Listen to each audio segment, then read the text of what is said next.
ये बदलता भारत है।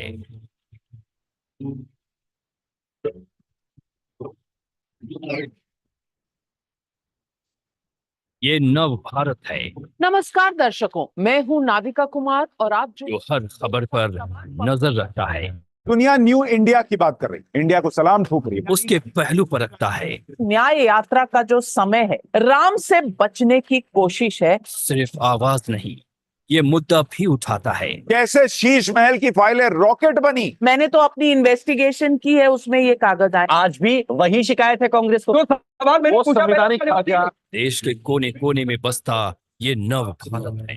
ये बिहार के बच्चे हैं भाई साहब, इतिहास पहले पढ़ते हैं, गणित बाद में पढ़ते हैं। टाइम नाउ भारत ने सबसे पहले आप तक वो खबर पहुंचाई।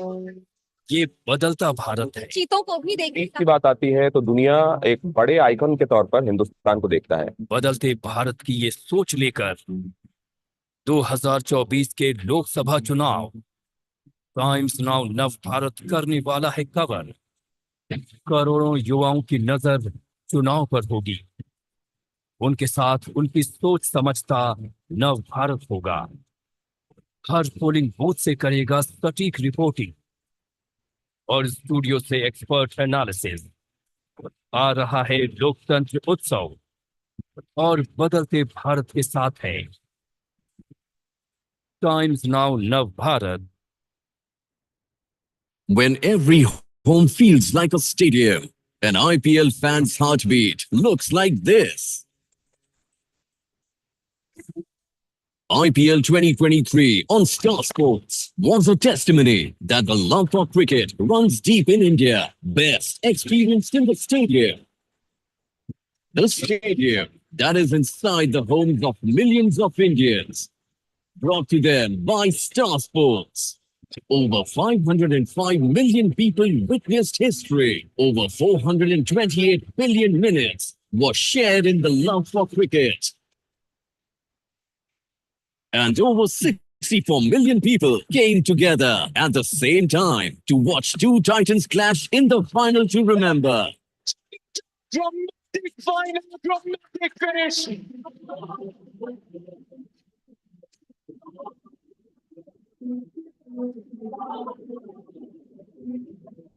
With the IPL 2024, Star Sports is set to raise the bar further for a spectacle like none other. The fans are ready. Are you?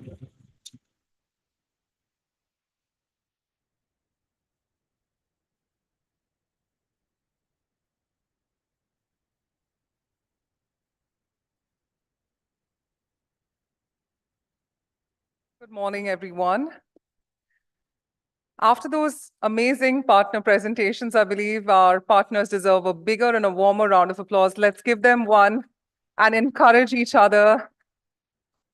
So very good morning, ladies and gentlemen. My name is Bhavna Bhatia, in the industry for over a decade, and it's indeed my honor to welcome all the leadership in the room, all our humbled participants, and let's kickstart with the Exchange for Media's TV First conference presented by Times Now Nav Bharat, Badlega Bharat, Banega Nav Bharat, and powered by Star Sports, the home of sports. Well, the theme of the conference today, ladies and gentlemen, is reimagining the power of TV. The rise of user-generated content, the streaming wars, as well as data-driven decision-making are adding layers of opportunities to the evolution of the big screen. The industry is truly developing better ways to track and measure a TV campaign's performance, achieving that accountability sought by the modern marketeers who are all present in this room. The future truly lies in crafting tomorrow's narratives through innovative storytelling, augmented reality, and interactive experiences. The viewers can anticipate a dynamic blend of technology and creativity, thus far reshaping how the stories are being told, also marking an exciting era of personalized entertainment. Video truly is adopting the best aspects of what we say, both the traditional as well as the digital channels, and is thus still constantly changing. But that's the beauty of it, isn't it? There are so many ways we continue to optimize video for dramatic business growth. And as we stand on the threshold of a media landscape that thrives on innovation, inclusivity, and authenticity, one thing that remains certain is that the stories we tell and the way we tell them to captivate, inspire, and reshape the tapestry of the human connection. So let's continue telling those stories. Let's continue inspiring one another. And on that note, let's begin with our event today. Remember to be active on social media. Our hashtag is very simple. Let's put the word out. It's hashtag E4M TV first as one word. So if anytime during the course of our conference today, you believe that you have a point to put across, you've learned something new, or you'd just like to post a picture of yours with your friends and colleagues, it is with the hashtag E4M TV first. Well, with that being said, keep tweeting, sharing your insights for today, as we believe an active audience is always going to contribute to the success of the agenda. Well, it is now time for me to invite, without further ado, the man leading it from the front. We're talking about the co-founder of E4M, none other than Mr. Naval Ahuja, for the welcome address. Come on, ladies and gentlemen, we got to be much more active with our applause. Thank you. Thank you so much, Bhavna, and good morning to everyone. And welcome to this third edition of TV First conference. Many of you, I'm sure, wonder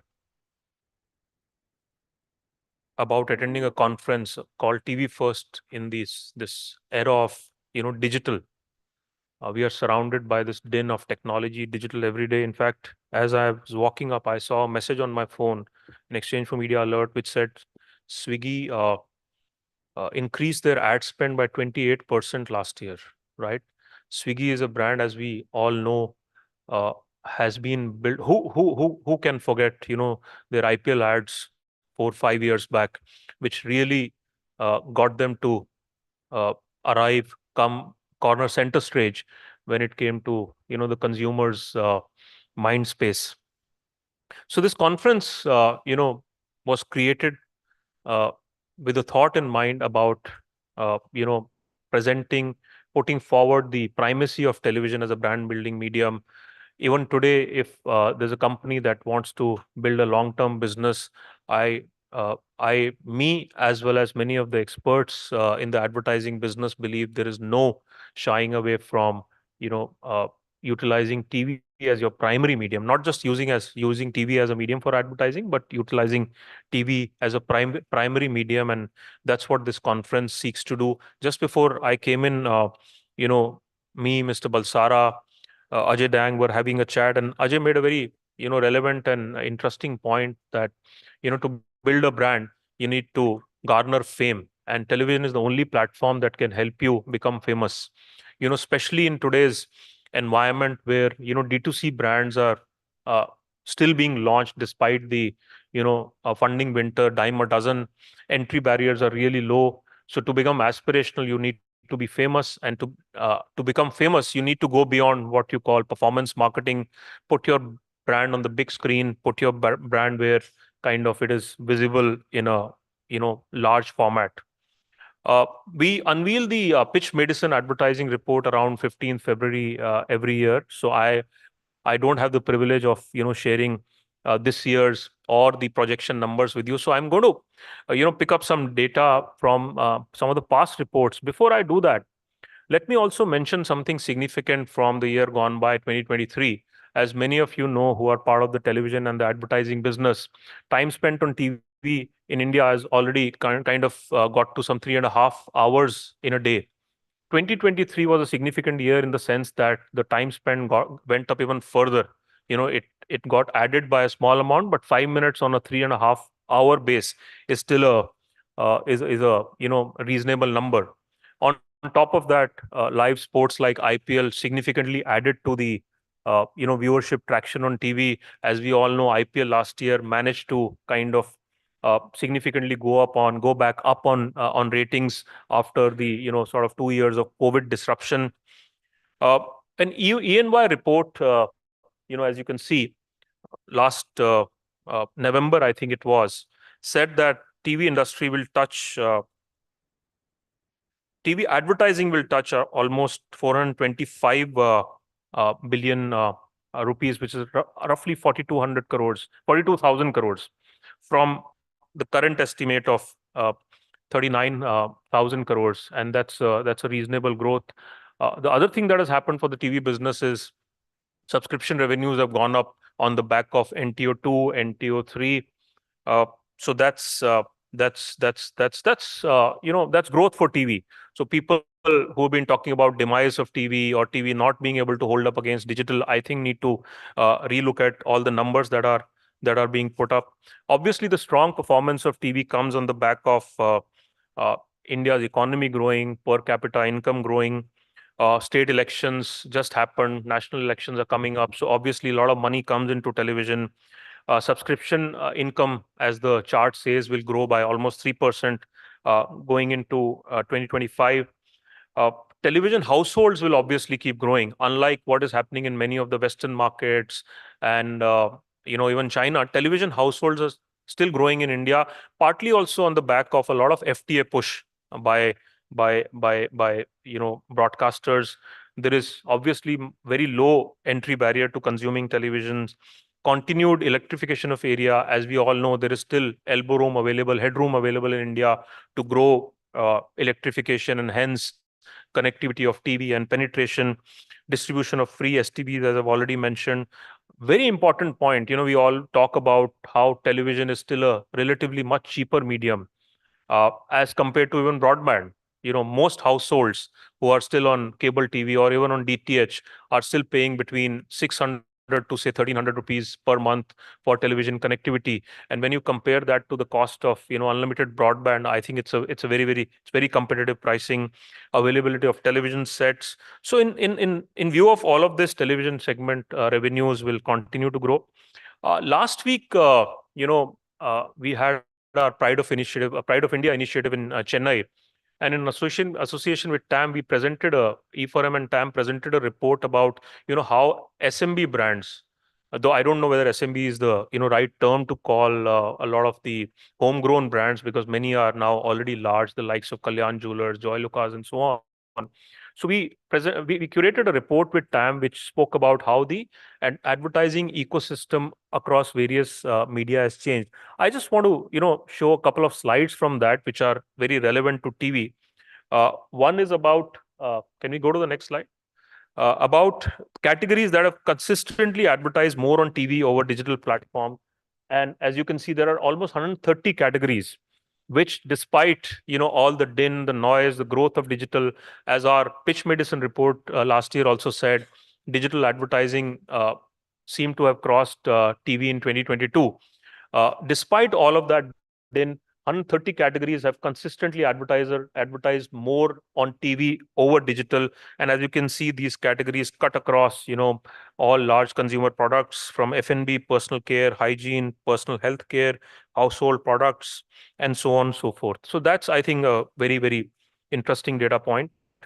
On the national front, across 22 and 23, over 11,900 plus advertisers prioritize TV over digital. As you know, can we go to the next slide?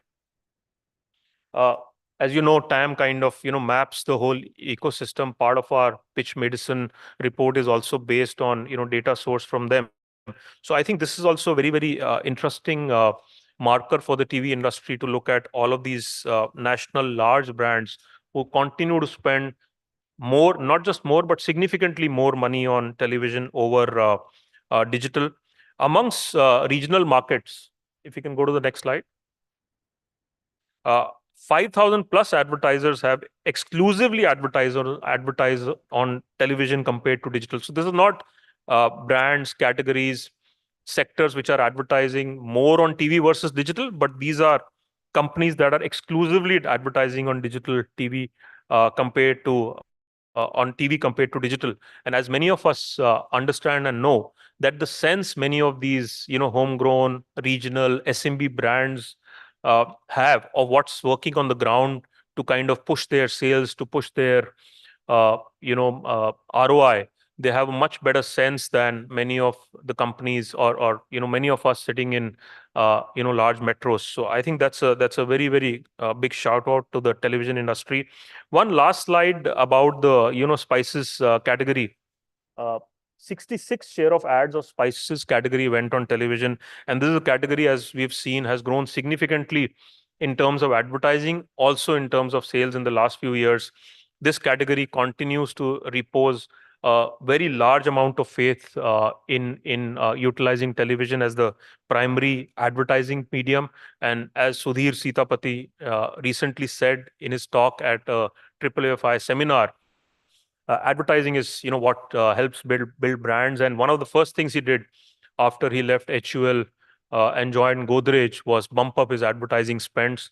And as is evident, television continues to be a primary medium to build those brands to gain competitive advantage. I think it's a very, very important aspect that should be, Sam mentioned to me he wants to talk to all the PE funds and their boards. I think if that's a point they'll understand, it is this, that this helps you gain competitive advantage in the market. It helps you gain advantage over the famous 4 Ps Philip Kotler wrote about, which have now become often into 8 or 10 Ps. So here's to television advertising and the continued relevance, the continuous growth of television advertising. As we come out of COVID and the economy rebounds and this funding winter is behind us, I think television will see a significant kind of regrowth. Last year, some of the numbers on digital I saw, if you look at the balance sheets of the large digital platforms, growth of advertising on large digital platforms has also kind of started to taper off. So at some point, the money going into performance marketing will start tapering off, and perhaps that shift will happen back into TV. So with that, thank you again for joining us today to listen to interesting sessions about television advertising. And I look forward to an insightful day. And I hope, like all of you, I will learn something new about television advertising. Thank you.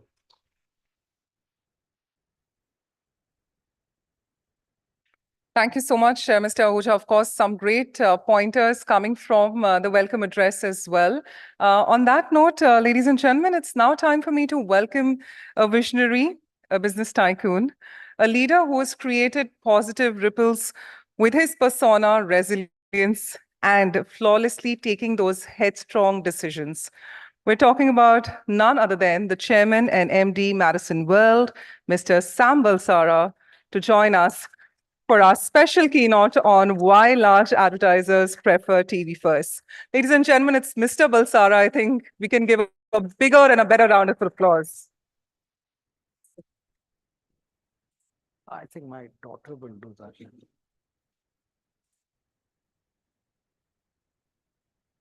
So, good morning, friends. I'm delighted to be speaking to you once again on the medium of television.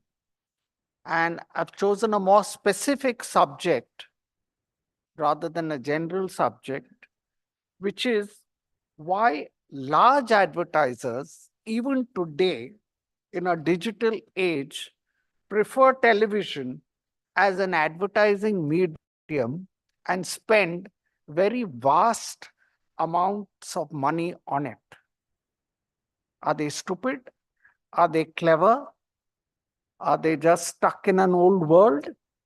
Or only they know what they know, because media spend is a very, very large number on their balance sheet, so they better know what they are doing. Now, to buttress my point, take a look at ad spends on TV. Lara? Is someone moving this?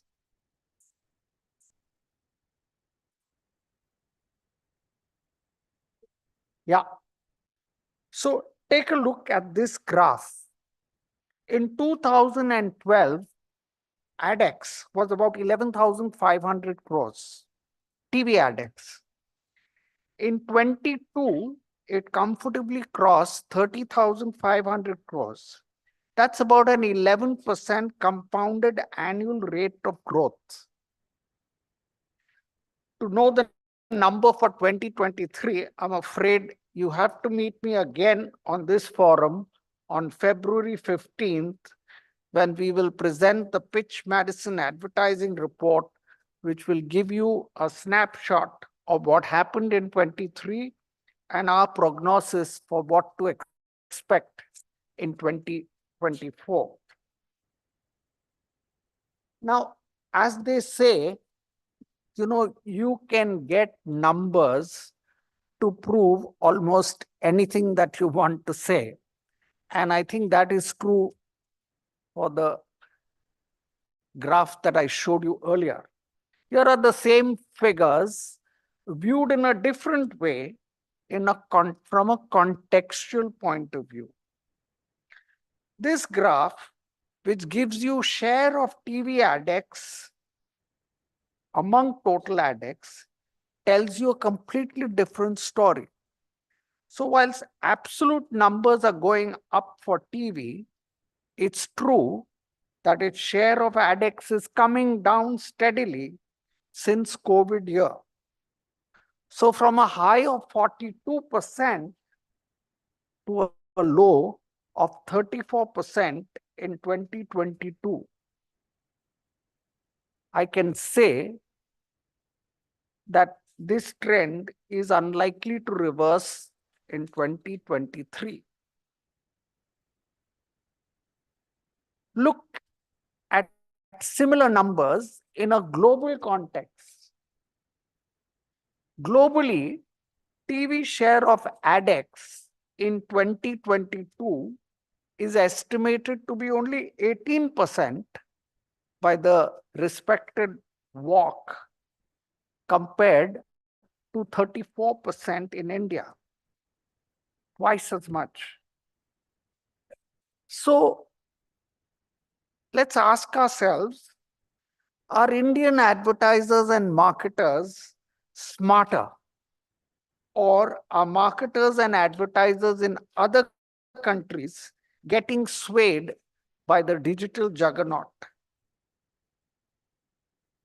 Yet another dimension to these figures, if you drill them down a bit, is demonstrated by this graph.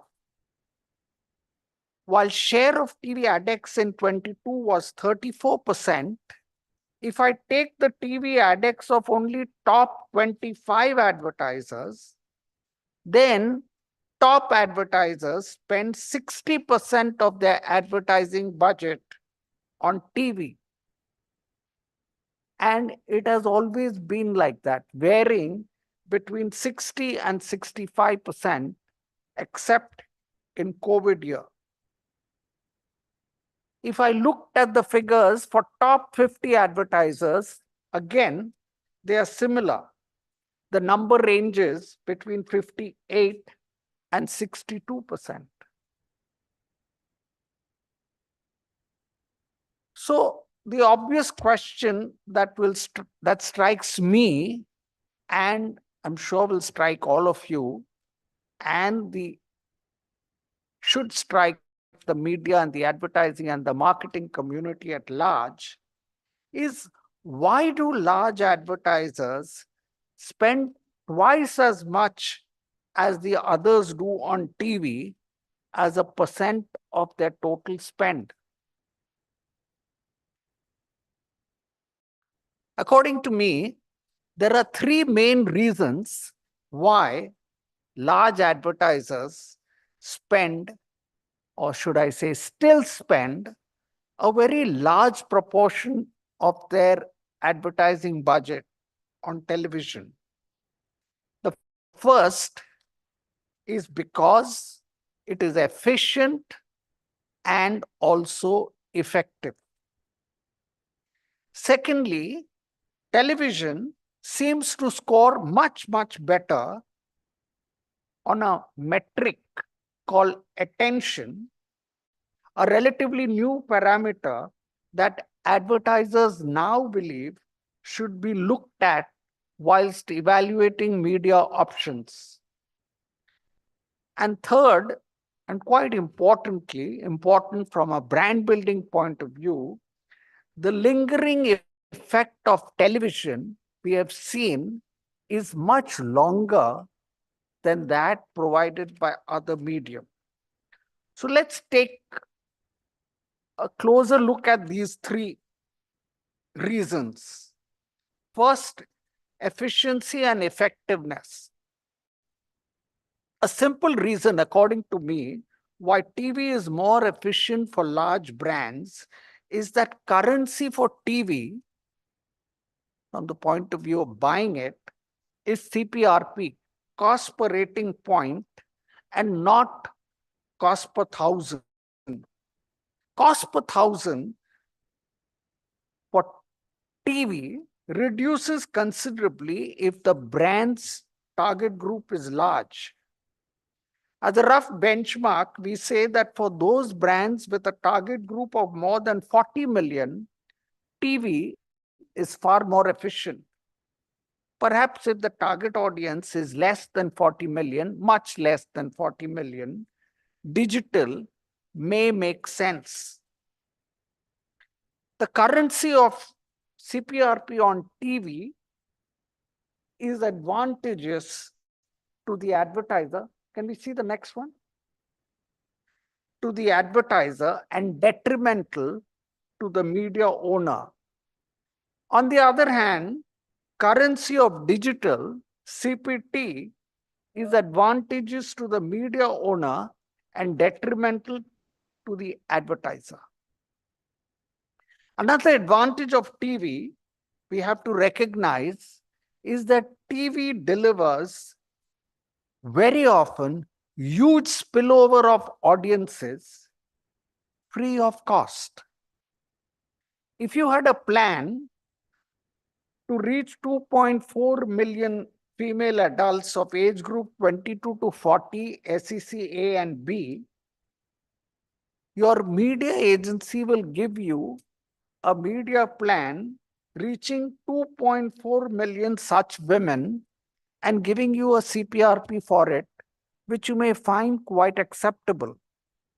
What you often don't recognize that in addition to that media plan delivering 2.4 million, it is delivering 5.6 million audience in other cohorts at no extra cost to you.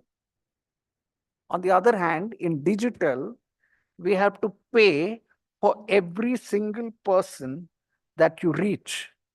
So spillover audiences is definitely a big advantage for television.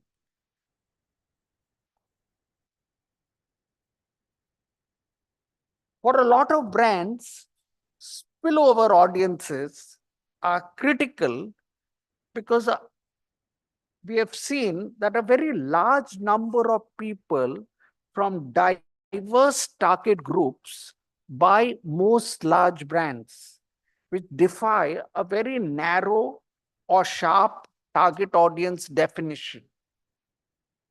There is increasing realization amongst marketers, especially of large brands, that too narrowly defining your target audience, which you have to do in digital in order to control your costs, may be a mistake. Take a look at this case. It shows that a large volume of sale of Colgate toothpaste is made up actually of millions and millions of people purchasing it quite infrequently. So they are not defined, they're not defined as the core target audience of Colgate. And yet, the majority of sales of Colgate come from these people, not the core loyalists who only use Colgate every day. It was Byron Sharp who first brought out the reach theory, saying FMCG makers have to prioritize on selling as much to their loyal audience as to infrequent users and non-users. So for a highly penetrated, established brand like Colgate toothpaste, only 9% of buyers bought the brand 5 times or more in a year. So growth for headroom is in targeting 59% non-users. And TV, as we know, delivers broad audiences, enabling recruitment of infrequent users. Also, we have seen that in many cases, for newer brands or growing brands, TV advertising helps build distribution like nothing else can. Take a look at one of our clients, Parag Milk Foods, makers of Govardhan ghee and Go cheese. The company, after being silent for a few years pre-COVID, wanted to come back with a big splash. We recommended a media plan that incorporated sponsorship of KBC.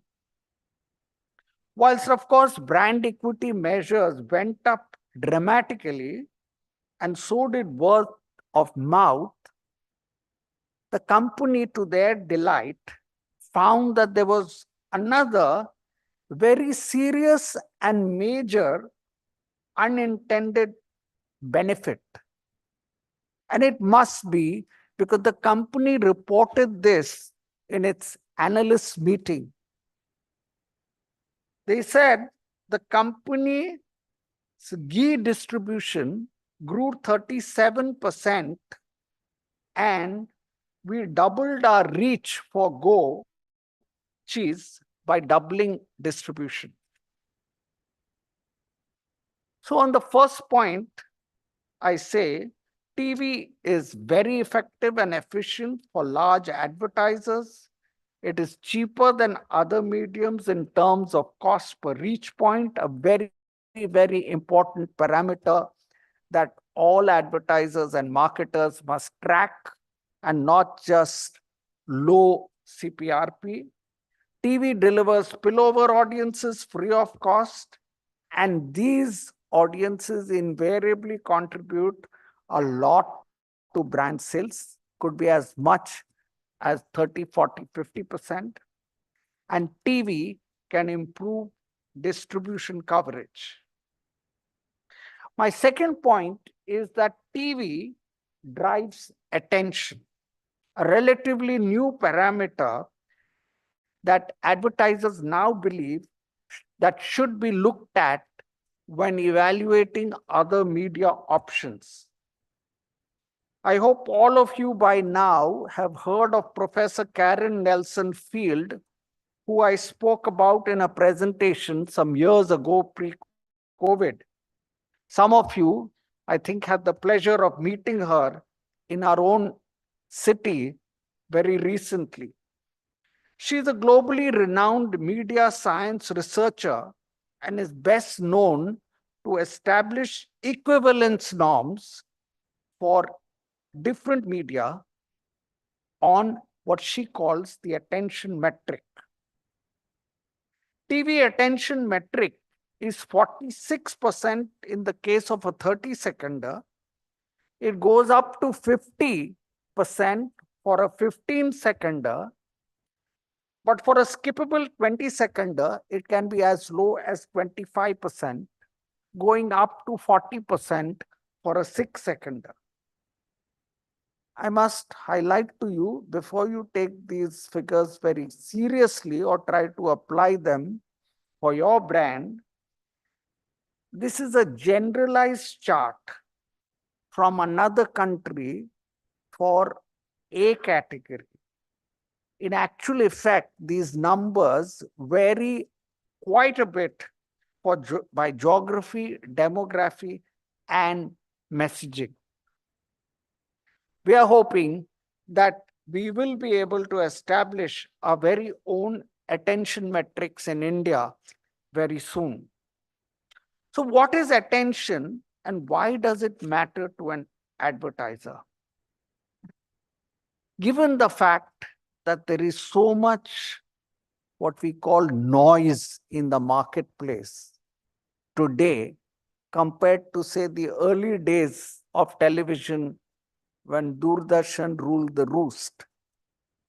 One could say with some comfort that you had almost 100% attention of an ad. Today we know that is idealistic and does not exist today. All of us are always double tasking, double hatting, doing multiple things as we watch television, as we scroll down our mobile screens. So, this new metric of attention is becoming very relevant to track with given today's media habits of consumers.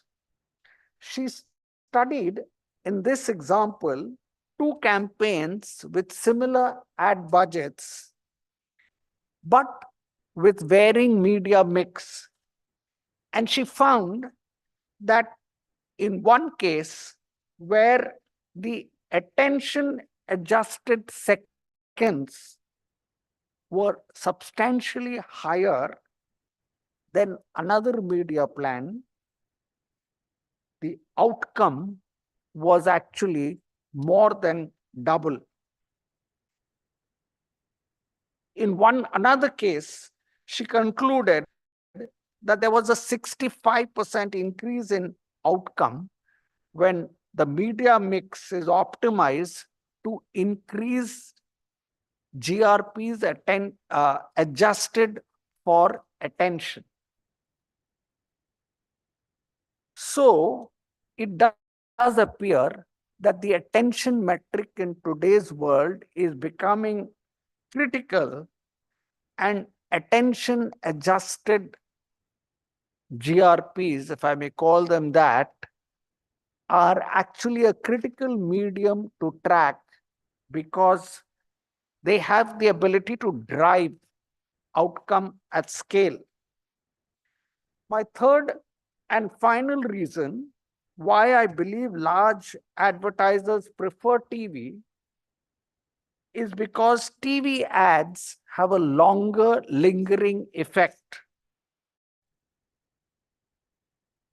How many of you remember still this Cadbury Dairy Milk ad, which I think burst on our television screens over 10 years ago? So, lingering effect is quantified by a concept that is called half-life. We all know that the effect of any ad in any medium on the brand's equity health parameters deteriorates after the campaign gets over. The time it takes to deteriorate to half the level it reached at its peak is what researchers call half-life, and it is determined in terms of number of weeks. Now, most media mix experts will unanimously agree that half-life of TV advertising is much more, sometimes 3 times as much than that of any other media. And from a marketer's point of view, ROI can be maximized when the time gap between two schedules of the same campaign can be stretched or lengthened. So ads that remain in memory help increase outcomes even when no campaign is running. This, of course, as we know, is very different from performance marketing, where brand health measures and outcomes slide down very, very sharply when investments are stopped. So So whilst all this is of course true, I think the fact that we must recognize as intelligent media people is that many cohorts that are relevant to many brands are watching less of television today, and this is especially so amongst the young. Bark now fortunately gives us viewership data across heavy, medium, and light TV viewers. A closer examination reveals that time spent on TV is reducing amongst youngsters and males. The average drop in time spent between 2019 and today among light TV viewers in age group 15 to 21 is 29%. But in the 50 plus age group, among light viewers, the decline is only 16%. But nevertheless, there is a decline. So therefore, I submit to you, it's very relevant today for us to look at TV viewers in three buckets: heavy users, heavy viewers, medium viewers, and light viewers. This slide, my next slide, brings out the implication on media mix of this analysis. Let's say we are targeting females of age group 22 to 60, SEC AB, Indian urban, which is about 70 million individuals. And we create a plan conventionally that we say delivers 540 GRPs. A heavy, medium, and light analysis will show that you will reach 23 million individuals with almost double the GRPs at 913. Another 23 million with 478 GRPs, closer to what you intended, but another 23 million individuals, a third, will get only 242 GRPs, less than half of what you intended the plan to deliver. So the truth is, you are not adequately meeting your reach objective with 1/3 of your target audience if you used television alone, going by everything that I told you earlier, because of its substantial, I would say, qualitative and quantitative advantages. And this is where I believe digital should come in to fill that gap. Google cleverly now provides us information on these 23 million light TV viewers through use of technology that enables us to address these light TV viewers through digital video and make up our objective of 540 GRPs. So it is true that in many cases, exclusive use of TV alone will lead to inadequate exposure of your message to light TV viewers, and that gap should be filled by digital video. Next slide. Yeah, go to the next one. I think this is just a summary. However, the question that remains in my mind, and I'm sure in your mind, is why is then TV share of ADEX coming down in India and more so in Western countries? I obviously don't have the answer, but I have a hypothesis that I want to share with you. First, we all know, and this is a reality, that a marketer's term in a company is shortening. So is the term of the CEO and CFO. I can see all around, there is a sense of impatience. Everybody seems to be in a hurry to show improvement in the quarterly results. Unfortunately, whilst many of the new age promoters don't understand marketing or brand building, even those who do among them, unfortunately, have to pander to the requirements of the investing public, and especially those requirements of the large number of private equity players who want the high valuation a brand can give. But to my mind, the question is, do these private equity players understand what is a brand? Do they know how to build it, that they can dictate and advise the promoter on what to do and what not to do?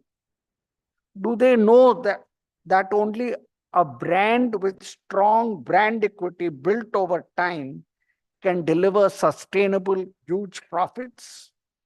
We all know, and I think there is enough evidence, that TV is great at building brands, but brand building takes time.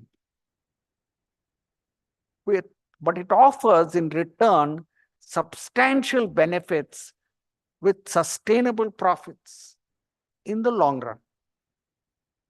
Perhaps that is what prompted me to tell Naval that I should be giving this talk not to all you intelligent media people in the room, but to a set of private equity players who seem to be dictating where media should be spent for immediate result. To my mind, we have seen that all is well in that world till the time the investor focuses on growing top line at any cost. But as soon as direction changes on focusing on the bottom line, the performance model fails in most cases. Then comes TV to the rescue. Thank you very much, everyone, for listening to me.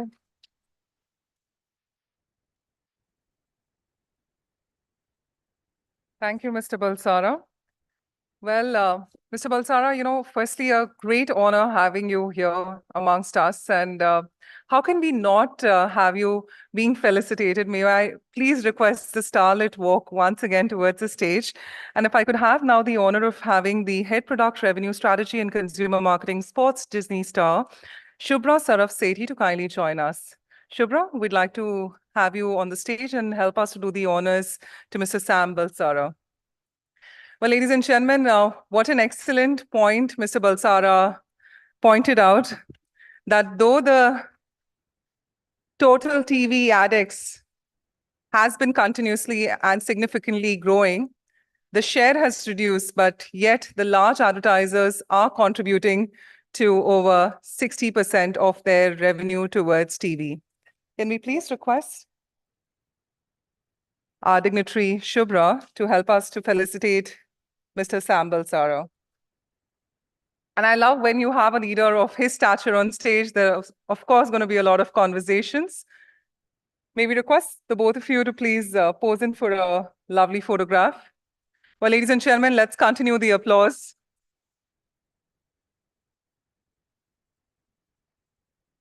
And thank you once again, Mr. Balsara, for joining us. Well, on that note, it's now time for our special address.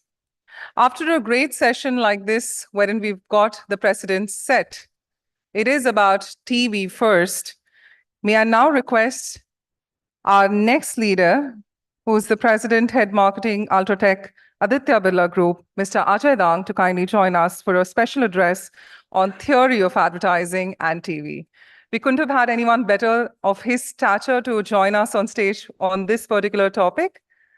But before we do so, how many of you have got the opportunity of hashtagging E4MTV first? If yes, you might want to raise your hand. If not, I'm going to be encouraging you to do so right now. Has anyone participated yet and put in the hashtag? Anyone at the back? Anyone in the front? Anyone in the center? Not yet. Can I request you in the next 20 seconds, if you may want to tweet? We learned so much from Mr. Balsara's session. Of course, some key takeaways already from that. And I can see a lot of you taking the photographs, some great insights from the session. So maybe request you for the time being, for the next couple of seconds, to kindly remove that mobile device of yours, put in your key takeaway of what you feel about the session so far, and of course, tweet it with the hashtag E4M TV First. On the other side, we're going to be soon joined by our leader, Mr. Ajay Dang, who's the President, Head Marketing, Ultratech, Aditya Birla Group, for his special address on theory of advertising and TV. So I'm going to give you a couple of seconds. If any of you have tweeted, remember to just raise your hand, and we're going to get it checked with our social media team. So just allow us a couple of seconds on that. Thank you.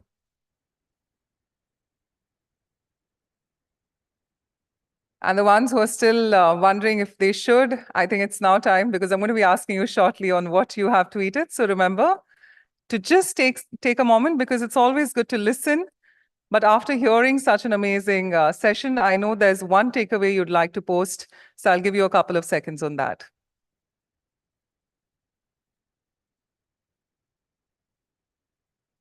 And meanwhile, I'd like to announce the arrival of Mr. Ajay Dang.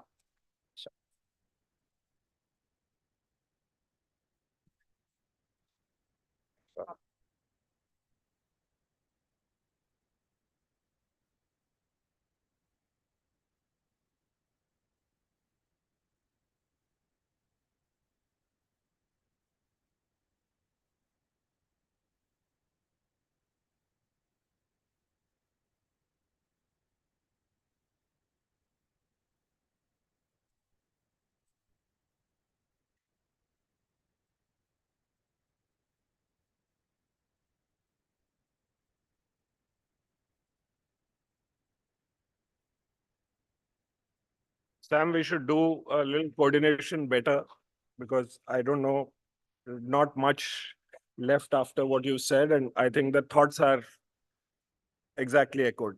However, I'll just try and take a little different take to stuff. Yeah. Okay. Give me a second.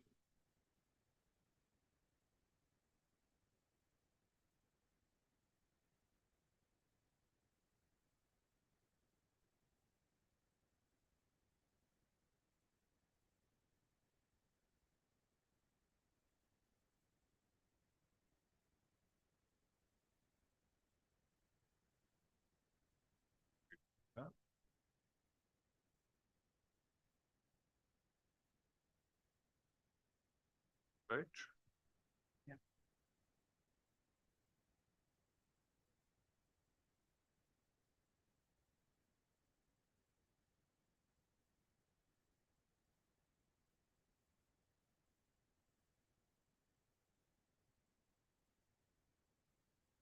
So, Sam, what I'd like to do is, I think you might not know, I'm a budding and a closeted psychologist in that sense of the word.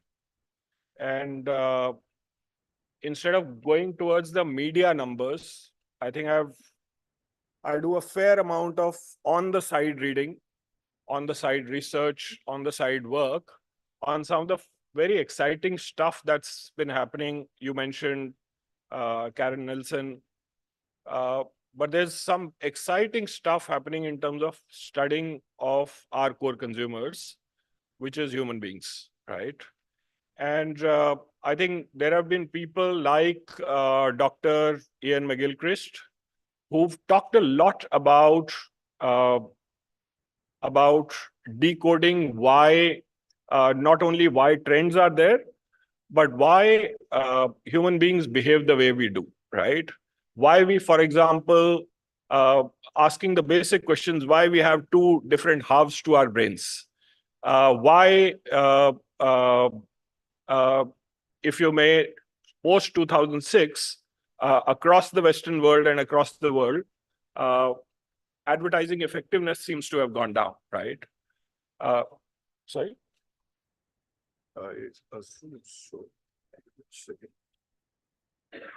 Sorry, we're just trying to reach the presentation so that you can see it.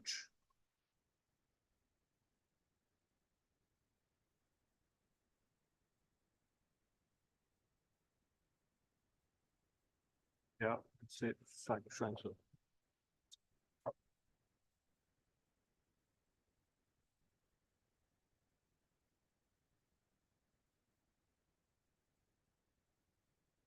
Give us a second.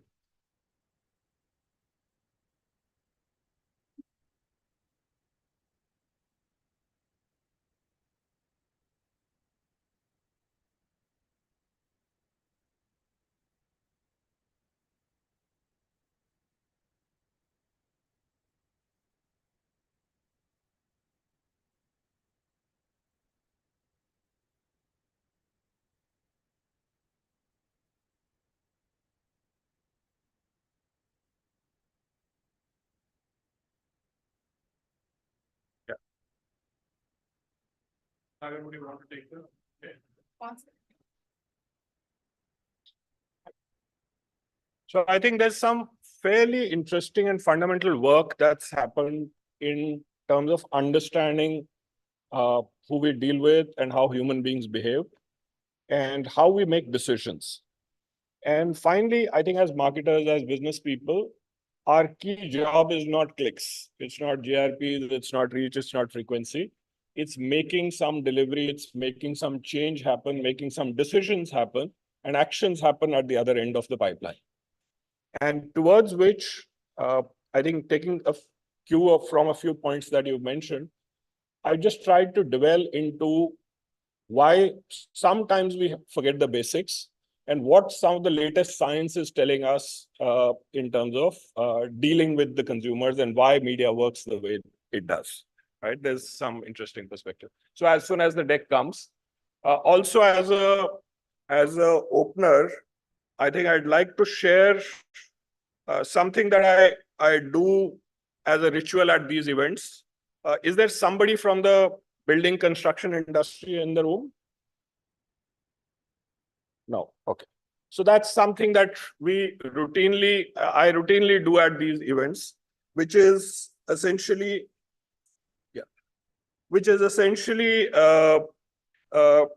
reintroduce the place which I work, right? And let me help you make a little more money also along the way. Yeah. So I think, and I rule this fact that I saw in Naval's deck, not too many building construction and cement players per se. But let me just introduce Ultratech to you. We are at about last year, we touched about 64,000 crores in terms of top line. We are a 70% B2C player. Okay. Unlike most of us, and most of us don't buy it, you don't use the product, but we are a 70% B2C play. Of that 70%, about 2/3 of that comes out of rural. Now, the fun facts. I think for the last 6-7 years, and I've just put the time period that I've been here, we've grown at 16.5%, which is faster than, dare I say, FMCG per se. FMCG overall as a sector has grown at about 1.5% over the GDP growth rate, right? Last bit, like I said, I promised to possibly make you some money as well. So if you put 1 lakh rupees in stock of buying Ultratech around that time, about 5-6 years ago, you would have nearly tripled your money. The Sensex would have doubled the money, but you would have tripled the money. There are some other marquee brands, companies out there, but I think we've really outperformed that. So for a request for Naval next time, possibly I think we need to be up there from a visibility point of view. Okay, now coming on to what's the theory of advertising, coming to the serious topic, right? This is Marsh McLuhan, and many of you who've studied media at college or in the 50s, he said something really, really profound. He said, medium is the message. And those words are really profound and they hold some true meaning, which I'll just discuss as we go along. So let's first go on to the basic insights, right? Let's talk about those. The first piece as is there, I think we are very passionate people. Marketers and business people are very passionate people. And maybe that's where the problem lies. We forget oftentimes that our TG is not us or our friends, right? So the amount of involvement that we have with our brands, we have with our categories, don't exist with people that we are talking to. While this is a basic one, I think it's how often we forget. I think it's got to be remembered how often we forget this and how often we miss the therefore of this entire insight, right? There's a gentleman who's called as the possibly the greatest advertiser that you've never, advertising professional that you've never heard of, a gentleman called Howard Gorsuch, right? He talked about that nobody likes advertising. Nobody's interested in advertising. And people are interested in only stuff of their own life. And sometimes if these two collide or these two intersect, only then people watch advertising. And that's a really, really important point among that. Now, I think that therefore, which brings it to us to a basic insight, is that we are not dealing with what I call consumers. I think the biggest fallacy is we are not dealing with consumers. We are not dealing with containers where our products need to be poured. We are dealing with human beings, right? And what that means is that we've got to truly understand how these people, how these decision makers, how these human beings make decisions, how they process information. We are not mere delivery people of messages to our consumers, right? Till the time we understand how these people make decisions, till the time we understand how they take calls, till the time we understand how their attention works, till that time, I think we would largely be talking in terms of circles. We'll move in circles and we'll talk stuff which is slightly inane to an extent, right? Now, it's no surprise that while Sam talked in terms of that there is increased amount of media clutter, but the clutter has always existed in the minds of the consumers. Because ads or no ads, consumers have a million more things to do. They have a mother-in-law, they have a crying baby, they have EMIs to pay.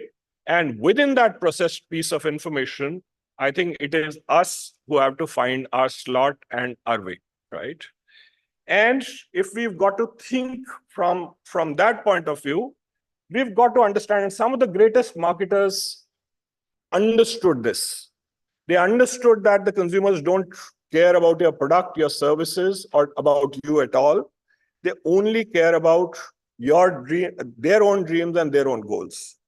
And if I were to, I think, talk us not becoming completely inconsequential, there is a way out of this entire thing.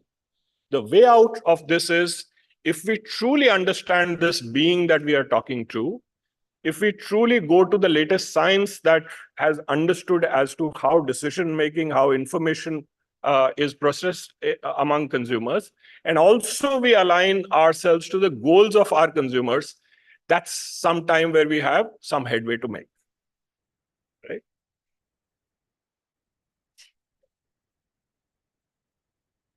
Now, what does the latest science say as far as human beings and their decision-making?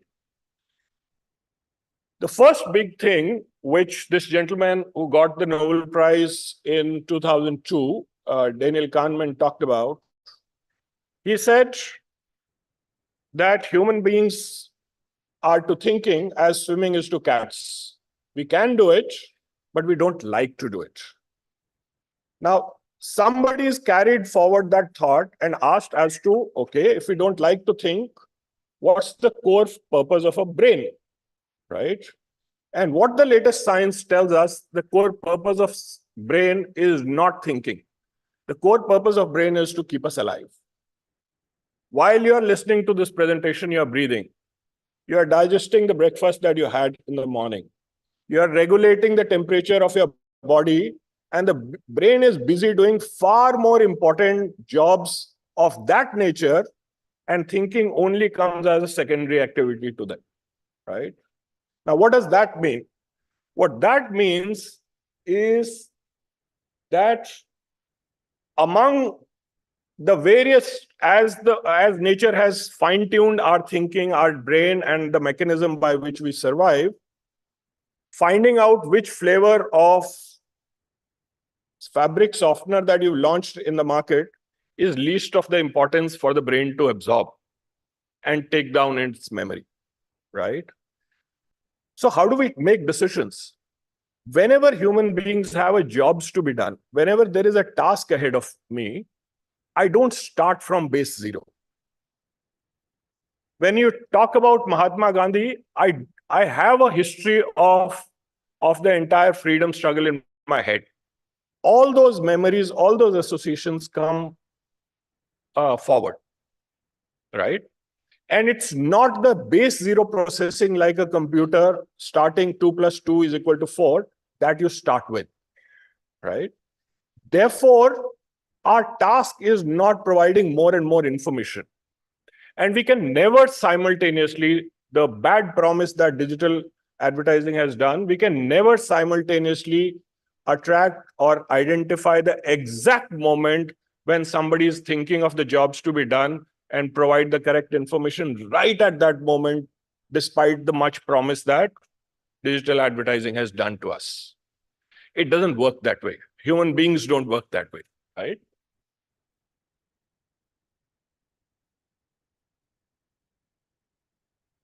What it does, what our human minds do, it extracts meaningful information, what it deems meaningful from the memory. And therefore, our task is not to be messengers of information to our consumers, but to build great memories which can be recalled, which can be easily retrieved when they are in the mode to consume our product, or when they are thinking of a serious jobs to be done from their point of view, right? So we are not deliverers of information. It's not about running a message 4 times and making sure that it has been received at the other end, right? We are not, so to say, Zomatos of information. Marketers are builders of memories. Therefore, we are far closer to storytellers rather than purely delivery people. And that is profoundly insightful, and it's profoundly meaningful in terms of how we approach, how we craft our messages, and what mediums that we use, right? Going forward, Sam talked about this is individual customers. Sam talked about the latest thinking in terms of how brands grow. It's not the loyalist or heavy customers which dictate most of the volumes that we build, but it's typically the non-consumers, and it is the light consumers who need to be reached out. It's not a pecking order of Pareto that you go across to the heaviest people and be done with the job, right?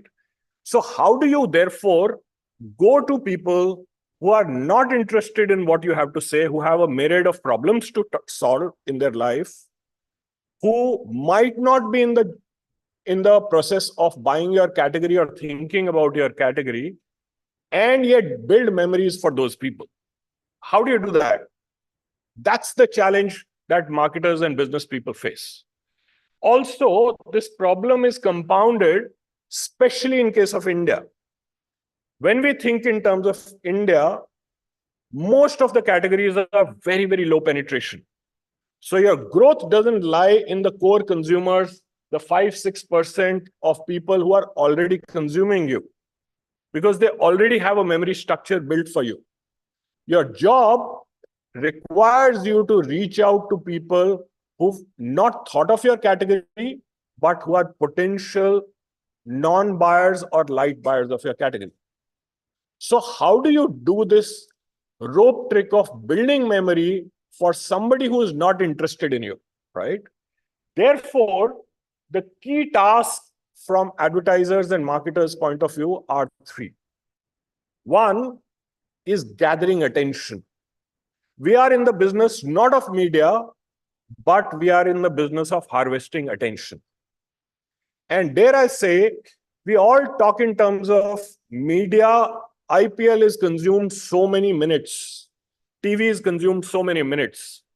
We've got to boil it down as to the messages or the conversation that we are having with our consumers, with the people that we want to talk to. What's the attention span? What is the time spent on those per se?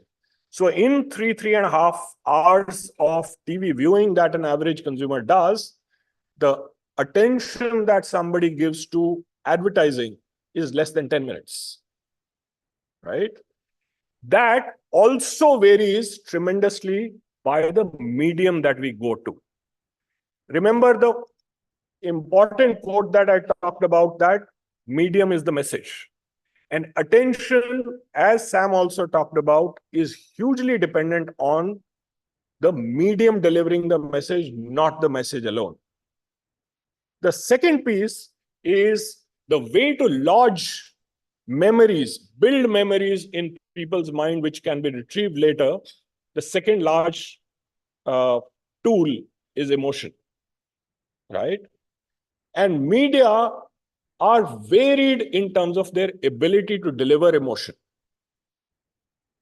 Digital advertising, where we are told the rules of the game are 3 seconds, 5 seconds, or 10 seconds, is not prone to delivering emotion, right? And the third large piece is we don't make decisions. Human beings don't make decisions individually.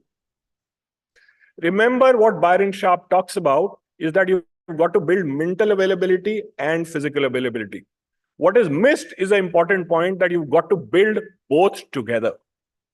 If the pipeline doesn't flow from mental availability to physical availability, there is no transaction at the other end.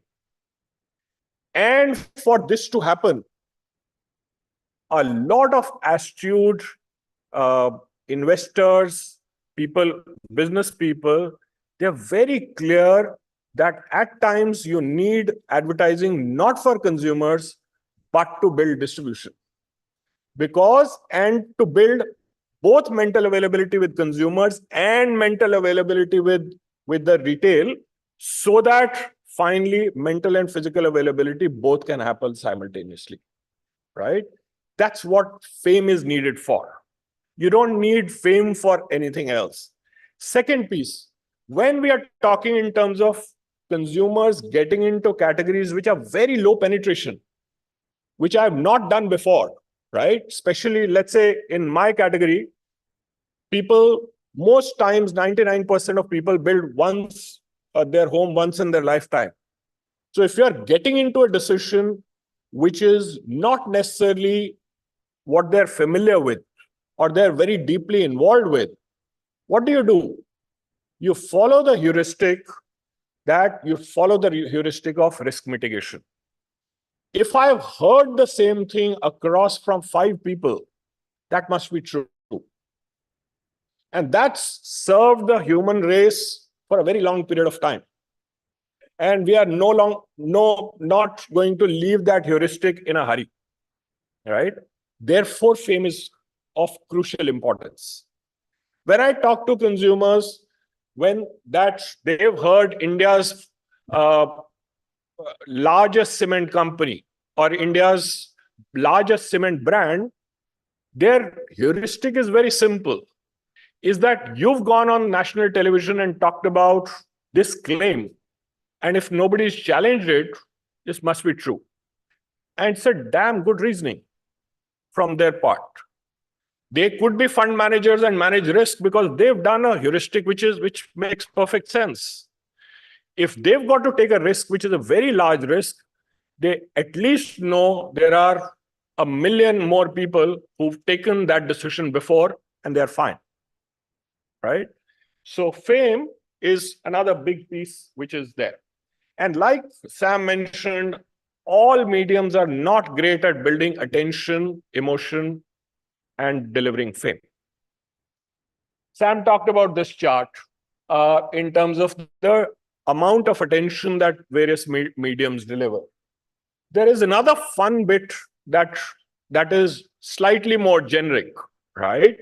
Which is the more you are not in a lean back mode, the more you are in an active search, active participation with the medium role, the lesser your attention is, especially to the advertising, especially to stuff that you're not focused on. You're very focused on stuff that you're searching for. You're not focused on the advertising that you and I are going to serve. So the more the scroll speed, the lesser is the attention, right? What does that translate into? Sam talked in terms of cost per thousand or cost per above a certain scale, cost per million, or those numbers being at a scale from a targeted audience and numbers point of view. But if you translated this to cost per attention, I think TV trumps everything, right? The other piece is for memory to be lodged into human brain, the minimum secondage that is needed is 2.5 seconds. Most digital mediums and most digital advertising does not cross that threshold. Therefore, it is no coincidence that worldwide, since 2006, advertising, as the share of digital has gone up, the share of the effectiveness of advertising has kept going down. Because you're not able to lodge something in people's memory, and they are not able to retrieve it at the later point of time when they need the product or they are in the game of engaging with your category, effectiveness typically goes down. Advertising, it's a biggest misnomer that I know 50% of advertising works, 50 doesn't, right? Advertising works 50 to 90% in the long run.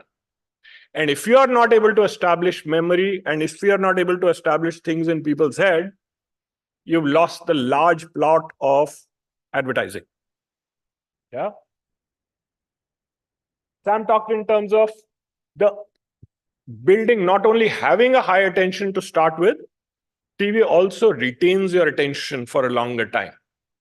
If you had to evaluate the viewership of advertising and viewership of content on TV, that falls only, Sam, if I'm not wrong, by less than 20%. That means attention doesn't go down, right?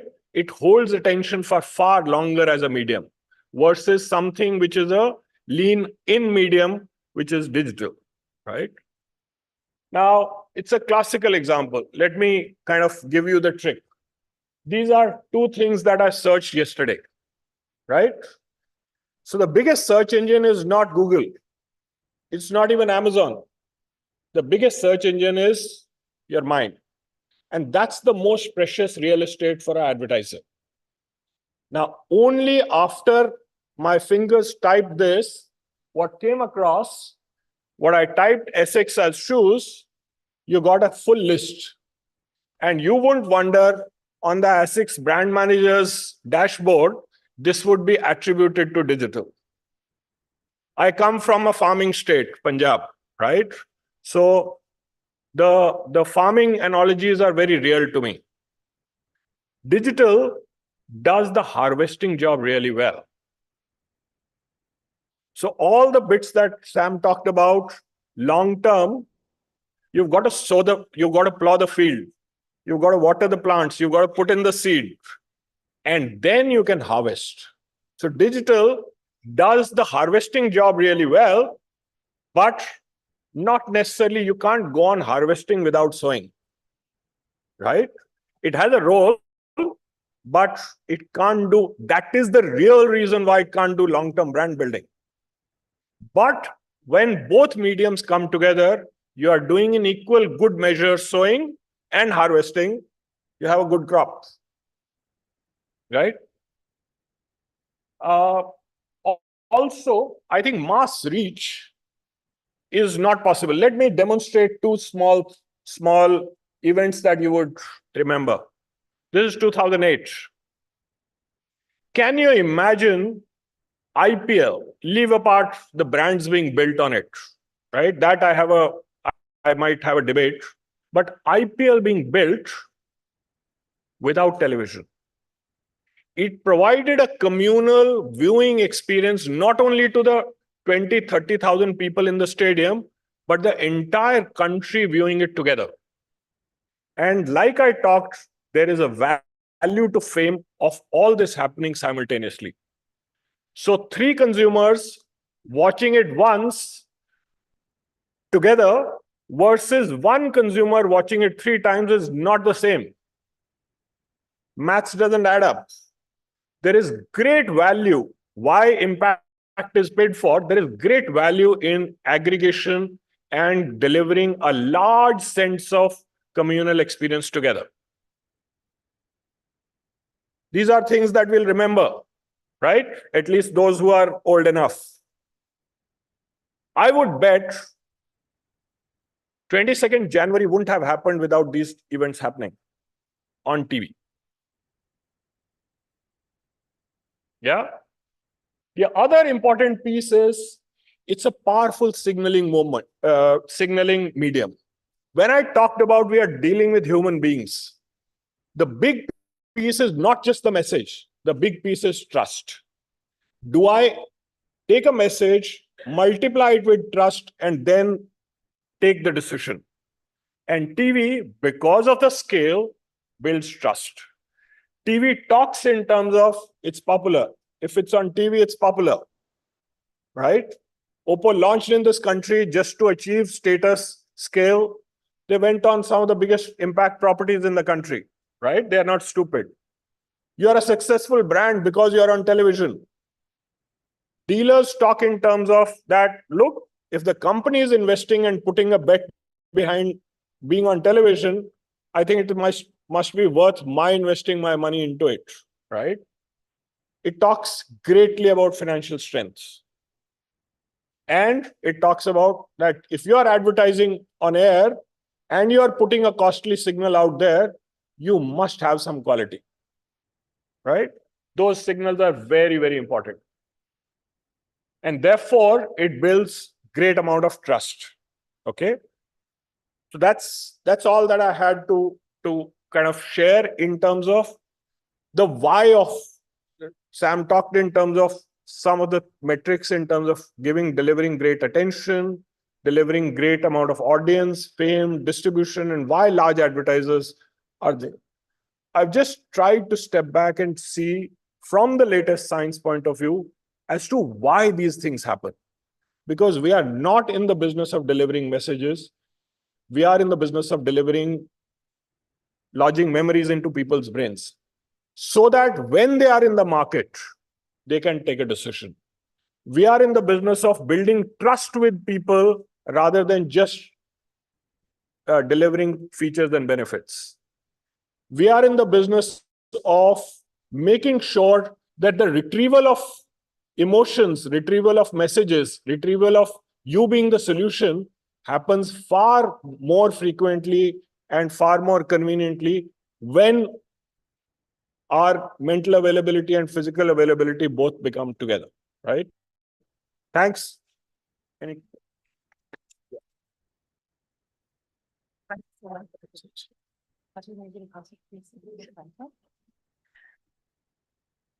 Thank you so much, Mr. Dang, for joining us on that.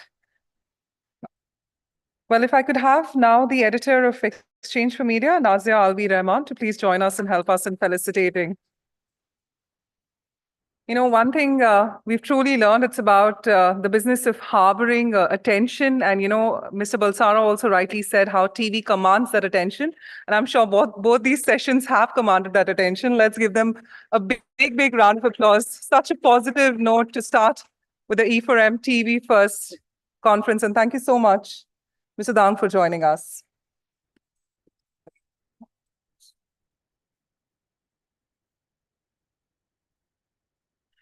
Well, I hope you all are having some great insights to take back from this event. Remember to continue with the hashtag E4MTV first. Also, remember to keep tweeting and sharing those insights with the industry at large. Some great figures coming in on that front, and we'd love you to encourage us on the social media with that hashtag so we can spread the word out and the information, what you've learned today. So now it is time for us to go ahead to our next session. Ladies and gentlemen, our next speaker comes with over 20 years of experience as a revenue and business strategy leader. Our next expert is the one of the driving force behind the monetization of sports in the country. One of the few women leaders in the world of sports. Please welcome Shubhra Saraf Sethi, Head Product, Revenue Strategy and Customer Marketing Sports, Disney star. Ladies and gentlemen, let's give it a warm round of applause for an exclusive speaker session about live sports leading the growth of TV and brands in India. Welcome, Shubhra.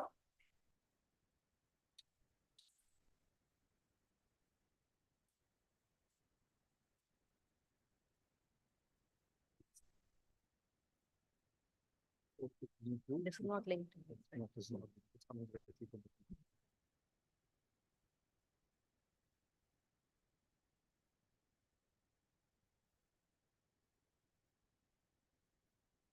Good afternoon, everybody. Can you hear me?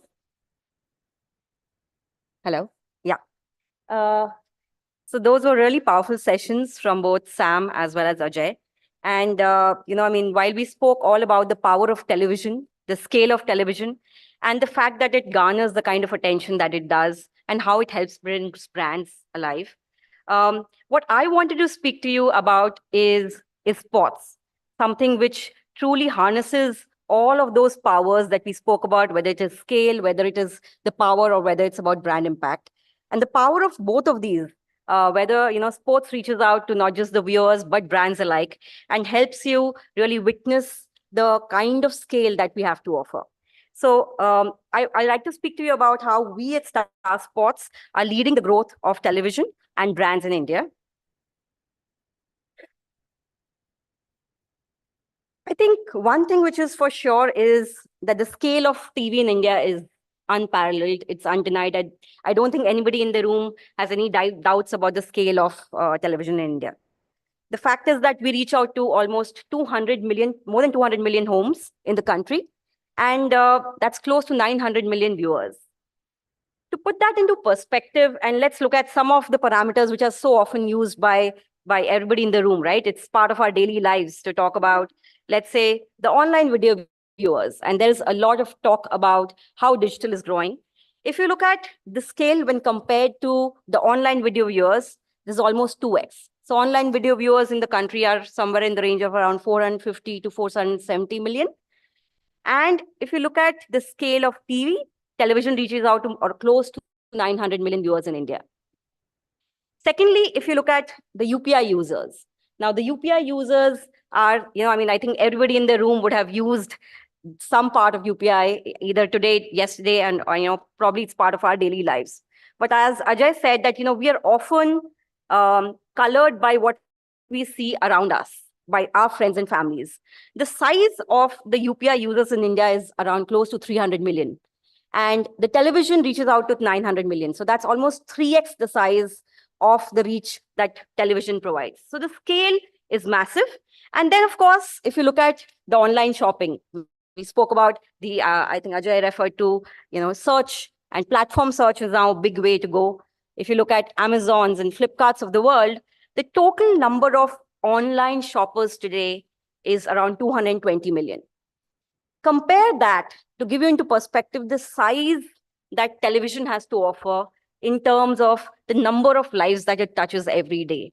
Today, we reach out to 900 million TV viewers in India. And, keeping that in mind, the fact is that there is nothing which gets bigger than TV. But when it comes to within television, there's nothing which gets bigger than sports. And the reason why I say it is that, if you look at these numbers of number of people who follow sports, I don't think there's anybody in the room who've not seen the World Cup which just concluded. We would have been happier with a different result. But, the fact is that the number of people following sports, we as a nation are becoming more and more sports loving.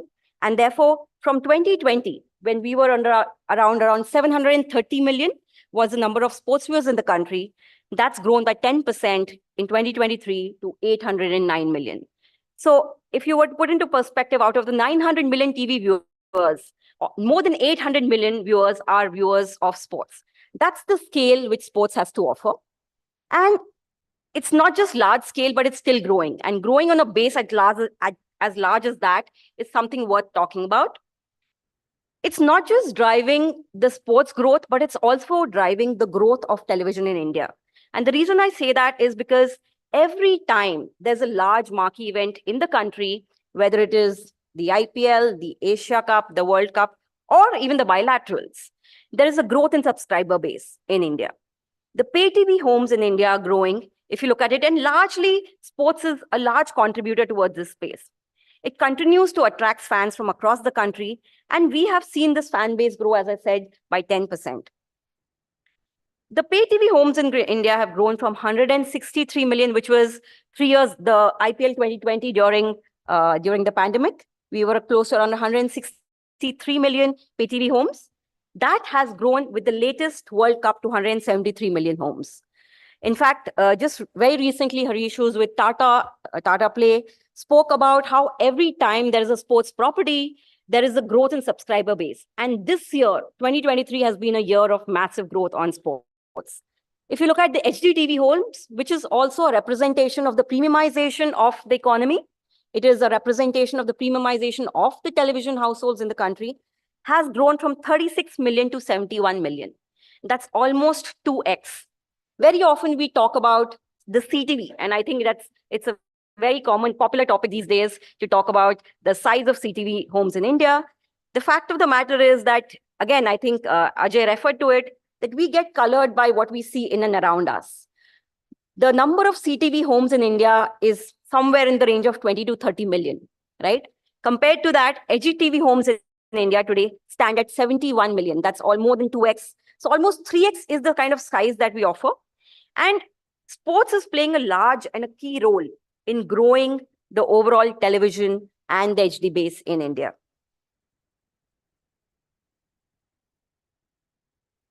And as I said, 2023 was the largest growth year that we have seen in the world of sports. In India, there were 3 large marquee events that we had. We had the Asia Cup last year. We had the IPL, of course. And then there was the World Cup in India. On each and every one of these events, we have the growth in terms of viewer base. The size of audiences which have come onto these platforms have grown anywhere in the range of 15 to 30%. Now, we all know about the scale of these events in India. For example, it's the highest reached Asia Cup, the highest viewed IPL, and the highest viewed World Cup ever. So, IPL, for example, grew by more than 30% and to reach and cross the barrier of 500 million viewers in the country. And if you look at, compared to any previous editions, the content, the technology, the kind of marketing efforts, and the stellar effort which is going behind it is creating these effects whereby more and more viewers are coming onto the platform of sports. And if I were to look at the World Cup final, of course, emotions, if I were to keep my emotions apart, the number of people that it reached out to on a single day, one single day, it reached out to 300 million people. That was the size and scale of the World Cup finals on television, which is, if you were to give it perspective and compare it to different statistics from that perspective, we are talking about a reach of 300 million, which is almost equal to the total number of OTT viewers in the country. Now we all know, and I mean, in this room, there's no doubt that most viewers are viewers of either Netflix, Amazon, of course, the Disney Plus Hotstar. But just to give you a sense, that size of that audience is around 300 to 350. And on one single day, on World Cup final, television reached out to that kind of audience base. So the truth of the matter is that the kind of scale that television has to offer is something unparalleled and something which is which delivers across demographics, across markets, across emotions, and the kind of attention that it brings onto it is massive.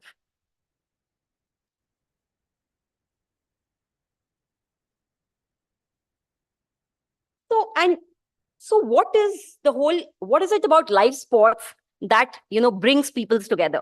I think the whole concept of live sport is something which you want to watch with your friends and family. Both Sam and Ajay spoke about memories being built, and how memories are built when you are together, when you're watching with friends and families. And that's what live sports does, which is why live sports is meant for viewing on television. As per YouGov study, there was a study done by YouGov to understand why do people watch sports, where do they watch sports, where do they prefer to watch sports, right? And from that point of view, their overarching result was that 83% of the people, they prefer watching sports on television.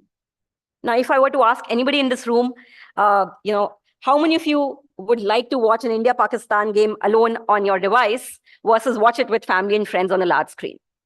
That's the power of sports. It brings people together. The whole power of co-viewing. I think Ajay spoke about the fact that when you have 3 people watching together versus 3 individual people watching, while it might accumulate the same amount of impressions, the effectiveness of the impression when 3 of them are watching together is very, very large.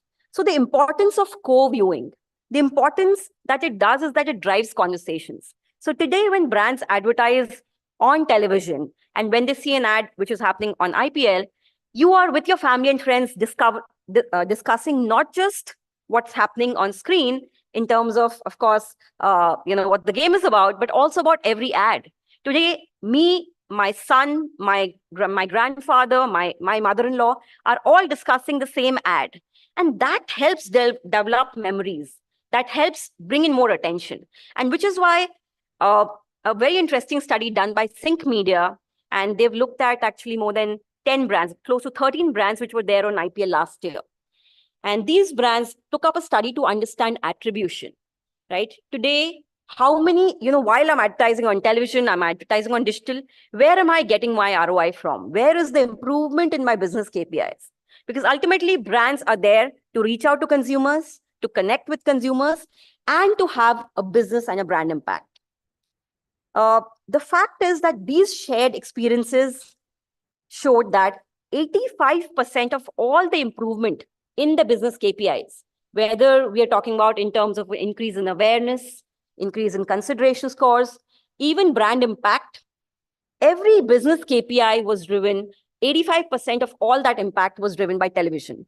So while you're watching it and it's being streamed for free, the truth of the matter is that television played a large role in building those memories. The ad stock, the dwell time, and the effectiveness and efficiency, which we spoke about, and Sam spoke about it as well. All of this helps in building the brand's impact. Therefore, as I said, 85% of improvement that these brands saw from being on television, pre versus post, most 85% was attributed to television.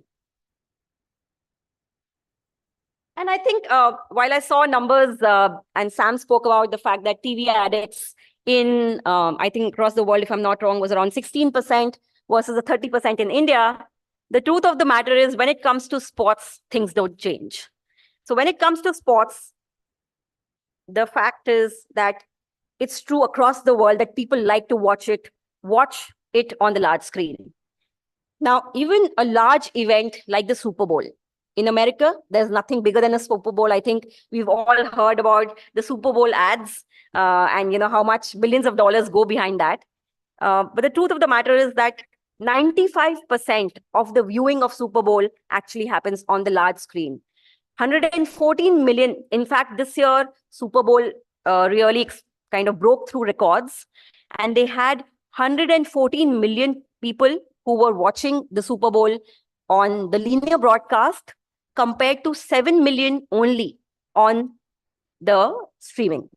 So the point is that the power of television is massive, but the power of sports on television is even greater. Because when it comes to sports, there's nothing which is bigger than watching it on a large screen with families, friends, cheering for your team. And, having those fights where you'll have in the same room, somebody following one team and somebody following the other. So there's that passion which brings about.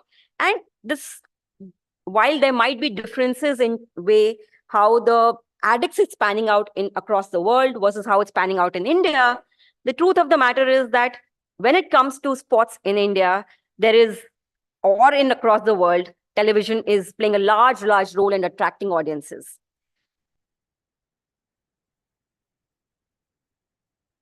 And when it comes to India, of course, IPL is the Super Bowl of India, right?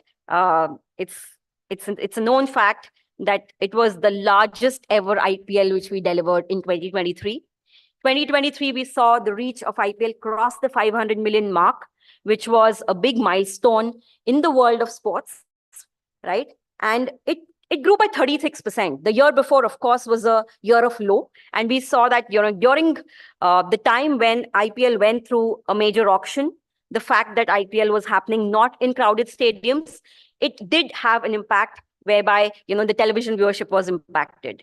But when it came back with much higher records, and it grew across. The growth of IPL actually was homogeneous across age groups, across genders, and in fact, across market cuts. In the first session, when Sam spoke about young audiences, and one of the things which he mentioned was that when it comes to young audiences, that's where we are seeing that television is probably seeing some sort of a degrowth. Interestingly, on IPL, the one target audience which delivered the highest reach growth was the youth. We delivered, while the average growth was 36%, the youth delivered a 42% reach growth.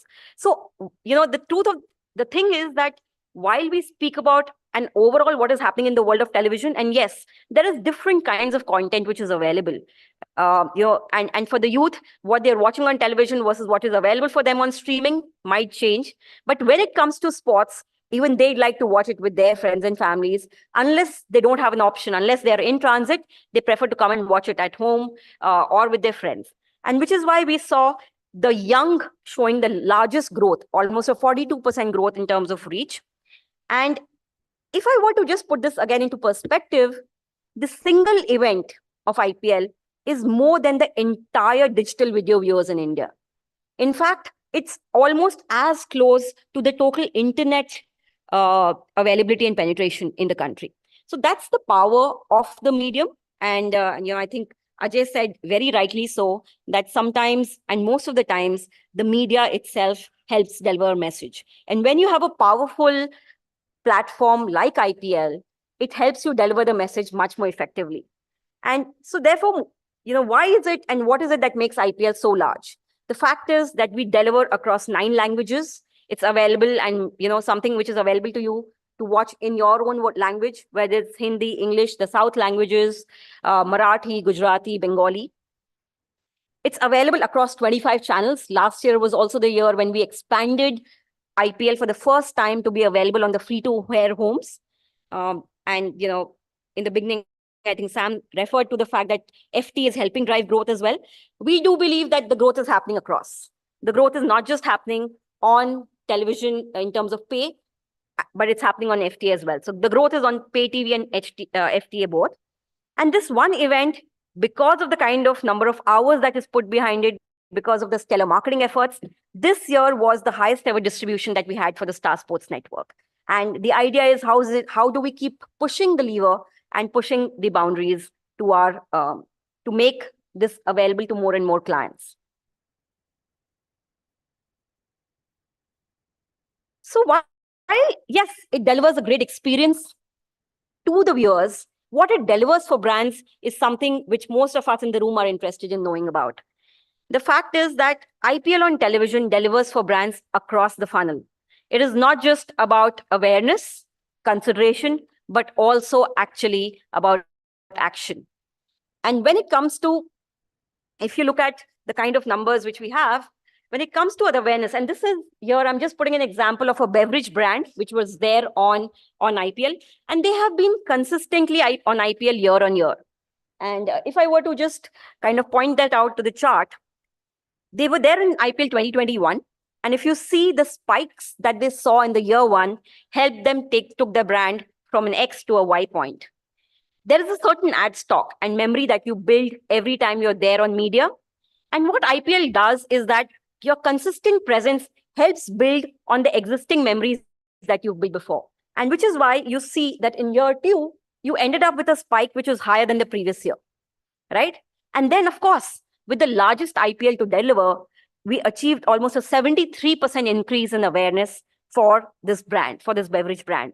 It's a brand which has been on IPL. It's a summer season brand and makes a lot of sense for them to be on IPL to deliver the kind of awareness, right?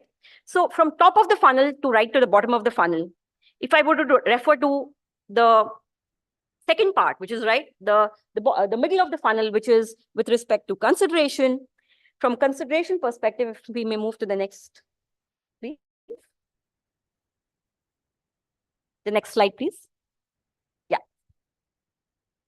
I think a lot of discussion has happened about trust in the morning today, where the previous Naval referred to as well, and so did Sam and Ajay, about the power of trust that television brings. When you go and speak to a dealer and he sees your brand on television, he knows that this is a brand to be trusted. And this is an example of a fintech brand. And the reason why I cover a fintech brand is when you're putting your money, you want to put it in a place where you maximize, when you have a maximum trust. And when you speak about consideration, this is a fintech brand. Again, they've been part of IPL in the last 2 years, actually. First year, they were not part of IPL, and they actually had a competition, which you see was part of IPL. And they realized the power of cricket, right? And the power of IPL. So the first year, when you actually see that the competitor had a much higher downloads than the brand, which I'm going to talk about, who came in 22 and 23. That's when they kind of changed the media strategy and came on to IPL in the year 22 and in 23. And you can see the impact that it has had and how it's helped them overcome the kind of category competition that they faced. In 2022, they were able to increase from 15.2 to 16.6, overtaking their competition, which dropped to 12.4. And in year 3, they were able to see a massive increase to a 21, close to 21 million downloads. Whereas the competition further dropped to 9.1. So what it does is that it gives you that competitive edge. It gives you consideration. It makes you part of the set of brands which are important for you. And every time when you think about investment, you know that this brand is part of my memory. It's a trustful brand, and therefore it will be part of your consideration set.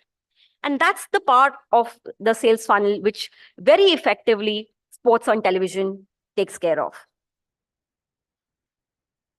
Moving to the third, which is and probably the most spoken about in today's day and age, is the whole piece on conversion.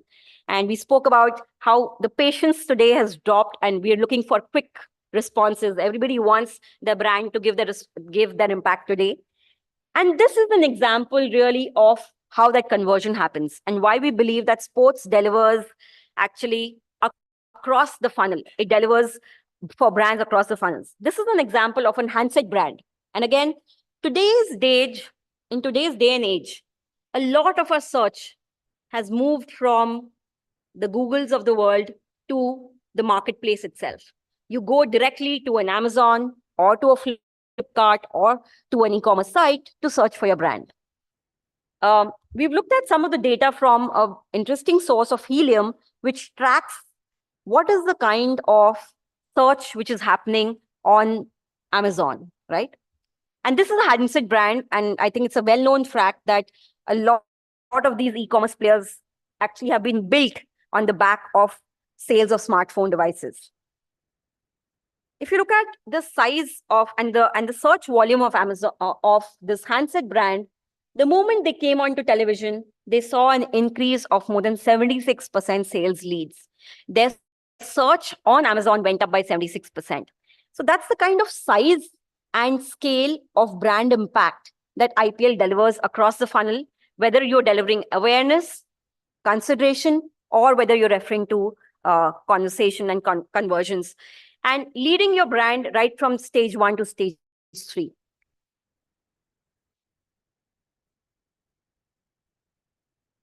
Moving to the next slide, please. So I think the important piece is that, while a lot is happening in the world of sports, what is it that we are doing different? And what do we feel are some of the parameters that will help us reinvent brands? The scale and the brand impact of sports is unparalleled. But now at Star Sports, we are reinventing how brands use sports on television to have a much greater impact.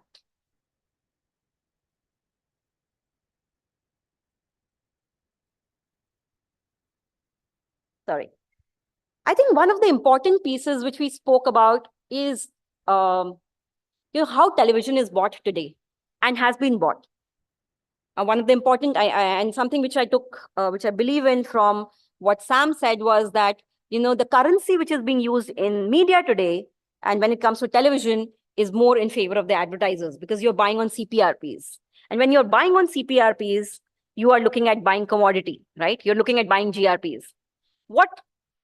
At Star Sports, we believe that if you need to reinvent television, you need to move away from commodity to quality and move into a quality buy. And what cricket delivers, it delivers high quality GRPs. And this is a very, very interesting example of a very large FMCG brand, which for the first time came on to cricket in a very large way. They were big sponsors. Now, in spite of that, their GRPs on cricket was only 14%. They were buying 86% of GRPs on rest of the television channels, right? So they were buying their entertainment, music, regional genres, and so on and so forth. However, when they did their own brand track, as well as a research which was done in terms of a bespoke research, they found that the 90% recall was attributed to these 14% GRPs. And that's what is the power of delivering quality GRPs. And where does this quality come from? This quality comes from the fact that, when that impression is being delivered, there is dwell time. There are people who are paying attention to what is happening, and that plays a role in memory, and therefore you recall it much better. And which is why we believe that if you look at the right-hand side in terms of what the finally impact it had, right? So on the left-hand side is what the input is, that 14% GRPs led to a 90% ad recall. But when you look at the kind of uplift that it had, and in 2 years, right? So in the year 2020, the same brand had very low search interest compared to its competition. The brand in red is competition, and what we are seeing, the yellow wiggly bar, is what the FMCG brand which advertised on cricket. And if you see that, at that point in time, they were really trailing behind competition. Come 2023, and in this festive, when they advertised on the World Cup, they saw that there was a massive, and they were able to overtake the competition by more than 54% and extend their lead. And like we said, that every time that there is a growth in terms of search, that leads to consideration and that leads to action. And which is why the way we evaluate brands and the way we look at tracks are something which we look at a continuous basis. And the fact is that, being able to outshout a single campaign, being able to outshout your competition by more than 50%, in effect, 80%, because there was a 30% drop in search before, and now there was a 50% uplift. So the power of quality GRPs is something we believe, and more as we move forward, it's important for us to understand that television needs to move beyond just quality, beyond just commodity. It needs to buy quality. It needs to evaluate what is the impact that it's having on brands and its businesses.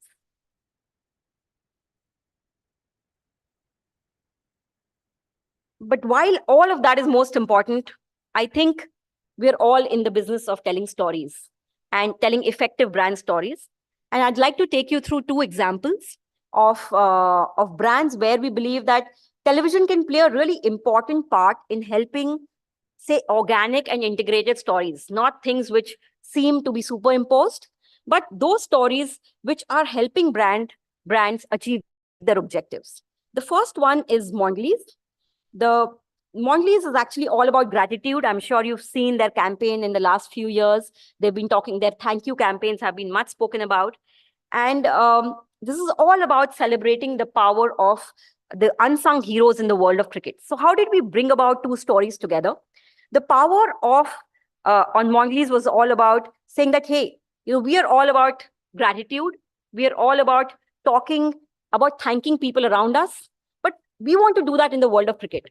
And what we brought together was the parallels from the world of cricket to that of gratitude. And this is an example of a season-long storytelling which we did with Cadbury's Dairy Milk, celebrating the unsung heroes of IPL ground staff. We have a video for you here which will explain, how really the storytelling came about effectively. May I have the video, please?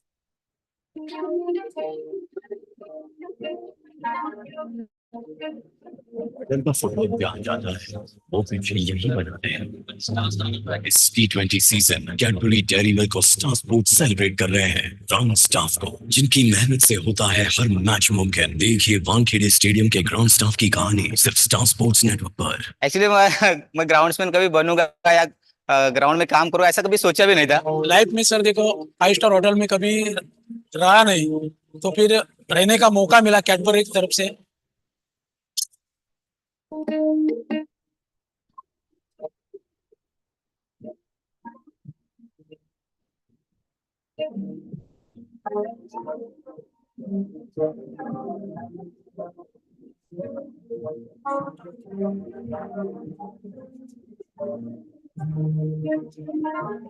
बोला आपने दिल से काम करते हैं अपनी country के लिए अपनी स्टेट के लिए महाराष्ट्र के लिए करते रहिए कैडबरी डेयरी मिल्क आपकी मेहनत ऐसी हमें दिखाती रहे thank you so much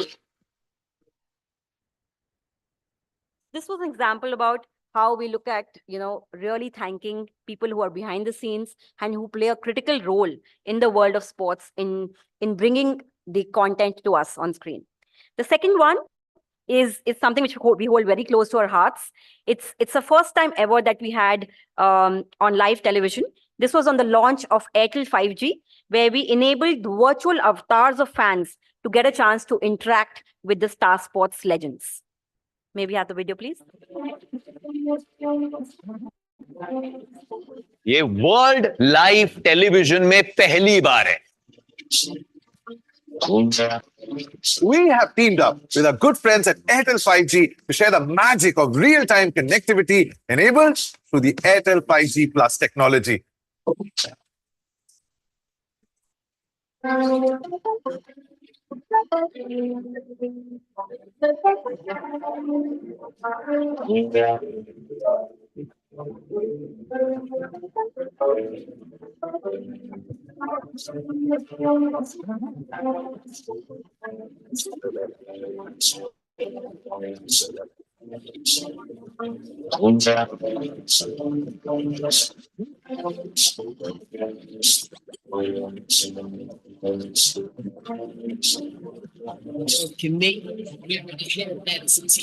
Feeding my arrogance to be seen. Embarrassing kid, I was scared, unaware. Can you do the helicopter shot? Oh, well, I am so excited to be here. Sanjay sir, Suren sir, I am just so excited. The sky's never fired a mag. I grew tight that I grew eyes from my back. They drew iron and I drew rhymes. So the idea was to bring tech and talent together and helps the fans come closer to the whole to the legends in the world of cricket.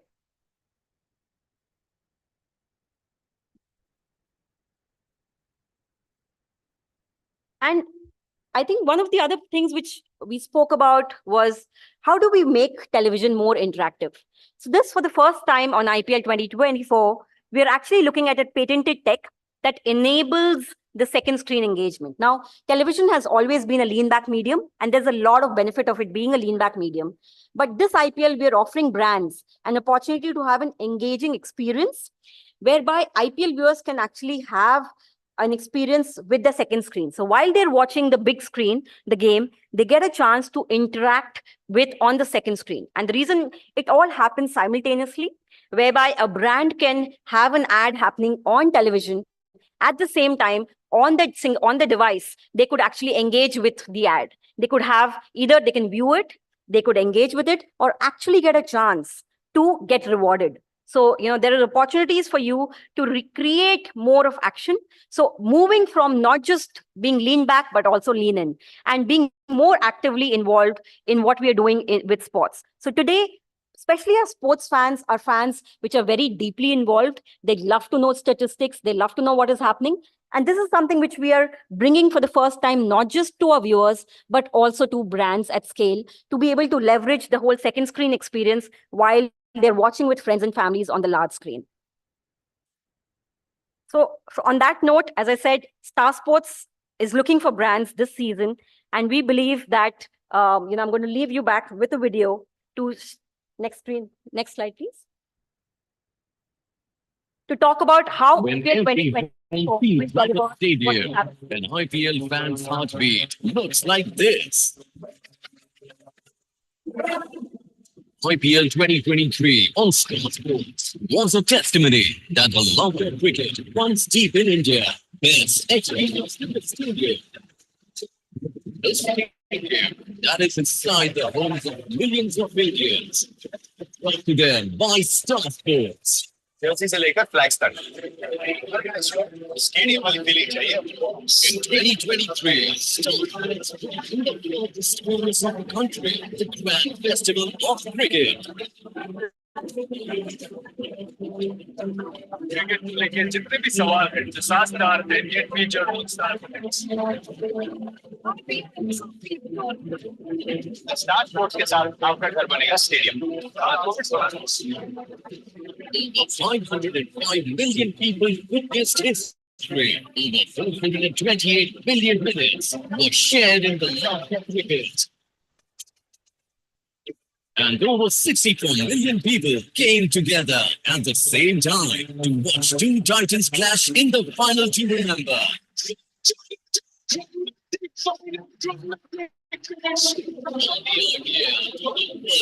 Star Sports continues to break all records.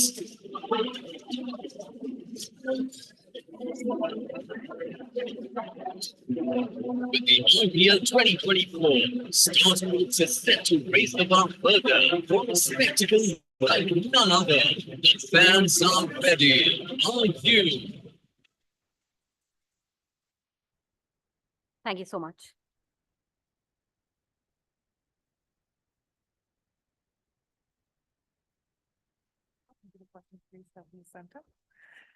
Thank you so much, Shubhra, for joining us on that. And maybe request now the co-founder of EFRM, Mr. Naval Ahuja, to help us with the felicitation.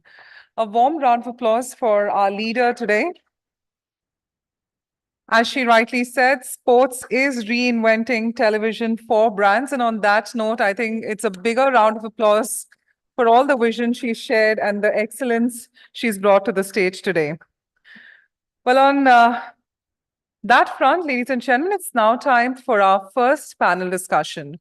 Our spotlight session is going to be post-lunch. Now, let me just talk a little bit about the spotlight session, which is going to be with Shubhranshu Singh, who's the Chief Marketing Officer, CBVU of Tata Motors. He's somebody who's, of course, very well versed in the industry. He's going to be talking about the evolution of TV and how TV is relevant in brand building space, along with connected TV's focus at the end.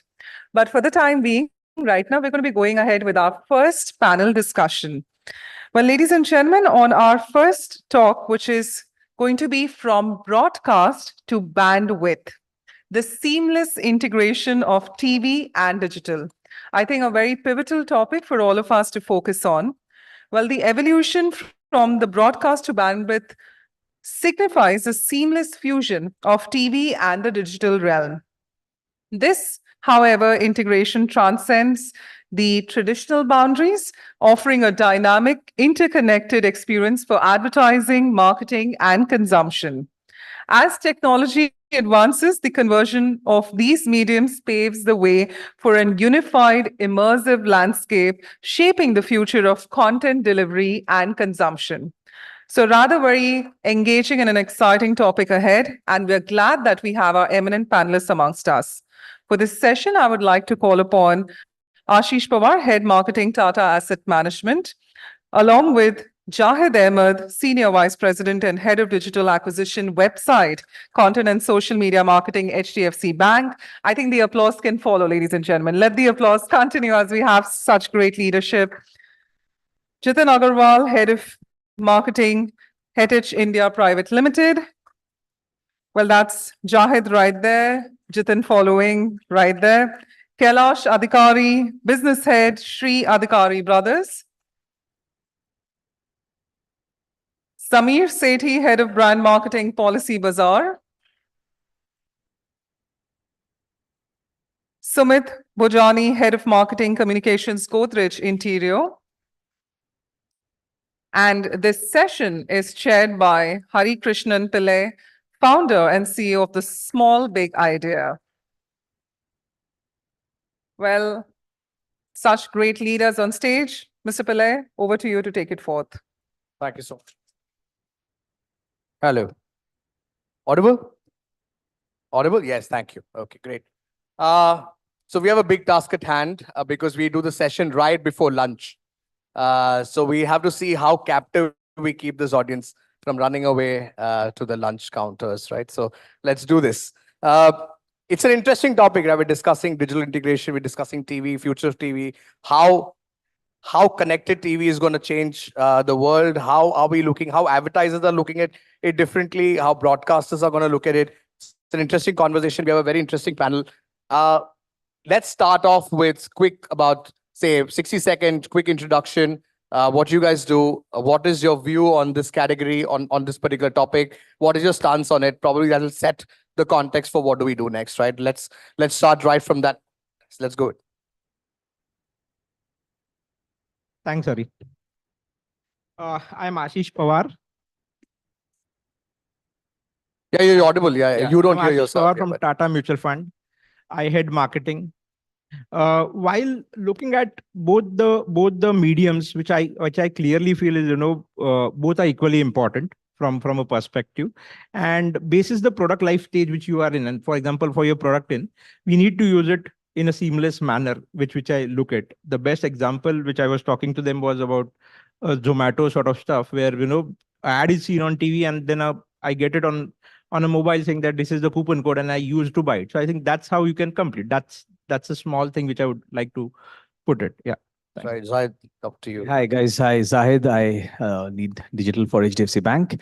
I think this is the most imperative and the need of the day, this topic. If you have to save media monies, if you have to save rigor in terms of planning as well as execution, this is the most having thing, that is an integrated media approach. And very interestingly, when we talk about this, none of the agencies in many of the brands, they don't have an agency which is thinking integrated. There is a separate TV, separate digital, separate performance. So I think this is a very interesting uptake and the next buzz that's going to be happening. All right, thanks for that, Jitin. Let's move to you. Hi, so this is Jitin, and I head marketing for Heritage. See, my view is, if you look at the mega trends, there are a lot of mega trends which are shaping the consumer behavior, right? The prominent among them are digitalization and individualization. And today, if you look at the mediums that we have, there's a lot of individualization, personalization that people are looking at. And that's where you see the role of digital, evolving very rapidly. So TV, obviously, the top of the funnel and the middle of the funnel is where TV obviously plays the most important role. But digital is where the bottom, of the funnel is where people are using a lot of digital. So there's a lot of, if you ask me, there's a lot of integration which is happening. Obviously, there are challenges which are happening on that front. But I just think the one without the other today is not a possibility, if you really ask me from my point of view. Right, thanks, Kailash. Good afternoon, everyone. Thank you, Hari. This is Kailash Adhikari from Sri Adhikari Brothers. And on this particular topic, needless to say that my bias is towards TV lie, as we are into TV since the past 4 decades. But having said that, there's no denying about the fact that digital is a strong medium. And each and every medium, whether it's print, outdoor, TV, or digital, somewhere they try to get integrated because all fall under the ambit of the media and entertainment sector in this country. And looking forward to the discussion here of how best integration can happen. Right. Thanks. Samir? My name is Samir Sethi. I head brand marketing for Policy Bazaar. So the topic of the discussion is integration of TV and digital, which I believe is very oxymoronic. I don't think TV and digital can be integrated, but they can operate in their different silos, working collectively to achieve very different objectives. Right. Go last, right? Hi, my name is Sumit, and I head the integrated marketing communications function at Godrej Interior.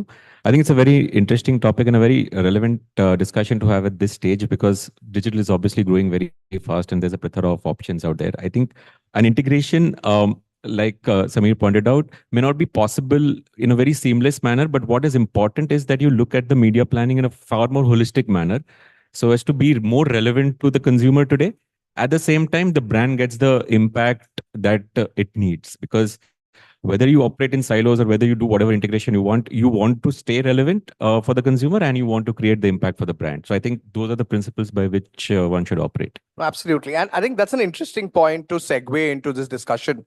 I remember back in 2008 when we used to attend these seminars and we were discussing about how digital is the next big thing. And that conversation went on for about 5 years, right? And that's probably the conversation today. Like, how is TV and digital integrating? How connected TV is the next big thing?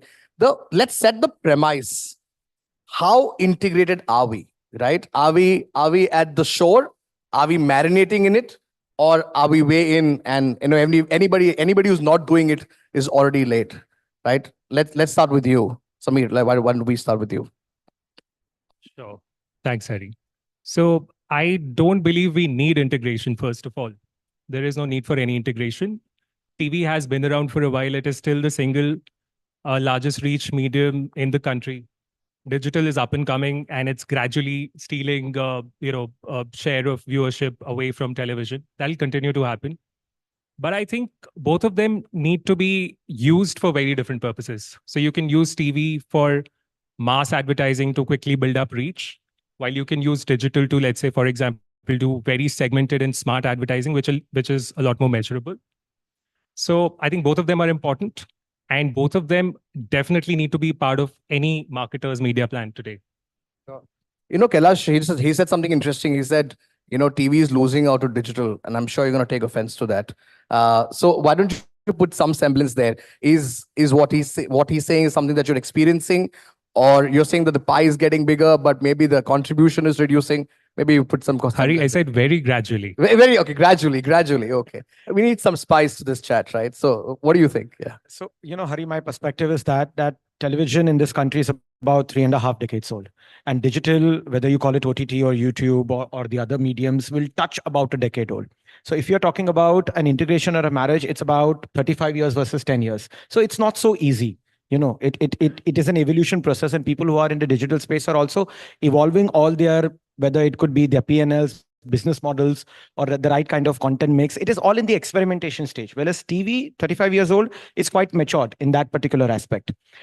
Also in India, as we were discussing, behind stage, it's about the fact that 70% of India is connected to television.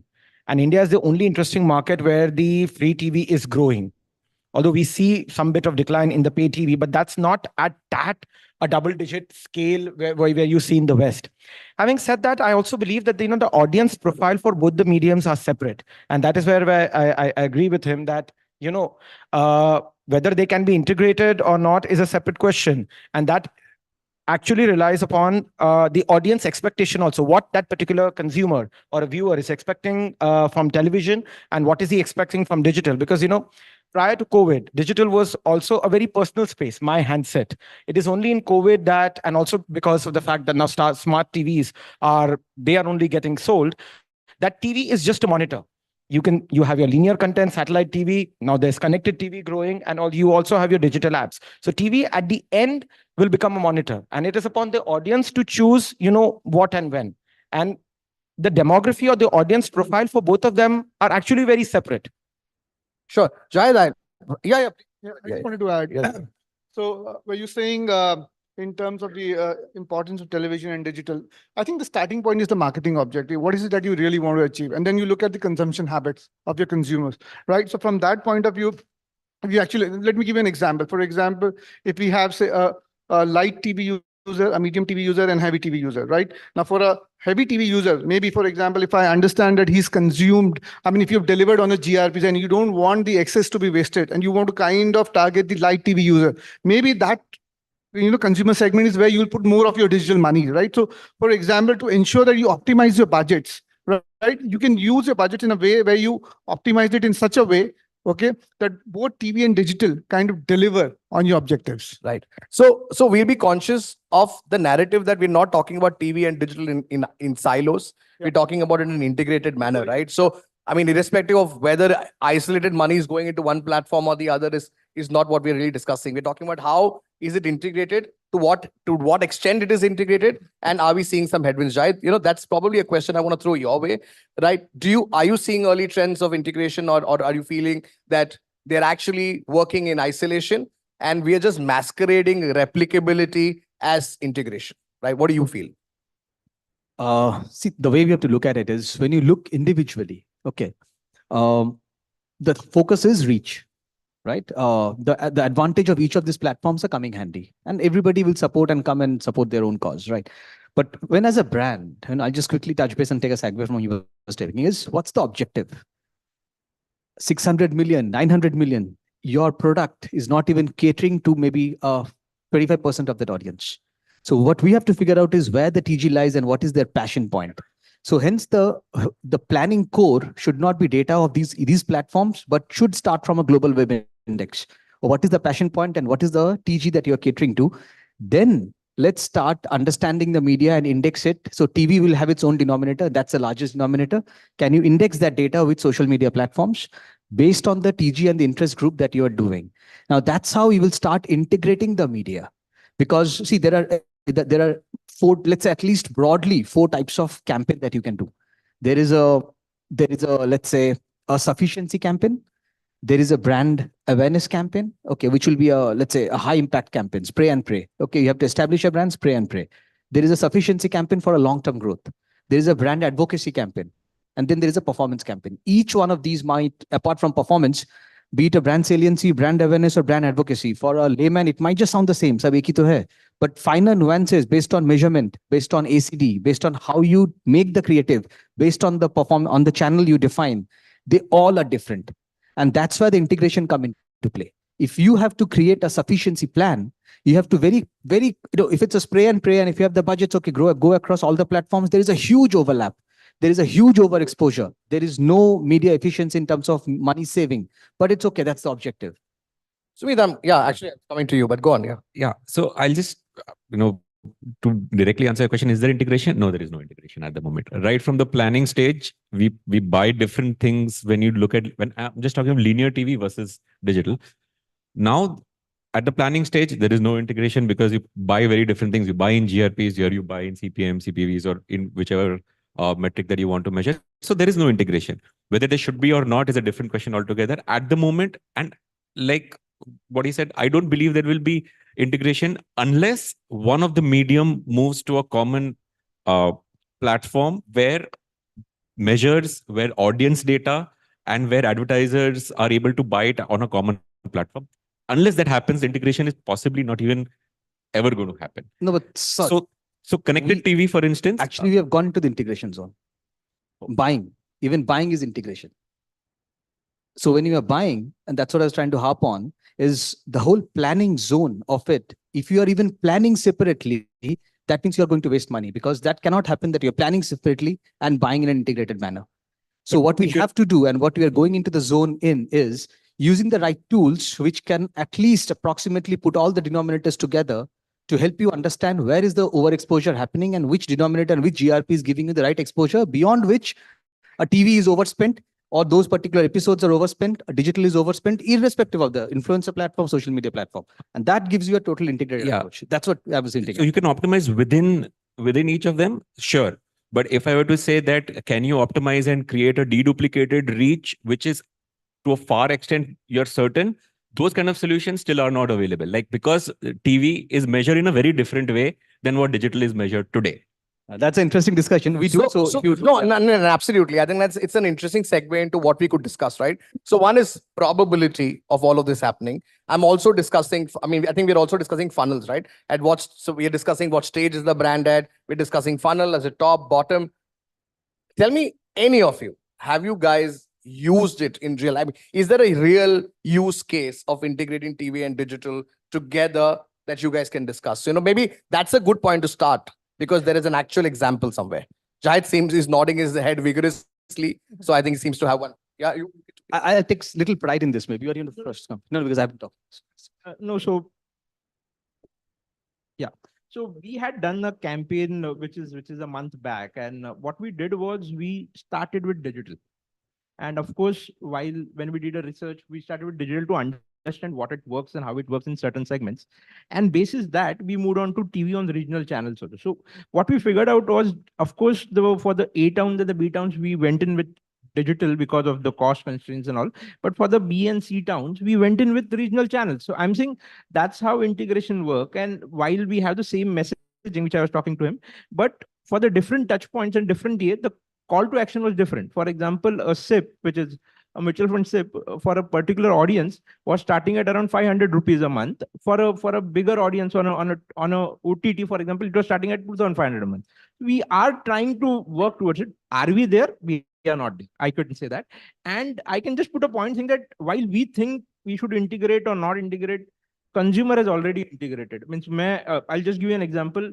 And I was talking to my child, which was there. While she sees certain things on news, on television also, and as well as on OTTs also. And so people are integrating, people are going forward. Of course, the Gen Zs, which we call about, are looking into digital assets. But when I see about my parents and all, they're still onto that. So we need to understand, as he rightly said, what is our TG, what is our product which are in, and then look into it. But yes, integration. Sure. Sure. Sumit, I want to come to you. I'm going to just closer use case. Yeah. So, I mean, you are a digital first category, spending tremendously on television, right? What is your experience there? I mean, digital first usage, consumption, purchase, all is happening on a platform, but probably you're using television a little differently. So what's your view there? So see, number one, I think TV is still a very, very large reach medium. In fact, the single largest reach medium in the country, I pointed out earlier. And we have been extremely bullish on television. We've been advertising very consistently on television for the last many, many years. We do almost 1 or 2 campaigns every month. The reason we have the confidence to do it is because it gives us immediate returns with a fair degree of measurability. I'll tell you how. So I think a lot of people are shying away from spending on television, thinking about measurability, right? You advertise on television, you don't know what you get in return. There is no click data, there's no conversion data, etc., etc., etc. So measurability is a two-step process. You segregate the delta and you attribute it. And television advertising, if you do at a very large scale, there is a reasonable amount of segregatable delta that you can identify. And if you're not doing a lot of other mediums at a fair bit of scale, then you possibly have only one single intervention to attribute it to, which is television. So it's also about the kind of advertising you're doing, right? So the effectiveness of any campaign is dependent not just on the medium, it's also dependent on how you craft the creative. A lot of our creatives are very, very tactical in nature. They try to generate immediate demand. There is a very, very clear call to action, and there is a high value price point communicated, etc. So we see very, very real time impact of television advertising, which is why we've been able to do it very, very consistently. Also, I think when we talk about integration, we're only talking about integration in terms of buying or planning, etc. Right? There is another consumer behavior level integration that is happening already. So, for example, people are watching TV. Earlier, they used to just watch TV and give it undivided attention. These days, they're watching TV and they're always fidgeting with their phones. They're either WhatsApping their friends, they're doing Instagram reels, they're checking work emails, etc., right? So the phone is always handy and it's disengaged. So when you're watching something on the big screen on the television and the phone is disengaged and readily available, you might just want to check out a website if some communication appeals to you. And that's what we see in action. People watch our ads. Some of them are influenced by it. They log onto our website, generate a lead, buy a product. So it's very, very seamless. While at the same time, if you were to advertise on digital, if your category is a very big ticket, long planning category, non-impulsive, etc., they might not want to, let's say, for example, stop the cricket match that they're watching just to go to your website or download your app. They don't want to disturb their experience. But if they're watching something on TV and the phone is free, they can still do that. You know, it's interesting. I think what we're taking out of the discussion that we're having is probably planning is still linear in nature and it's happening in silos, in isolation, majority of it. What about content? It's an open question to everybody. Anyone can pick up. What about content? Is content contextual, or are we still far away from creating contextual content for integrated mediums? It's an open question. I mean, anybody can take it. Yeah, go for it. I think a lot of strides have been made, in terms of the way people are churning out content right now. Earlier, it was always a TV first content saying that I run a 30-second ad and the same thing I translate into a digital. But I think that's no longer the case. I think people are curating a lot of content. People are customizing the content to meet the needs of the digital medium. So for example, people have moved on to YouTube Shorts. So there are Insta Reels, where you put the message up front, right? While in a TV ad, it's more about storytelling where you have a higher attention span. Digital, I mean, the attention span obviously is much more limited, right? So you'll put up your story right or the messaging right in the first 5 seconds to ensure that the person, for example, understands your message. Because I mean, obviously, attention span is not so long. Similarly, for example, a lot of people see, your ads on mute. So you put up subtitles out there just to ensure that your messaging does not get lost. So this is some of the things which I think a lot of things are happening. And obviously there's a lot of regional content which is getting created to, address the nuances of the regional audiences. For example, you can see the growth of regional influencers right now. There's so many regional influencers who've actually come into work right now because people kind of relate to them better rather than you have influencer who kind of cuts across the country. So I think there's a lot of customization and a lot of content curation which is happening right now. But customization, content delivery, I mean, creation, I understand, but even content delivery, do you feel that there is integration happening there? Yeah, so I mean, it's limited. If you really ask me, for example, CTV, I mean, you can select the genre on which you want your content to be. So that kind of customization can happen, right? YouTube, I think, still offers you a better, kind of option in terms of content delivery because, I mean, there's a YouTube retargeting which you can do basis. I mean, there are certain keywords or, for example, there's certain kind of videos that you've been watching based on your history. I mean, it will serve you that kind of content. So I think a lot of strides are getting done, are being made even in that field. But yes, it's limited compared to the content curation which is happening right now.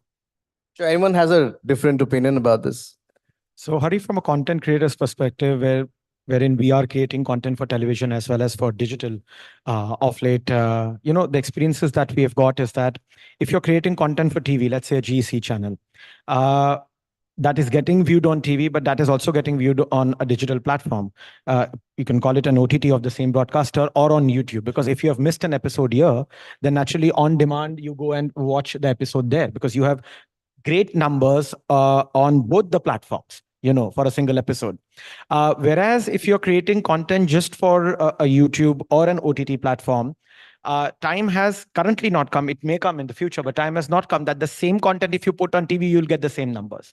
Because the, like how he said about like his daughter watches a certain part of content on television and also on digital. Now she is a consumer of both the particular mediums, but she will have her own choice of what kind of content she wishes to watch on digital and what kind of content she wishes to watch on television. So TV content on digital, yes, there are takers thanks to smartphone availability or affordable data. But the influencer kind of content, which has grown a lot on digital, which we are also creating in that space, whether I can replicate that on TV and get those GRPs, now that is a big question mark. And if some experiments have been made, but those are not very successful on TV. Sure. Yeah. So I'll just chime in here. See, when you look at content, there are 2 or 3 aspects that one needs to also look at. One is what is the format of the content itself. So if you make a video content, now that video content can then be adapted to several other platforms depending on what the propensity of the platform is, how the audience views the platform. Like you don't want to play a 60-seconder on YouTube. You would want a 20-seconder, then you can run a non-skip. Very simple thing. In Insta format, your reel formats are different. So if there's a video content, you have to adapt it to the kind of platform that you want to be in. Then there is a second question is, at what stage of the customer journey is this content going to be consumed? So if you have created content around, let's say, awareness, and if there's a second piece of content around consideration, then you start thinking about, okay, at what place is this consideration being built? Like in a category like ours for furniture, a lot of consideration today is being built online. So a lot of my consideration content almost exclusively resides online, whereas a lot of my awareness-led content is mixed between a digital as well as a non-digital format. So these are some of the considerations that need to be there when you create content. So it is integrated at the brand level and at the objective level. The minute you start, putting it out there at different platforms, that's where you have to start dividing and adapting it to different. Correct.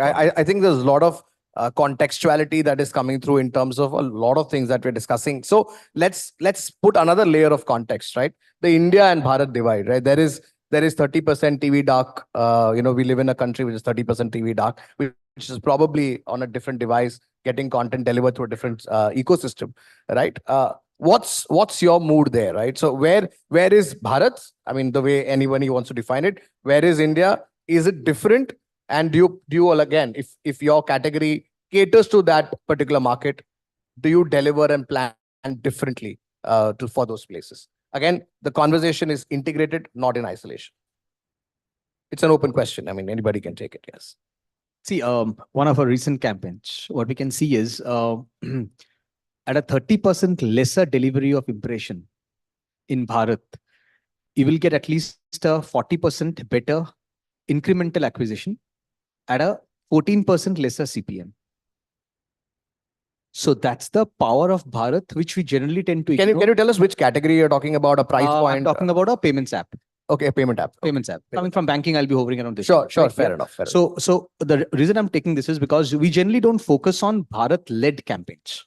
Okay, we generally make the whole campaign basis on platform, which is, let's say, okay, now what's happening is, and so what we're seeing is the uptake in Bharat, be it in terms of digital consumption. If you see the growth in internet and digital is happening actually in double digits in Bharat and very single digit minuscular in, let's say, Metro and Tier 1. Okay. So if we focus on Bharat, be it in terms of the platforms and the media efficiencies, I think there's a huge uptake in terms of acquisition uptake, performance uptake at a much lesser cost. That's what we are seeing. And given the spends pattern, be it grocery, be it shopping, online shopping, be it usage of mobile banking channels, I think it is at least a 1x better than that we see in the terms of percentage as compared to today's trending situation. So it's a very good population to kind of target over there. Anybody has a different view on this? So I'll give you a very recent example. I think number one, India, Bharat, etc. are, I think, mostly buzzwords. And people usually are talking about the consumer behavior, the buying behavior and content consumption behavior of metros versus tier 2, tier 3 towns, etc., etc. I'll give you a very recent example. So insurance is a very complicated category. A lot of very evolved customers from metro cities also are very hesitant to buy it online. Currently, we have a campaign running on TV, which is featuring the family of a term customer from a village 100 kilometers away from Patna. So, and not a very high income, highly educated customer also. So somebody who's sitting in a village 100 kilometers away from Patna is buying a very, very complicated category online. That tells you that the divide that we have created in our minds in terms of how evolved customers are in smaller towns versus metros, that gap is very, very quickly bridging because of, information democracy and internet, etc. Sure. Let's move out of this integrated conversation, right? And I don't know whether you guys like it or not, but let's talk about integrating or using technology in television, right? I don't know whether there is a solution there. I'm sure there is a solution there. Outdoor is doing it very efficiently. They were rogered right close to COVID. They've come back with a bang, with digital screens. They're discussing digital data, right? Let's talk about television and the usage. Do you see any practice, any tech inducement into television that is going to change the way we will probably buy it? And hence there is no conversation about integrating because television itself in itself becomes tech first. Do you see that happening? There were some guys who tried it. I mean, there were people were putting, I mean, there was audio running on television. They'll pop up ads on your mobile phone. There were efforts that were there, giving separate ads to separate TV households. Those efforts are there. Have you experienced it? Has it been effective? What is the sweet spot? What is the dream? Yes. So, what I think we were discussing with Samir only and he told me that now it is possible for certain channels where sitting out of a Worli and sitting out of a Borivali, different ads can be served on TV with certain channels. I think more and more if we see more and more sort of this, it's like a complete CTV package which you'll get, and this will surely add it will open a lot of floodgates for advertisers, because I really want to show a different content at a different price point for a particular individual sitting out of different areas as well. So that would it will help me serve into the language which I want, B, the price point which I want, and then of course the TV becomes the same relevant because digital is also able to do that. So that way, if it happens, I think Amagi and somebody tried it, what you were telling me about it. But I think if this comes into the market, that would be a game changer. So tech, of course, yes, it's important. How it comes in and at what scale is what we need to look at. I think this targeted advertising about targeting your consumer very finely or very accurately and minutely will definitely help television and boost its headway and in terms of its life. Although we are not talking about the obituary of television anytime soon. But at the end of the day, whether it's so seamlessly possible on satellite linear television is a question which is not so finely answered. But yeah, that the same thing is very much possible, and we are seeing it offshoots in terms of connected and addressable TV, and the number is also growing. If we take the data about 32 million, and if that continues to grow, then naturally that could be an answer to it. And whereas you are on television viewing the same content, just that also in a linear format, but just that for the marketers and for the advertisers, it is more addressable. So I kind of agree that, there are a lot of things first which will have to happen. One is your smart TV penetration has to grow at a very rapid scale, much faster than it does right now. Internet and bandwidth and data continues to be extremely cheap. Third is, I think, addressable TV. We've seen the West adopting it in a big way for the last 5 to 7 years, and it's $1 billion industry out there at the moment. And if that comes in, a lot of back-end challenges have to be addressed for that. Delivery of TV on a cloud or on internet overall will need to happen. Linear TV, scheduled programming, whether it'll ever be able to do that, I'm not an expert there. I'm not entirely certain it will. But when it comes to addressable TV and shifting then TV just becomes a screen. It's one of the screens in the household with 4 other screens, and the entire household is then profiled. And the use case that he mentioned about Borivali and Goregaon and Andheri having different ads is entirely possible when you start mapping household through addressable TV and addressable devices. So I think that holds real promise, because then you're not buying GRPs and then you're not buying CPMs and then trying to figure out how both of them have worked together for a deduplicated manner. You're buying household reach individually through one currency. So that single currency becomes extremely critical. I think addressable TV holds promise. It started in India. Let's see how that goes. What stage do you think we are at? I mean, on a scale of 1 to 10, let's do that, because I just feel overall somebody sitting. Thanks. Great timing. Yeah. So I'm just saying, right? Which stage are we? Because I'm thinking, if I'm sitting in the audience, I would think that we are fence sitting at a lot of stages. On a scale of 1 to 10, where are we on this theme of integration? Is it a 1, 2, 10, 9? As in, I think from understanding or maybe to appreciate the need. And maybe this is, I think, one of the very first discussion that's happening on integrated approach. So I think it's a very nascent stage. Okay. Beat the tools. Okay. As you was rightly saying, not many tools are available, starting from planning to measuring the efficacy of it, a joint efficacy of it, right? So I think we're in a very nascent stage, but it has to go in the way where it's an integrated planner. So be it from a stakeholder, the client side, the brand side, appreciating, understanding, even the teams has to be integrated in such a way, okay, that they appreciate integrated media, and that's how they're scaled up towards it. Okay. Otherwise, it's always a TV versus digital. Even today, if you see, the comparison is TV, digital spends are almost kind of beating TV spends, right? So it has to be and that's why it will be a very interesting space to be in. Yeah. Sure, great. Okay. Yeah, so I agree with what Jahid is saying. Yeah. So if you ask me, we are maybe at 1 or 2, right? As far as integration is concerned, because obviously we do not have a unified measurement system today, right? Where is there one body who can tell you that, that this is whatever you spend in television and digital, and this is what it's giving you right now. So yeah, we are at that stage. Similarly, what he's saying in terms of ensuring that when we do the planning, it's always like a TV, versus a digital, right?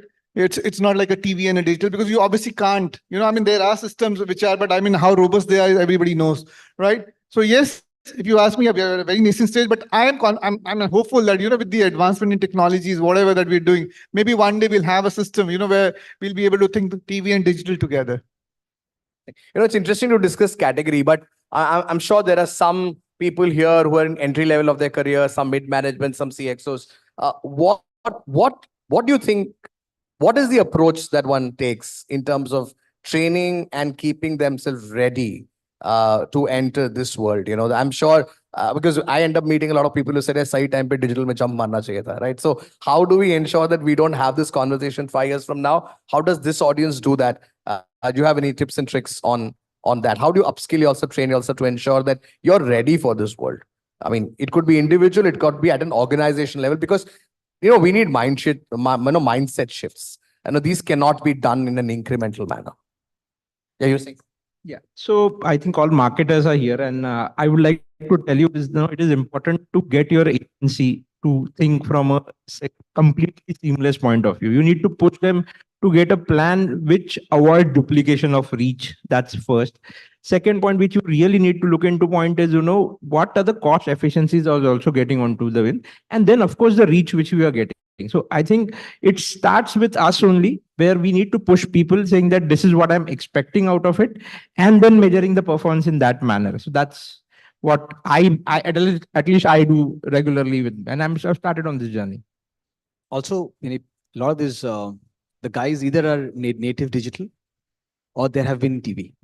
So it's also time that the same person understands and appreciates both the platforms and in nuanced detail, right? So once you start understanding the measurement metrics and the success ratio of a TV and digital, I think that's where you will be holding a very strong position to say how each of them is creating a significant impact. Because today, like let's say an influencer marketing, okay, somebody is an influencer specialist. Influencer is doing a significant job in terms of my baseline organic growth. Okay, which TV used to do? Right. So how a TV with an influencer, with an OTT spread, with a CTV is doing. And so that's a kind of growth the individuals have to kind of start training themselves into. Yeah. On that, or then we kind of move the audience for questions. So I have one last point to make. Sorry, this conference is called the TV First Conference, and we have spent the most amount of time talking digital. So I would just like to make one passing comment that I'm a huge proponent of television. I think this whole cord-cutting debate and TV dying, etc., is a very valid argument in the US, where the average household pays about $150 per month for cable. In India, it's 200 rupees, and the entire family watches their entire set of entertainment, be it sports, movies, kids, all of that, right? So we are still very, very far away from the death of TV. TV is still holding on very strong, even though there is a marginal decrease in share, etc., in the last 1 year, especially. So yeah, just that. I hope I'm also addressing Kailash's complaint.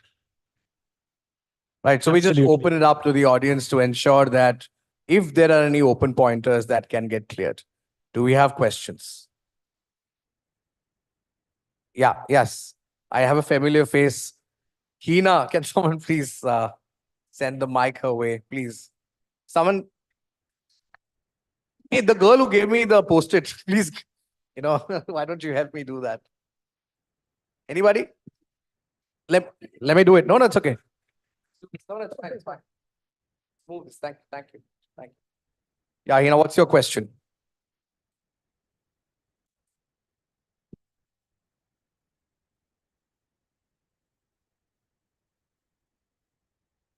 Got it.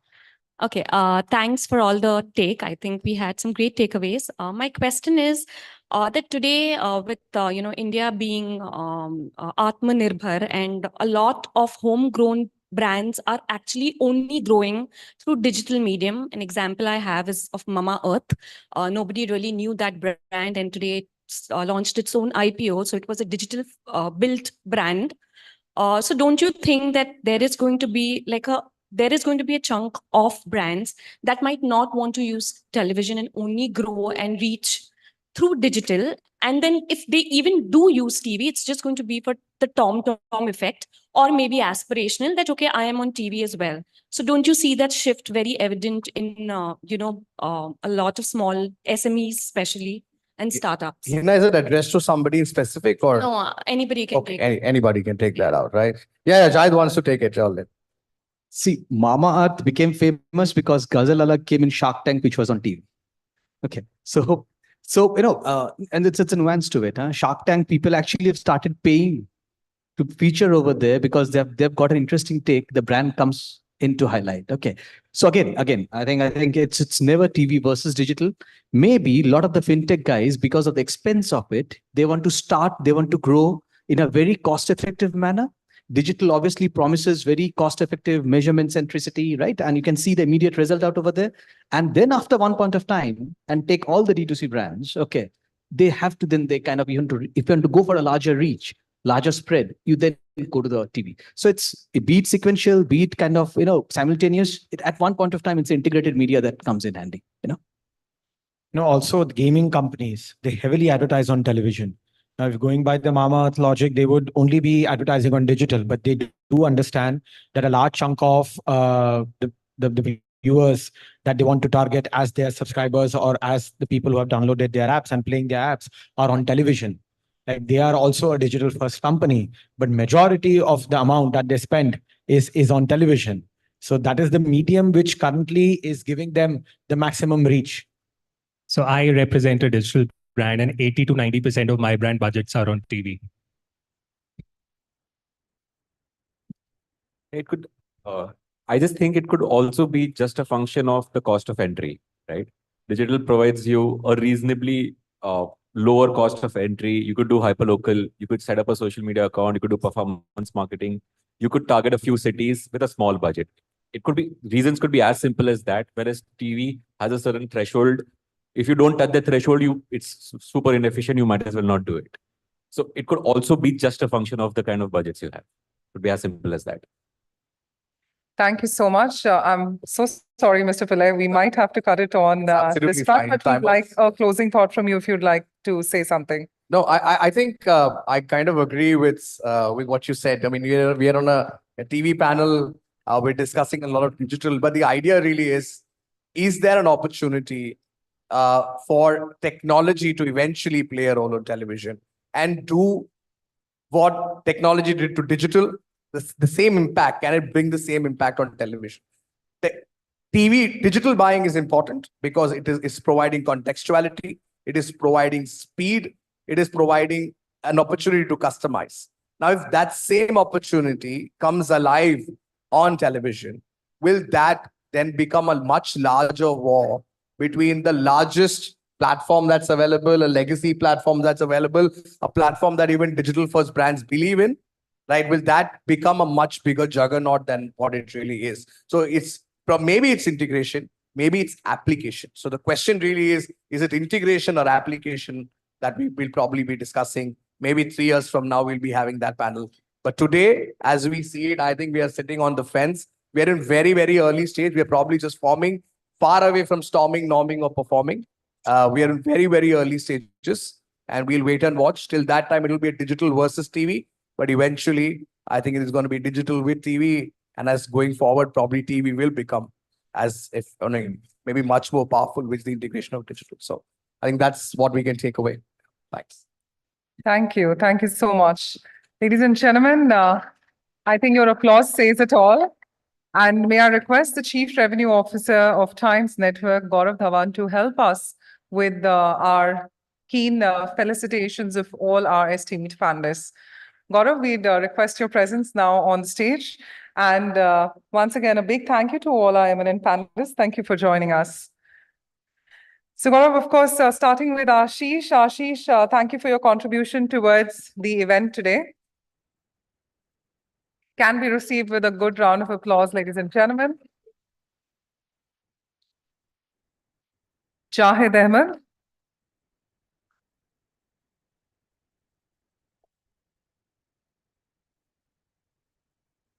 Jitan Agarwal.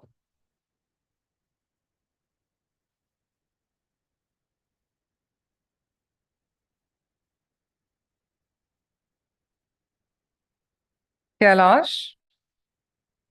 Thank you so much.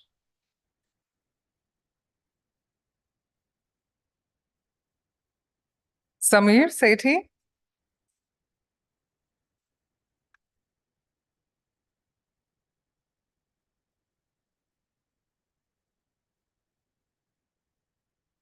Sumit Bujani.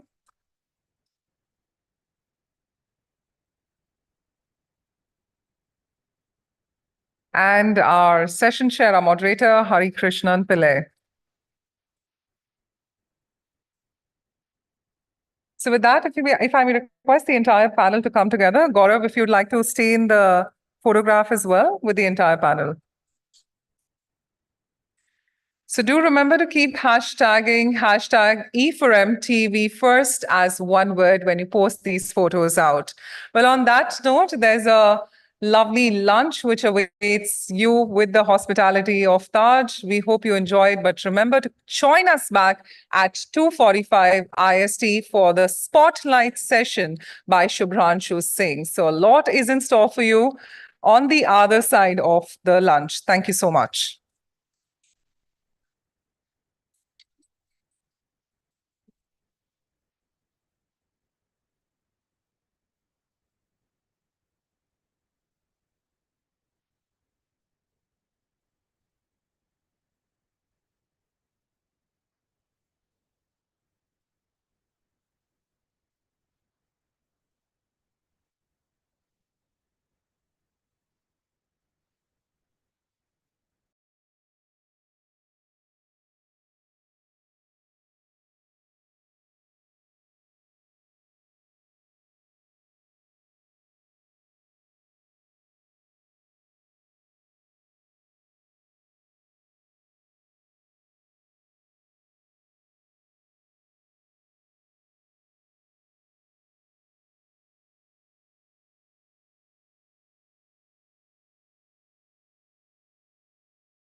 Don't tax the poor people who are using petrol, diesel to go to work or to send their children to school. I give you the complete picture in black and white, not a colored opinion, facts that help you form your opinion. The News Off at 9. Weeknights at 9. Only on Times Now. Truth isn't very complicated. Only agendas make it obfuscated. To avoid the whataboutery, stay away from the lazy analysis because you get the truth when you are upfront. For the intelligent, incisive Indian. India Upfront with me, Padmaja Joshi, weeknights, 8 p.m. only on Times Now. Journalism is a mission, not just to seek accountability or a fight for justice, but for honesty and integrity. Voicing citizens' concerns and using the truth to demand answers, ensuring that you come first on agenda. Watch News on Agenda with me, Balasubramanian Balakrishnan, weeknights at 10 o'clock only on Times Now. When journalism is led. When every home feels like a stadium, an IPL fan's heartbeat looks like this. IPL 2023 on Star Sports was a testimony that the love for cricket runs deep in India, best experienced in the stadium. The stadium that is inside the homes of millions of Indians. Brought to them by Star Sports. Over 505 million people witnessed history. Over 428 billion minutes was shared in the love for cricket. And over 64 million people came together at the same time to watch two titans clash in the final to remember. Dramatic final, dramatic finish.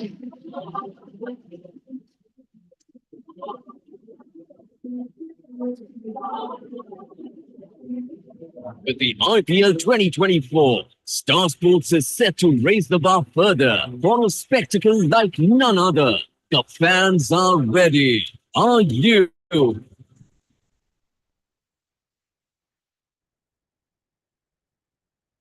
Check. So, ladies and gentlemen, well, welcome back to the E4M TV First conference. Well, we do not want to hold you further from our spotlight session. Well, we've been ardently waiting for this session, and I'm sure there are going to be a lot of key takeaways as the leader who's joining us brings in his immense leadership in this forum. We're talking about the Chief Marketing Officer, CBVU Tata Motors, Mr. Subhranshu Singh, who's going to be joining us on a very exciting and a very awaited topic. Let's give Mr. Singh a warm, warm round of applause. Sure. Do I have a clicker here? Yeah. Great. Good afternoon. I've been here since noon, but for a variety of reasons, my session is now. Post-lunch sessions are very comforting because within about 5 to 7 minutes, everybody goes to sleep with their eyes open and the attention is the lowest, but the applause is usually the highest because when they wake up, they are guilty of not having listened to anything. So just to seem like they've been all along with me, they will clap loudly. I am here in my capacity as a marketing person, as a brand builder. And while the subject matter is about what happens to advertising here onwards on television, I will want to give you a slightly broader perspective on where we are with the development of television per se. I began life as a marketer in Hindustan Lever in 1998-99. So I've pretty much lived through the boom years of television and now and looking beyond. And there are several things that are the responsibility of television that are coming into play today. And you have to dial the clock back all the way to realize why things are the way they are today. So let me begin by telling you a story. In Western Tunisia, there is a place called the Kasserine Pass. Between the 18th and the 24th of February in 1943, the Americans met the Germans for the first time in a land battle in this place in Tunisia. Now, both parties had spent equal time on the ground. The Americans had about 6 times more material and men on the ground. Their general was a highly regarded, highly decorated person called Lloyd Fredendall, General Lloyd Fredendall. And on the German side were two maverick generals, von Arnim and Field Marshal Erwin Rommel, the Desert Fox. So the Americans thought, we have 6 times more material. Everybody is coming to the theater at the same time. And within 2 days, the Americans had almost 1,000 casualties. On the first day of battle, 180 tanks were taken by the Germans. And they realized that they had been blown to bits. So immediately, emergency messages were relayed back to their headquarters. General George Marshall was the commander-in-chief. He later became Secretary of State in America as well. And he wrote to the field commander, who was Dwight Eisenhower, who later became American president as well, saying you have to take action. And what are the actions that Dwight Eisenhower took? He firstly appointed a person called George Patton, a loud general. He did not like him much at all, but he put him on the ground. And he created a special cell which was away from the field command called the planning cell, which was headed by another genius called General Omar Bradley. And within about 4 months from there, George Patton had already crossed over to Italy. And had it not been a decision on the Allied part, he would have reached Berlin earlier. Now, in the memo that Dwight Eisenhower wrote, General Eisenhower wrote, he wrote 2 things. And this is the part of the reason why I put this story to you. The first thing he wrote was that in battle, and I'm saying that that's true of business as well, plans are useless. Within 2 hours of the battle starting, all your plans will go for a toss. So he said plans are useless, but planning is critical. You have to be able to visualize as many scenarios as will potentially become available and think about them before the battle starts. I think television in India has not sensibly done that, in my opinion. I'm saying this responsibly. I also spent 4.5 years in television at Star. Secondly, he wrote in ending, when he announced the changes in command, he said, we need to imagine that we are not so good. And in that, he quoted Aristotle to say, those whom the gods want to destroy, they give them 40 years of success. 40 saal regular success milne ke baad, you are unable to change your method, you're unable to change your war paradigm, you're unable to change the sequence with which you approach the market. And I think this has been true for television as well. The saving grace is that there is no battle, there are no casualties, and the business is still thriving. So this was the first part I wanted to say it. And also, just in case you think that, I'm talking about a military battle, outcomes can be uncertain, it is probabilistic. This is another chart I wanted to show you. Say, cut back 500 years, say in the early 1600s or the late 1500s. India and China put together were 70% of the world economy, give or take. And they had no concept of what Western Europe was. And even if they knew Western Europe, they knew Spain, they knew France. They had no concept of a little island called Britain, which was windswept, no natural resources, nothing. And then within 500 years, that little island not only colonized the whole world, but I am speaking to you in English. So this is the impact that they had. The point being that transitions are not going to happen 1 quarter, 1 month, 1 fiscal year.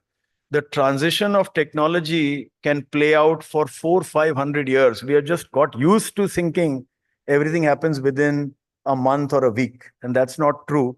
And television is also seeing that kind of a change. Now, first thing to understand is, and I'm saying this as a brand builder, a television is not an appliance. A television is central to the way in which India organized itself. I grew up in Rajasthan. My father was in the Indian Administrative Services. He would get transferred from small town to small town. It was only in 1987 he became commissioner in Udaipur. It was the first time we came to a place where there was a Doordarshan tower.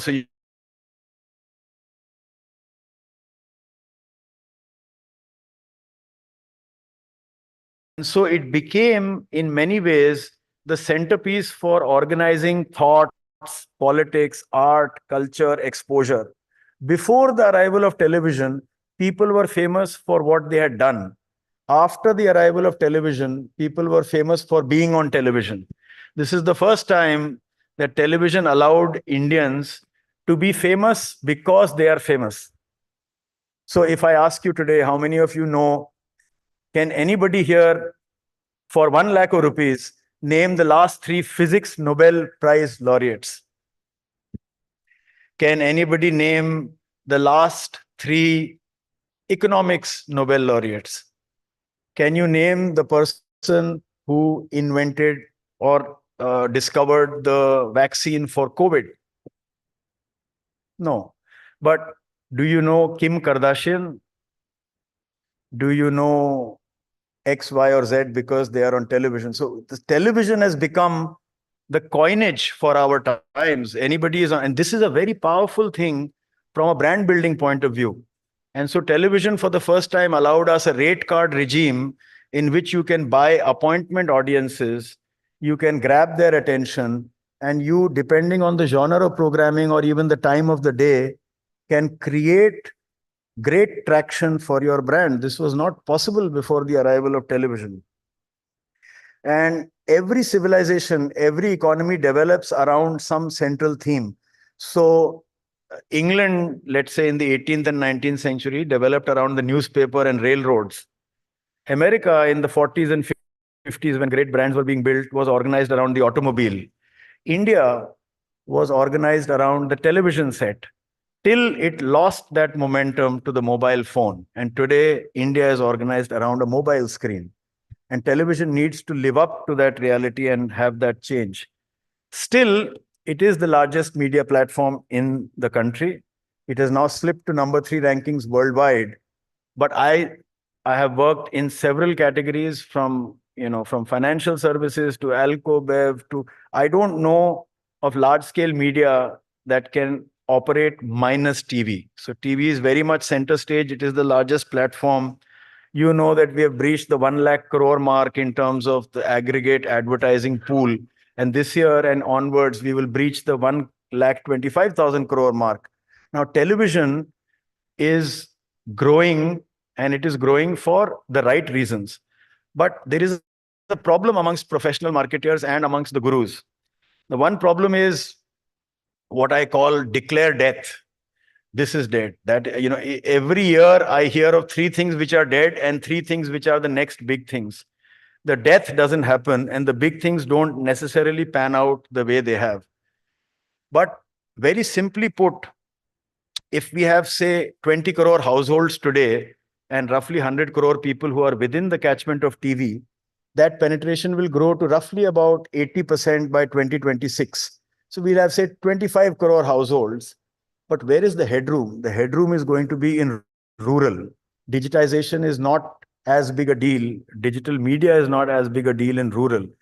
But the content will become zipping across various screens, and television needs to find an intelligent way to stay in the heart of the content dialogue. And this is one thing that I think needs to be done. I would be happier with television advertising if that was happening. Now, television is, like I said, relevant because A, it is the biggest, B, it is still growing. India's economy is growing at 7%, give or take. That means every 10 years, we will double as an economy. Now, when economic growth happens, it happens 2 ways. One is top down and one is bottom up. And in television, the bottom up growth is more credible, more relevant than top down. Because if in my house, if suppose my income jumps to twice, twofold in 5 years, what will I do? I will not have a television set in every room. I will have a bigger television set. I'll have a connected TV. I will probably have more subscriptions paid for. But the volumetric consumption will not go up. So the important thing is it needs to have a race with digitization. There is that old story in the Panchatantra about 2 kids who were coming back from school and a tiger started to chase them. And they were both running, trying to save their life. And then one guy says to the other, brother, I don't think we will be able to outrun the tiger. So the guy who was running faster says, I don't need to run faster than the tiger. I need to run faster than you, because whoever is slower will be eaten by the tiger. So that's broadly the story of competing medias as well. And not only is it relevant, it's powerful because it has effectiveness in audience aggregation. That is still true. It has effectiveness in direct and indirect methods. I can advertise on digital. I can get form fills, I can get click to call. That much of live commerce is not possible with television, but it will not aid my brand measures as much as television will. Because the power of television was it was a tight medium. Everybody was seeing, say, Chitrahar at the same time. Now I'm revealing my age, I'm about 84 years old. But back in the day when Chitrahar or the Sunday movie was a big deal, most of India's big brands were built in that time.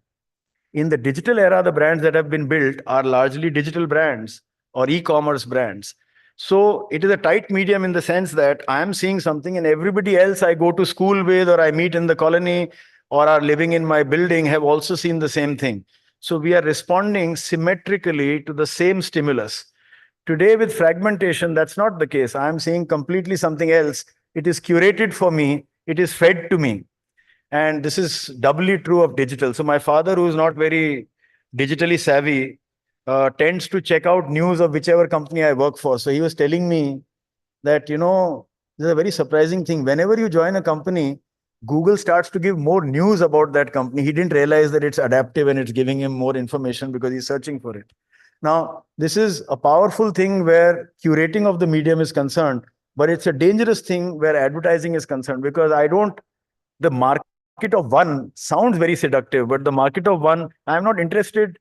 I'm interested in customizing for the market of one, and personalization is important, but I'm also interested in hundreds of crores of people at the same time. And that I think television is still able to give. Now, let me come to this business about OTT. So Netflix, which is celebrated across the world, proved two things. Content through internet protocols and subscriber base is live and flourishing. They were able to make subscription work on digital. But how is Netflix, and I am a great admirer and a regular consumer of Netflix content. I'm just saying this from a questioning point of view. How is Netflix different from premium TV? Because it is not user generated. It is not live and engaged. It is not bite-sized. So all the defining characteristics of digital are missing in Netflix. What is true is I don't need to be a couch potato. I can go search and find, and I can do binge viewing. But that is no different from, let's say, premium television spaced over a period in time. So the game is the same, but Netflix happened to TV. TV did not happen to Netflix. Or take the case of YouTube. Is that a perfect alternative to TV, which is internet ready, or is it internet disrupting the world of content? And nobody has the right answer. We don't know. Only time will tell. Now,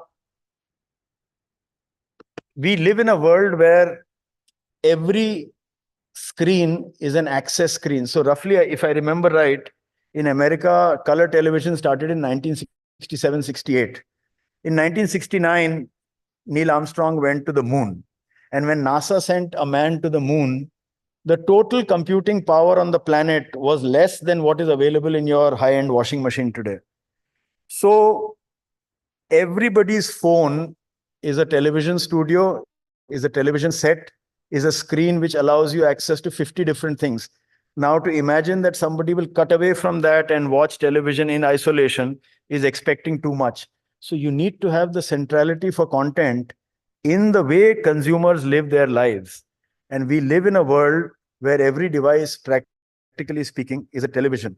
There is a transformation in screens, there is a transformation in demographics, and there is a transformation in choice architecture. And the last one is the most important one. I want to choose what I want to watch. I don't want to wait for you to beam the next episode. Now, I find connected TV is probably a good thing to pursue as an economy, as a collection of consumers, and especially for the television industry, because it allows me a certain access to a very special set of consumers, and that will fast expand. And it also allows me targeted messaging and curation. So it allows for mass and it allows for customization. And the genres that are most popularly followed, which are true for most advertisers, are movies, music, news, etc. And so therefore, this convenience is driving audiences towards connected TV, provided they can afford it. And addressability is driving advertisers to connected TV.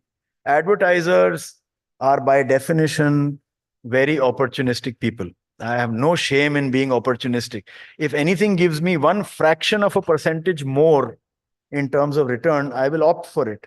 And therefore, it is the onus is on TV to be able to broad base the bouquet of offerings such that I am able to get more portion of my budget goes to them. The challenge is in their court. Now, another thing which, everybody talks about AI, but I didn't have this for fashionable reasons. In my business, in trucks or in passenger vehicles, the latest technology, forget all of that assistance to in the sales and marketing domain. Artificial intelligence is going to allow you to adjust your rear view mirror without you having to do it. So the feed on who is driving on the air updates and the whole experience is going to be more software than vehicle. And this is as much true for television. And by the way, I must acknowledge that media in general and television in particular has lived through probably the most number of technical changes in any industry, certainly in this period of time. So in America, for example, they went from the stations to cable TV. It massively expanded because suddenly they started earning distribution fees. Then it went from cable TV to, video on demand. And now this cord cutting phenomenon, it doesn't work in India because the business will polarize. So at the top end, there will be very, very rich audiences which are available in happy niches. And then there will be the mass audience which still gets free TV. So cord cutting is not a big phenomenon. The bigger phenomenon is where is the interest? What is the window of attention? And today, if I'm not mistaken, it's anywhere between 2 hours and 2 hours plus for the younger age groups, and on average about 3 hours and 30 minutes. And that's still humongous amounts of time. Is another mistake most English speaking marketeers make is that they think that the world is like them. So if I'm not watching TV at home, I think India is not watching TV at home. And that's not true because it's so large and so vast and so populous that many things that are happening in, say, a Meerut or a Unnao or a Asansol or a Karur or a Cuttack for the first time may have happened here 15 years ago. And many things that are happening in a Cuttack today may not happen here for another 2 years. E-commerce is a classic example. People like to have access and e-commerce gives them that access. So how does television have that? I believe AI assistance, and this is a simple example of voice commands, but I think artificial intelligence will play out in the world of television in very, very dramatic ways in the near future. I have a teenage boy, and for him, the television is also a screen, and the experience that you get on the large screen for things like gaming. So if there is an integral play here, I think gaming, we have barely scratched the surface in this country. And I think television also has a role there. Now, if you see effectiveness, as I've already mentioned, is always a multiplier between the effort that it takes to reach that many more people and the personalization that I can drive. So for decades, let's say in the world of FMCG, the challenge was how do I get to that incremental audience? And then regional TV universes kicked off in a big way. They were very competent. They were very good content stacks. People were making money there. Advertisers were able to reach. So if I'm advertising in Tamil Nadu or in Telugu markets or in Kannada, I don't have to think of one television across. That's why I find it funny when they say regional language, because it makes me believe still we think English, Hindi, and regional language. But that's not, if you're sitting in Chennai, that's not the worldview. It is Tamil, English, and whatever else. And that's a wonderful thing for television to explore and exploit. Now, because I began life in FMCG, FMCG is a great indicator of which way the marketing dollars will flow. And if you see even today, the single largest stack is by far the functional advertising that gets done on television. Harpic is the #1 advertising brand, right? So it's a toilet cleaner.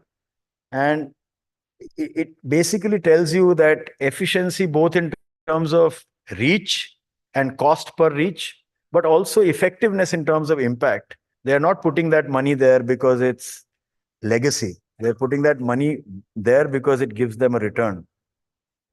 Now, let me try and change the slide. Now, in the commercial vehicles business at Tata Motors, we've done about 15 to 16 large campaigns in the year. Hopefully, none of you have seen it, because if you have seen it, then our media planning is not really tight because you're not supposed to be looking to buy trucks.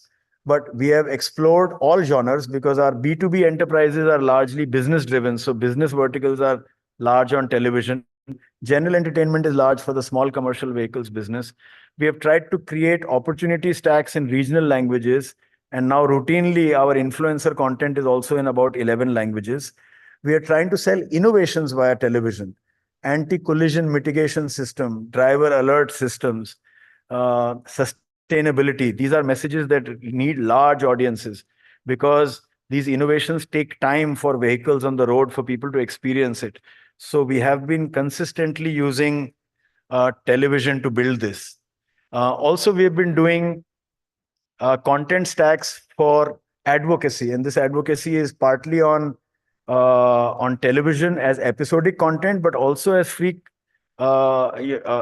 free content availability on our universe. So we invite people in to create capsule content, then they put it on mass media and on digital media and on social platforms, and it's finger feed for things like WhatsApp, because we have 10-12,000 salespeople going out every day, meeting other people who may be looking to buy trucks. And at that time, they need to evidence the success, and content capsules work well. Half an hour episodes may not be the way that truck advertising grows. Television also gives us a larger than life canvas. Unfortunately, I am running late to catch a flight, but I will perhaps play just this video to show you how we are trying to tailor make content to make it more appealing, not only on television screens, but even places like cinema. So if we can play this.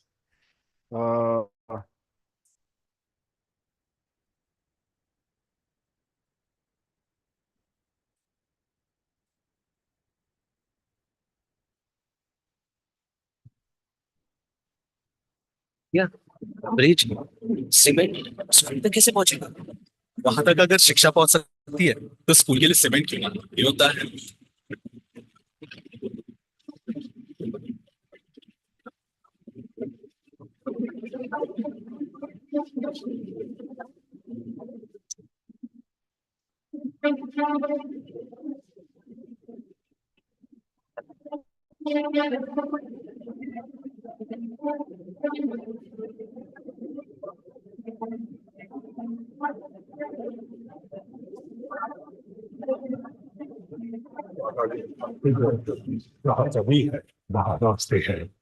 So I don't think the audio was the best, but there are about, like I said, 15 such campaigns. We try and socialize this first on television, plain vanilla storytelling. But what is important is what is the deck length? How many tons can it carry? What is the wheelbase? What is the service package?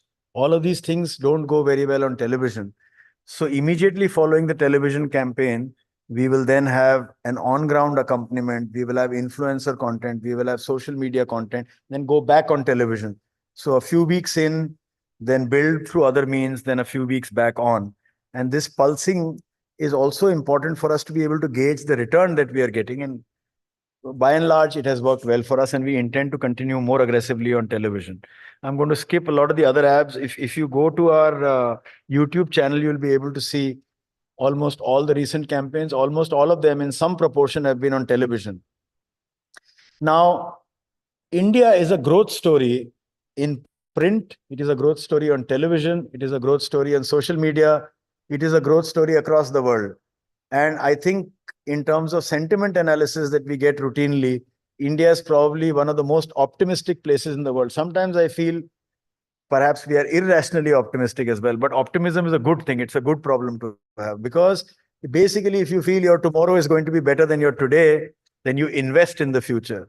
And that investment also means putting money behind things that matter to you. So it leads to cross-category conflict, and television should celebrate that, because I have a choice to make. Should I buy an air conditioner? Should I buy a two-wheeler? Should I learn computer programming? And that's all coming out of the same wallet. So television will have a problem of plenty, provided it is able to give addressable audience stacks to the advertisers in time and evidence that it works. Because this rate card business of tired cost per rating point kind of advertising is now facing serious alternatives as challenges. So in ending, I will say interactive TV, in my opinion, it's an early bet, but it's going to be a big deal. Connected TV certainly is making quantum increases happen. There is growth of regional content, and I don't think of India as one TV market now. I think of India as at least 10 to 12 distinct television markets. There is increasing popularity of niche channels. And when I look to launches and aggregation, I look to sports. We are proudly associated with wrestling. We were co-sponsors for associate sponsors for Kabaddi for a long time. We invest in commercial time on all sports. I find also that the rise of ad-free TV is something that should be seriously considered by the television people themselves to see what alternatives they have for those people who will see TV intermediated by advertising. Because advertising, somebody in one of my brand courses in levers had said, the more you see, the more you know, the more you know, the more you see. So it is a virtual, and people don't get tired of advertising. One magical thing about India is people actually discuss advertising. I have been across the world. I don't think there are very many markets where people talk to each other and say, "Arey, tumne wo Samsung wala ad dekha?" This is not done. It is becoming bare bones functional. In India, advertising is also art. It is also mainstream. It is celebrated. And that is why people continue to invest behind audiovisual as the primary medium and behind TV as a large platform. I've been writing about it. I've been thinking about it. And thanks to people like Exchange for Media, I present about it. If you have any further comments, etc., these are my social handles. Please do write in. Thank you for your time. That's all I had for you today. Thank you. Yeah. Thank you so much, Subhranshu. If I may now request the Chief Revenue Officer of Times Network, Gaurav Dhawan, to help us with the felicitation. Ladies and gentlemen, a very, very warm round of applause. An excellent session on how TV has evolved, how TV is important in brand building, and of course, connected TV in the changing landscape. So the importance was very much highlighted. Let's give once again a bigger round of applause to our speaker. And duly, the spotlight session was great. Thank you, and please have a safe flight ahead. And with that, ladies and gentlemen, before we go ahead to our final panel discussion, we've got a presentation of BW Business World for your eyes to view.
I think if you live an interesting life, you'll write very interesting stories, which is also the beautiful thing about creative life overall.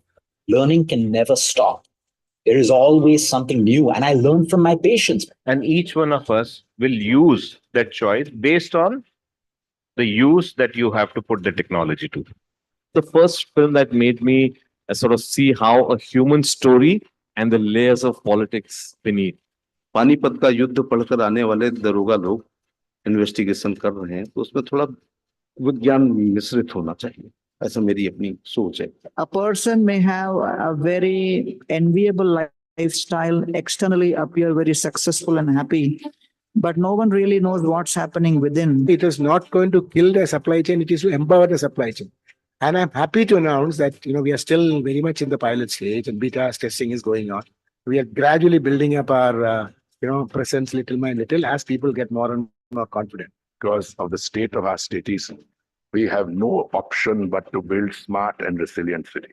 Digital India is more for the poor, underprivileged, and deprived.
So, on that note, ladies and gentlemen, it's now time for our final panel discussion on a very impactful topic.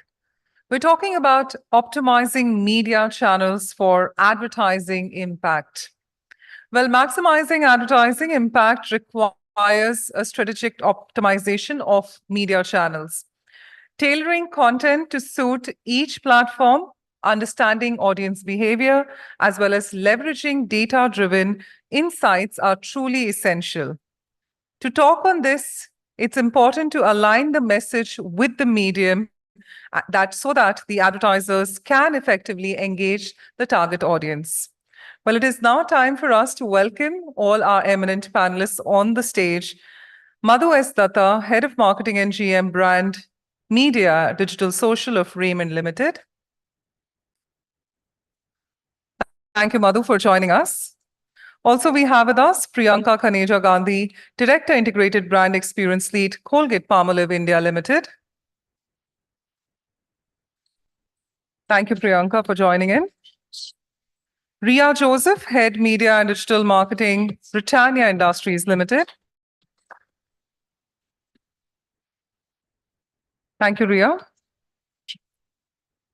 Sandeep Gupta, COO, Broadcasting Business, Shimaru Entertainment Limited. Thank you, Sandeep. And ladies and gentlemen, this session is going to be chaired by Jay Lala, CEO, Zenith, the ROI agency. Let's give our man a big, big round of applause. So, well, with that, we have a lot in store. Jay, I leave it in your able hands to curate the session forward.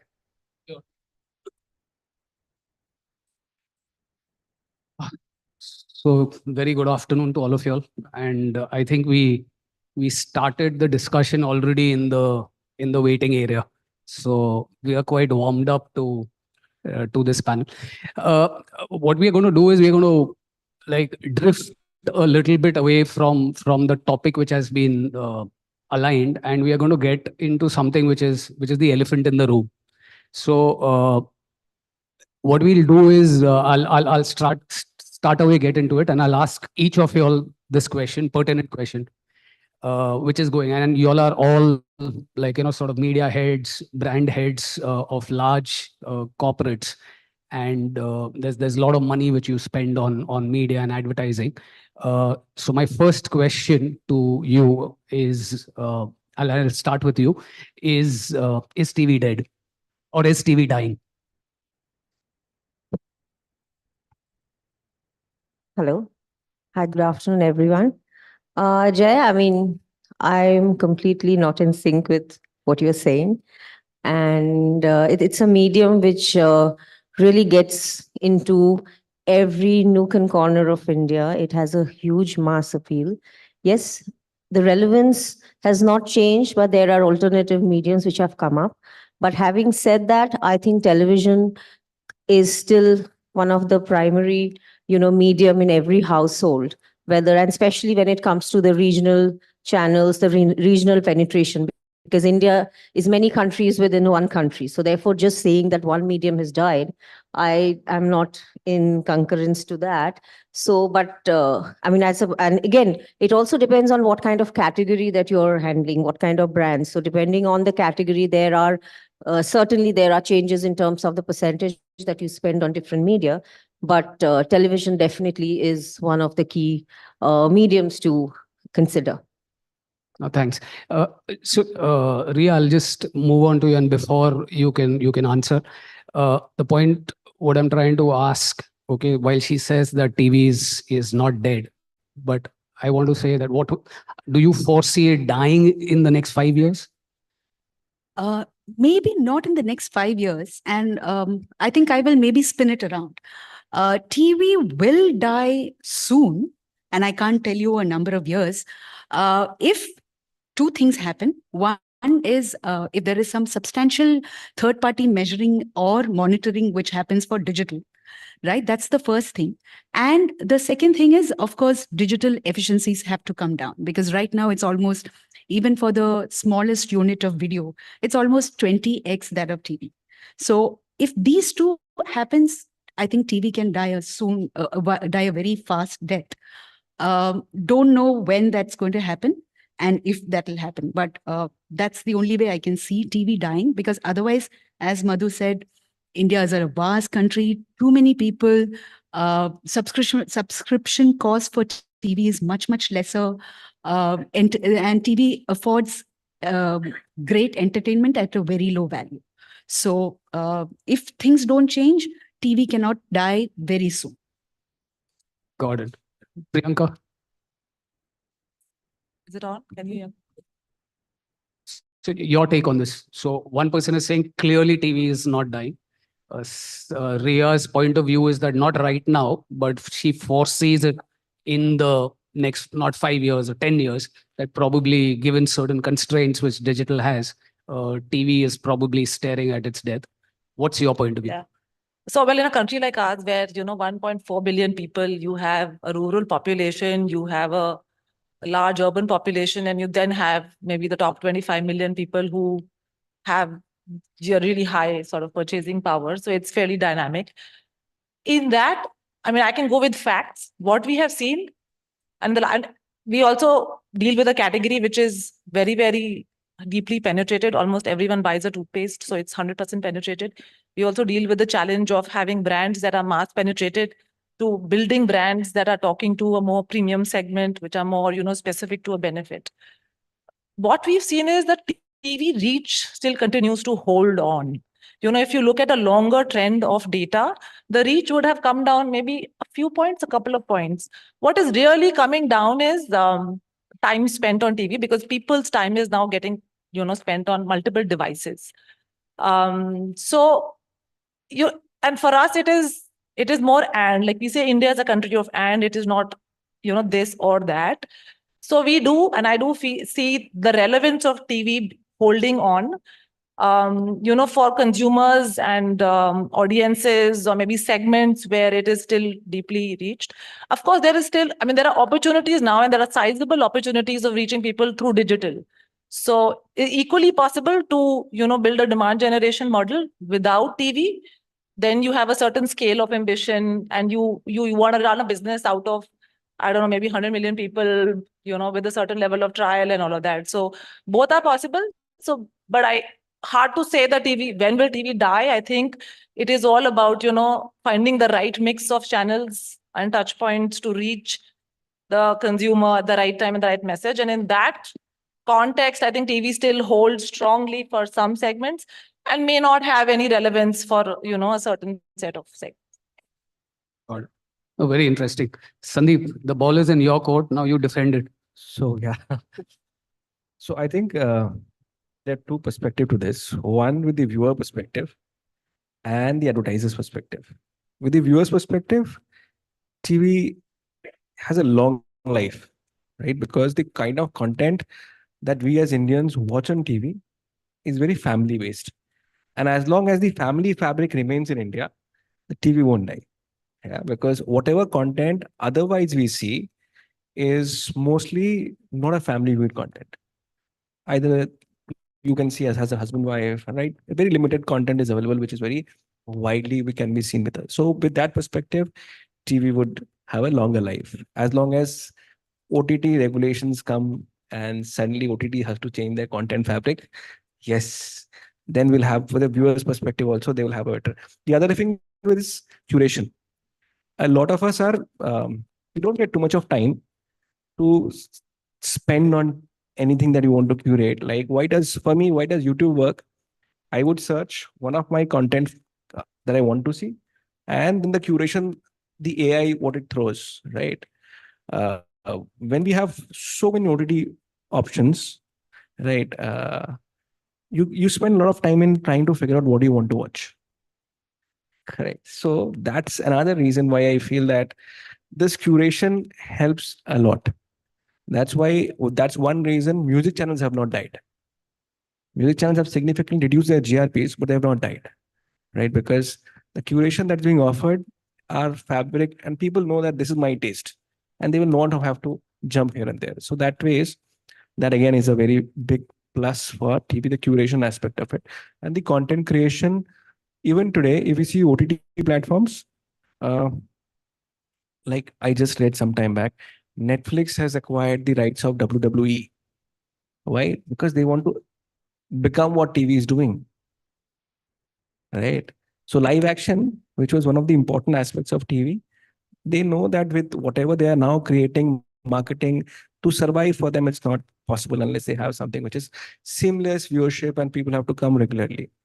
So with that, competition is there. Yes, what happens for with the advertisers perspective, the mix has to be seen based on what you're wanting to promote. It is the TG you want to promote. It is based on what kind of people you want to promote. So basically, with the advertiser's perspective, it is the market and the TG in which you want to reach to a customer. And I just saw a couple of days back, I think, NDTV Profit, there was Harit Nagpal was there, and I liked one analogy of his very much. It was like he was saying that uh, if people are growing, right? uh, if buses were enough, why car grow, right? If cars started growing, why metros are growing, right? Metros are still getting built, even in Bombay, right? So everything is going to grow, and it's not going to, not that because metro has started growing, the car sale will reduce. It's about the convenience, it's about the need, and the so will happen for this medium. The medium is providing entertaining content. The pipe may vary based on the type of content. If the content suits a particular medium, it will be there. So for that, I'm not in agreement that TV will like. One more data point I want to just add. In last 5 years, if we see, there is a reduction in reach. Okay. But if we see the total hours of content consumed, if I have to give the analogy, 5 hours of 13 minutes is an every household's average consumption in TV. Except for the COVID year, it's stagnant around 5 hours, 13 minutes. And if we go in terms of individuals, it's some 3 hours, some 40 minutes or something. So not that their consumption is reduced, but as everybody is rightly saying, because there are so many mediums, because there are so many options, there has to be a reduction in reach. Oh, thanks. Interesting points you made. And with that, I'll get a little more deeper into TV. Okay. And so as we have, like, when we do our planning, we look at, let's say, connected TV, approximately 40-50 million households. Then we look at HD TV, again, 40-50 million households. Then you have pay TV, and then you have FTA. So that's the sort of pyramid which we work with. While we all know connected TV is rapidly growing, HD TV is rapidly growing, FTA is rapidly growing. But I've seen some reports which are talking about like pay TV either being stagnant or probably declining. And that's largely because of what we believe as cord cutters or cord shavers, opting for more connected devices. So given this perspective, okay, do you as large advertisers, do you believe that the money, the pay TV money is dramatically shifting towards digital is one, and second is that the growth of FTA means that we are going to see India getting polarized. So you have India, you have Bharat. So TV is going to become a more medium for Bharat, while India is going to become more digital. So, Madhu, your viewpoints on that? I mean, I personally feel that, again, in terms of when you're talking about this planning of how you want to segregate and do the segmentation, it also depends on the fact that what are you advertising and which category you're in. So, I mean, from an FMCG point of view, the entire approach will be very different versus a lifestyle or any other, whether it's cars, automobile will be different. But having said that, that sharp segregation, I am not really very clear about. But I just give you example about certain platforms. When cricket happens, I mean, cricket is an all India thing. When such platforms, you cannot segregate because whether it's Bharat or India, I mean, television consumption on cricket, and that's the reason the kind of, during a World Cup or an IPL, the kind of money that is offered in terms of from airing point of view. As a brand, we all know that what kind of monies are being split. And they are being able to demand that because there is there is a certain audience or there are brands who are wanting to. Now, having said that, when you see uh, especially for World Cup and IPL, when you see the kind of advertisers, I mean, India growing digital and everything we talk about, the maximum percentage of advertisers are digital platforms. So they are seeing that merit in that platform to reach out to huge amount of people in the mass appeal that have. So therefore, that is also being considered.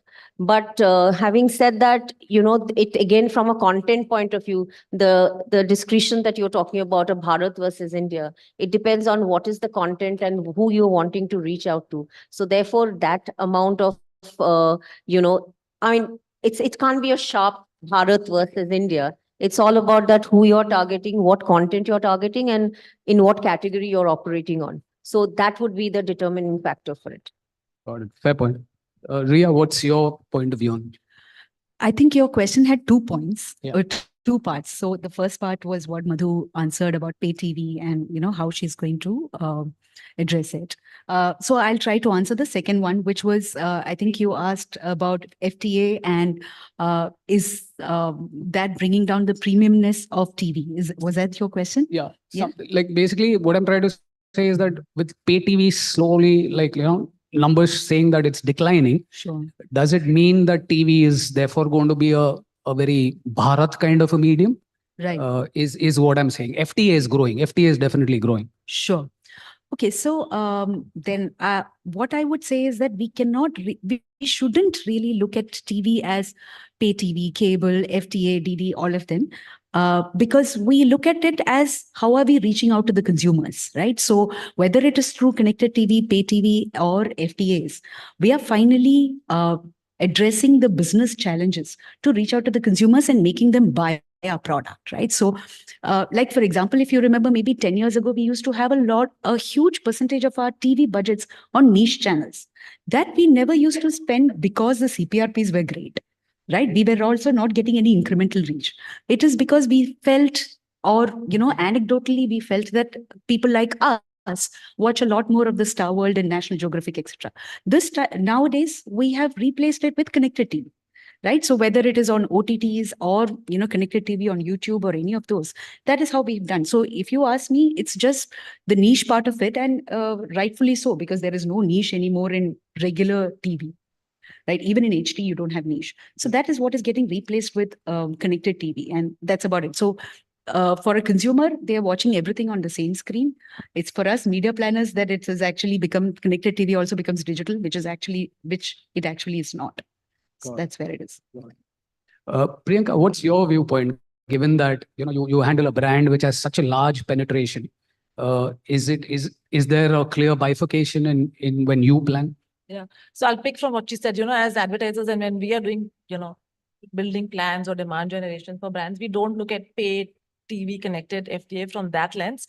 And I'll try and tell you with 3 examples, right? So for example, for one of our brands, we wanted to increase our coverage in rural, right? So if you go with the principles of reaching the people, so the first principle is to try and build effective reach through the right set of touch points.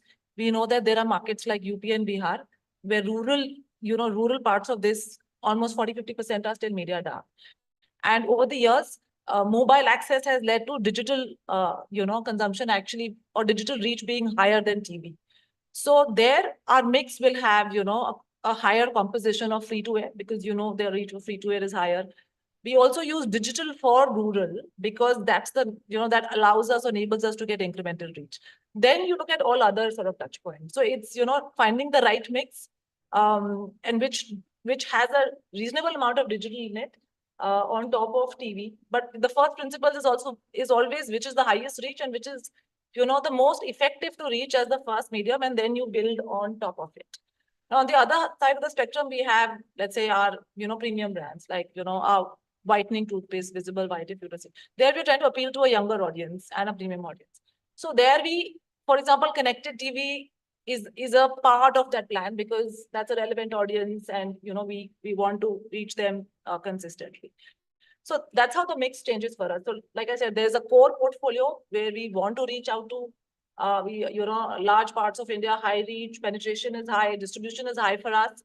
And then there are these premium brands where we want to be selective, we want to target the right people. And we also, because we have a large toothpaste portfolio, for us, it is important to differentiate and, send the right messages to people. So where affordability is high, we would like people to buy a toothpaste which is, multi-benefit and has specific benefits. Where affordability is low and where you have rural India, where, half of rural India is not brushing with the toothpaste every day, you need to reach them with the right sort of proposition so that they can, buy it.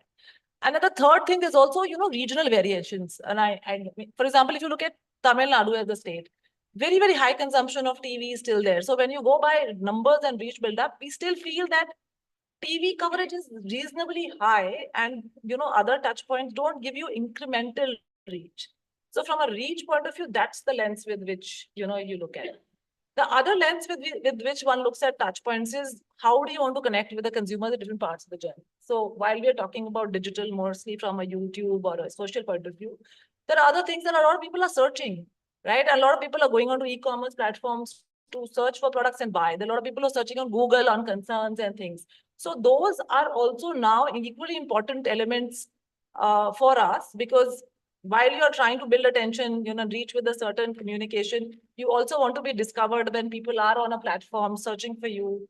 You also want to be there as Colgate's offering a solution when people are searching for anything on Google related to oral care because, we are leaders and we want to be ideally providing a solution wherever, we can. So those are other things in digital. So if you look at the mix, if you look at our overall mix, the shift is more towards, the percentage of TV has come down and percentage of digital has gone up.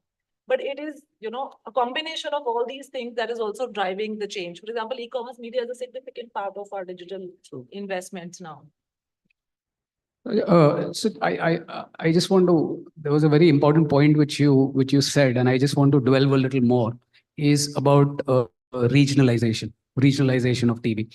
So I remember when I started planning, there used to be only the southern markets where we would look at a regional plan. Now you have Maharashtra, West Bengal, even the Hindi heartland has become regionalized. So one is I just want your views on that in terms of how it helps brands, how has planning changed therefore.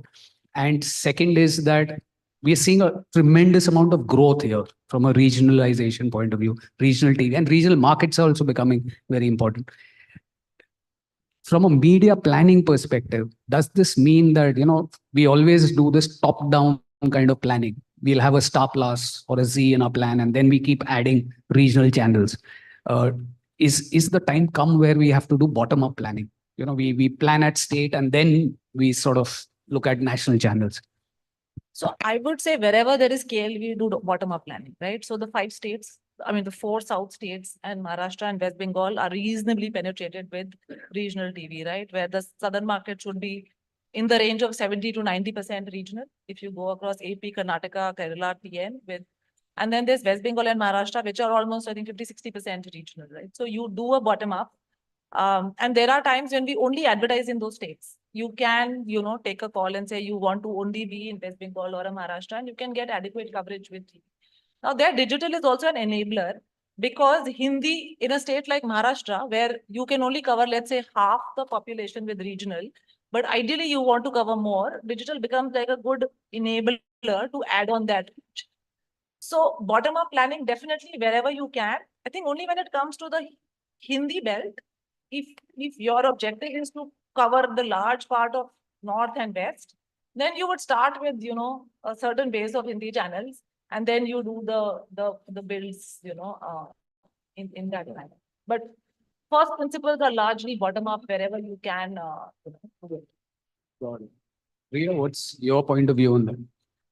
So I object to the word bottom up because, if you look at it, again, we are looking at expanding our business. We are looking at reaching out to the consumers where the consumers are, right? So I don't think when we start working on a plan, we ever start with a Star Plus or any of those things, right? So also maybe for our brands, Britannia, our main strengths is in the South. Not that we are quite bad in West or East or in any of those sort. And hence, market isolatable markets like the 4 South states that she said, Maharashtra, East, Odisha, A&E, etc., we really can't start with HSM. So if you ask me, Hindi is just one of the regional languages. All the others are also equally important because they also give us that kind of sales to us, right? So that's what we do. So it's not a bottom-up planning. It's what the business requires, and that's how we go out and reach out to the people. And of course, in rural markets, etc., we obviously need to layer it up with either digital or, if there are certain really small pockets, maybe we will do some OH or any of those things. But that's, again, a media planning principle rather than, a region or a language-wise planning. Got it. Got it. So interesting viewpoints that regional brands obviously will be regional planning. But when you look at large national brands, there is a choice. So you might start with HSM and then add, or depending on the pockets of priority, you'll sort of advertise. So interesting. But the moot point is that regionalization in India is definitely growing, and it's becoming a quite an important part. Looking closer at TV again, we have these genres, right? And I think, Ria, you made that point earlier that there was a point in time we used to put some money for niche channels, and now there are no longer any niche channels left. Today, when you look at TV, you have the Hindi GECs or the family viewing, as you call it. Then you have movies, news, you have impact shows and all that.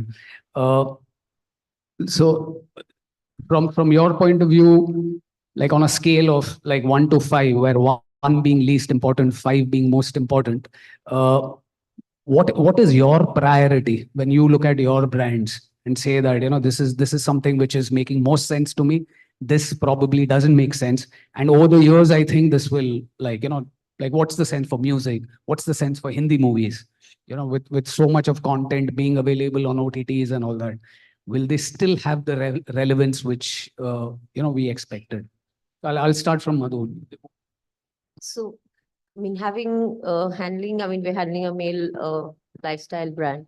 So therefore, it's very important that, I'm going to be targeting the male audience. So therefore, impact properties are very important in terms of and with a mass appeal. So as I said, that we look a lot into cricket because that is a sure shot in terms of when you do the segmentation, the male audience consumption is extremely high. Second, we look at certain channels and not in the sense that which will have a higher viewership in terms of from a male audience point of view. And we also look at the fact that in terms of when the segmentation happening, depending on what are the business objectives for the particular campaign. Now, there are certain campaigns which are extremely male-centric and the campaign, the proposition that is there. Whereas when we get into the wedding space and all that, we also look at that the primary audience versus and the secondary, where women play a very important role in terms of the decision making. So therefore, the channel selection also, then we go into a GC as well, because there the women are the decision makers. So having said that, again, business objectives are the key in terms of how the media planning is happening. And therefore, and not just the television would be the key medium, because there are a lot of other things work. We get into a lot of digital. There are a lot of, because it's an experiential shopping that happens. So therefore, we get into digital from an influencer point of view, and how those things add up as, adding to the different touch points of media communication. But yes, impact, as I said, that the most important thing is the impact, and there should not be any wastage, also media wastage, because that's where we said that we look for the male-centric properties, and news channels also play a very important role, because regional as well as English. So when we are going into the festivals, now, for example, for us from a consumption point of view, like East is very important for us for the Durga Puja and all that. So therefore, we concentrate a lot on the regional channels, both from the GC as well as from the movies and news. And where are other festivals happening, because you would know for a category, for a discretionary category like ours, from September to December, those are the very important, time of the year for us. So therefore, it becomes a holistic planning where we would get into specifics on looking at the impact properties, looking at what are the channels, because that is a very clear, targeting of the audience. And it is a family, festivals are all about family emotions together. So therefore, GC also plays a role. I think you said the golden word, and I think people here from broadcasters will be extremely happy to know that impact is quite important for you. Uh, Quick one, Ria. So, from your standpoint, if you were to just put a ranking, what is the most important for you, and what, according to you, will become the least important? Regional number one, obviously, because Britannia is a very highly penetrated category, or most of our brands are in a very highly penetrated category.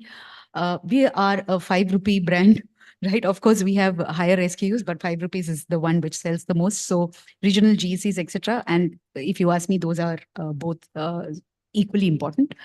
Impact, as Madhu said, is very, very important, because there is no other property in the country like an IPL or even the regional Big Boss.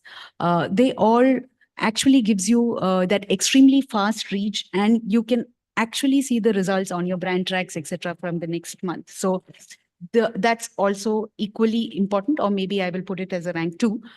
What puzzles me the most is Hindi movies. Don't know what has happened to them after COVID. I think the media owners themselves are quite puzzled with that. Possibly because there are all these titles which are getting released on OTTs, and people actually have the convenience of choosing the time when they can actually watch it. Most of them are free as well, unless you are obviously getting it on Amazon or Disney Hotstar. But otherwise, that's what it is. So Hindi movies, puzzling. So don't know where that's going. But otherwise, I think the others are here to stay. God. Sandeep, I'll come to you because you'll have to answer this one. But Priyanka, what's your, in terms So of we your ranking? evaluated from two lenses. One is reach, how many people can you reach and how important, and then the cost effectiveness. So if you go in that, high reach channels tend to be GCs, whether it's Hindi or regional at scale. And then the mix is, what could be cost efficient. So in the mix, you will also have Hindi. So in that sense, we are agnostic of genres. We don't go in with a preference or a thing saying we want to be on these genres, but we want to deliver reach. So we need to be on high reach, and we want to deliver it effectively. So the right combination of it leads to a mix. So as a result of all of this, GCs tend to have a really high contribution. Like I said, because we have a huge rural focus also, free to air also tend to have, a higher contribution. And then depending on objectives like, accelerated reach during launch windows, then you evaluate live events, and we also do impact also at times. But all of those are then evaluated in the context of, is it giving us some incremental impact? And then there are quality parameters also on TV, right? Are you buying in the right zone? Is there adequate prime time? Your spotting is correct. So that that you're at least getting more attention versus being in passive zones of TV, right? That's the Sandeep, defend Hindi movies. Defend Hindi movies. While at Shimaru, I don't have a movie channel as of now in TV, but I have worked with my past company was Before You. We had movie channel. I think the movies as a problem in TV is that there are too many movie channels as of now, and there's a lot of content repertoire. That's one problem. And for movie consumption, uh, the habit for a movie consumption, people don't see complete movies. They see for movie maybe, as I understand, maybe for an hour, 45 minutes, and that too, they would want to see movies which they know. Correct? It's not they go to experiment for a movie. For the experimental movies, they would be happy to curate and go and see where I want to. So there they will search. That's where our OTT platforms are getting their edge because they will search for the movie. For when they go for TV, they would only sample the EPG, not the channel. And in the EPG, if they know this is the movie, I know it from here, how it would be. It is entertaining, they will stop there. Otherwise, they will move to the next channel. So that's the challenge with the movie channels that there are right now more movie channels and the content that they're offering is not too much of varieties left. So that's the challenge for movie channels. And impact definitely in movie channels helps. And I'm sure they are getting good business when they're showing impact. So I'll just sort of in the interest of time, I'll just put each of you all on a spot right now. Okay. So Hey, that's not part of the script. that's why I just specifically kept it outside.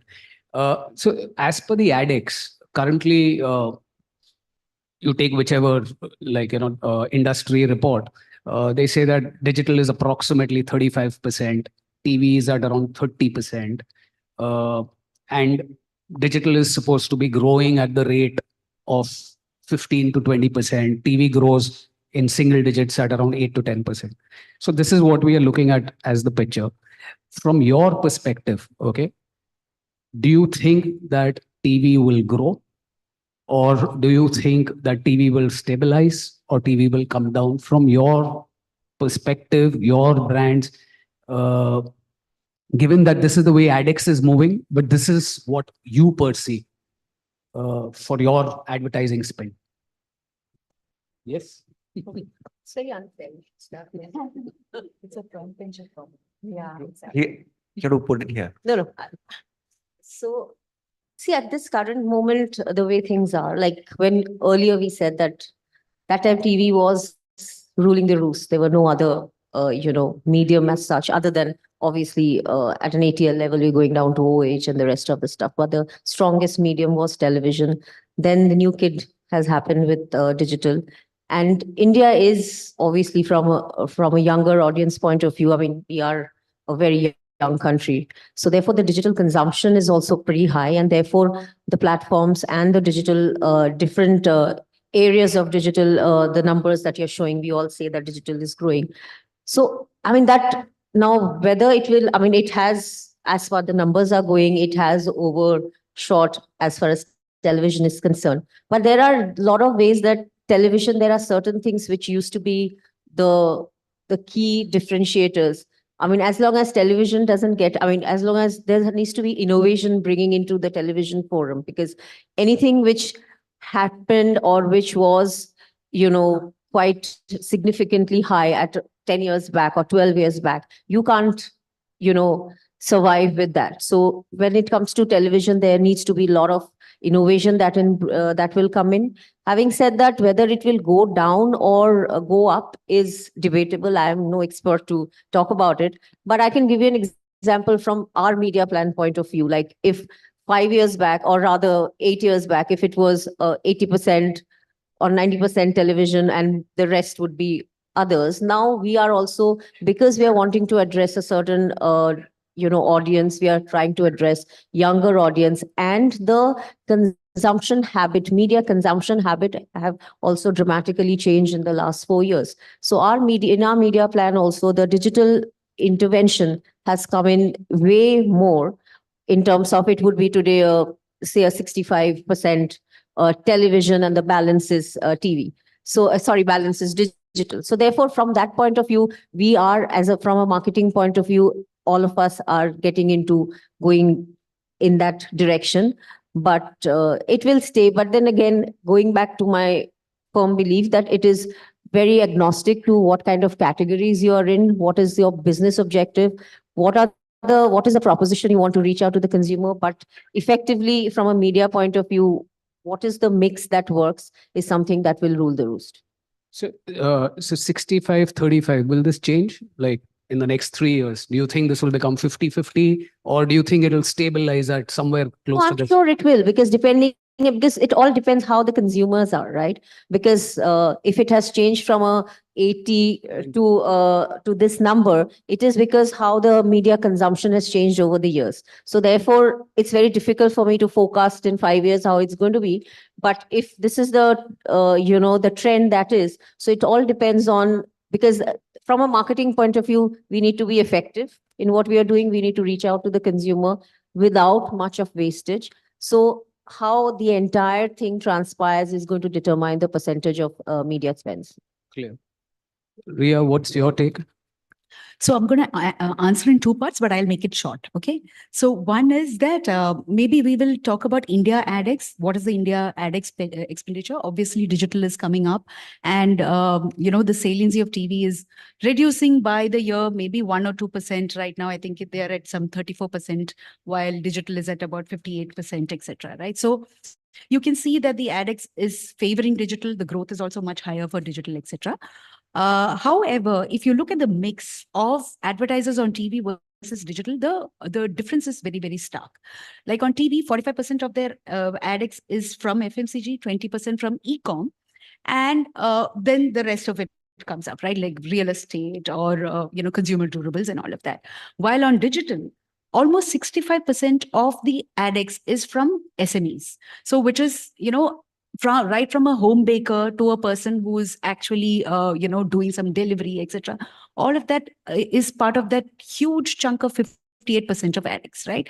And FMCG is only about 6%, and e-com is only about 13%, etc. And these are all industry numbers. I'm sure it will keep changing agency to agency, but that's where it is. So the AdX will keep favoring digital, and digital is going to keep on growing. TV is going to keep on reducing.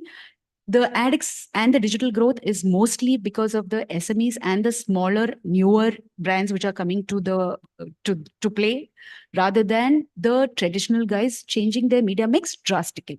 Having said that, I'll come to Britannia. We were at maybe, as I said, we are probably the most efficient meal for an average Indian or a below average Indian, right? So you can actually fill up your stomach with a 5 rupee biscuit pack, right? So from that perspective, we've always felt that we need to do that efficient mass reach, etc. We were at a 6 to 7% digital saliency maybe 5 years ago. Now we are at about 15 to 16%, right? That's also partly because we are also premiumizing our franchise. We are also looking at maybe health cohort separately, etc. And that is how the spends also have moved. But that movement is here and here to stay. And lastly, I will say, I won't know whether it is going to go really high, etc. Because these are all experiments that we have done in the last 2-3 years. Business results will also decide whether we will keep going in that, in that same steady growth for digital investments saliency. Otherwise, it's always going to be a wait and watch. Priyanka, what's your take? So as far as the AdX is concerned, estimates say that the digital spend is actually higher than TV when you look at the overall world, right? And I guess if you project it in future, the trend will be it'll start growing slower than what it has been, but it'll be growing faster than TV. So somewhere TV reach has stabilized. I don't think it's declining slightly over the years, and I guess pricing will be under pressure as a function of demand and supply. So I don't see it growing, but I see it having a significant percentage, at least for the next few years. As far as Colgate is concerned and our mix, we have two big pillars. One is the core brands and one is driving premiumization. Those are our two sort of pillars of growth. On TV planning and reach planning, I think we've optimized, and I think we've done a good job of getting to those reach levels, right? So it'll be a function of business and which brands do we invest in. But if I assume that premiumization is a bigger lever of newer launches and more things coming, the shift towards digital will be more just as a function of, of the mix. So even if you hold TV, with newer investments coming in, the mix could, the growth on digital is going to be higher. Sandeep, what's your point of view on the overall? So, fortunately, Shimaru has a good share in OTT in YouTube, in its own OTT, Shimaru Me, and our channels. So I'm not afraid of all these thoughts. What I actually feel is advertisers chase consumers, right? Wherever, whichever medium can provide that set of consumer that any particular brand is looking for will do. On a larger base, when we see that, okay, the ecosystem of TV, the ecosystem of digital, for a fair share, definitely, because the growth rate of digital is higher, the growth rate of as a consumption also, right? It will definitely grow higher, correct? Because, and as you correctly pointed out, there is larger influx of business which is coming, and everybody's trying to now, if they have to grow, they have to advertise. They have to have their share of voice, right? That also is increasing. Not that it's a limited kitty, which is now getting lesser for TV and going altogether for digital. TV revenues are decreasing to the expectation that they were planning for sure, right? But the growth is definitely in commensurate to how things are changing. If at TV we have to increase our share, we have to increase our content offering to the larger mass, right? And when there is limitation, this is the kind of regulations. So uh, I'm in agreement that there will be a faster growth for TV, and digital will definitely go. But that doesn't mean that TV will be sulking, that TV would not grow. It has to be optimized. Even for TV, the digital, like the connected TV, is the same option, right? It's just moving on the same medium to a different medium, or how we at TV we have to figure out how do we make it more interactive, tuned to technology changes. And if that happens in future, advertisers will come. It's because it's completely not the medium, it's the viewer. If we can catch up the current kind of viewer, the advertisers will be moving to whichever side possible. Wait, I think we had a very interesting discussion. While we started off by me posing a question saying TV is dead, but it's clearly here to stay. TV has a very important role to play. We've the another very I think heartening news for a lot of broadcasters is impact plays a very big role, and we've got 3 large advertisers here who believe in the power of impact. Regionalization is the third point which we picked up, that regional India being such a strong regional market, again TV plays a very important role. I think the point which we couldn't discuss, and obviously because of time, is on the measurement part. And while we had an offhand discussion that TV is the most measured medium, so overall I think we've reached a sort of a conclusion that TV is here to stay. It's not while there are rumors and whatever going around, but there is a long way for TV. Any questions or anything from the audience before we sort of wrap this up? Yes, Gaurav.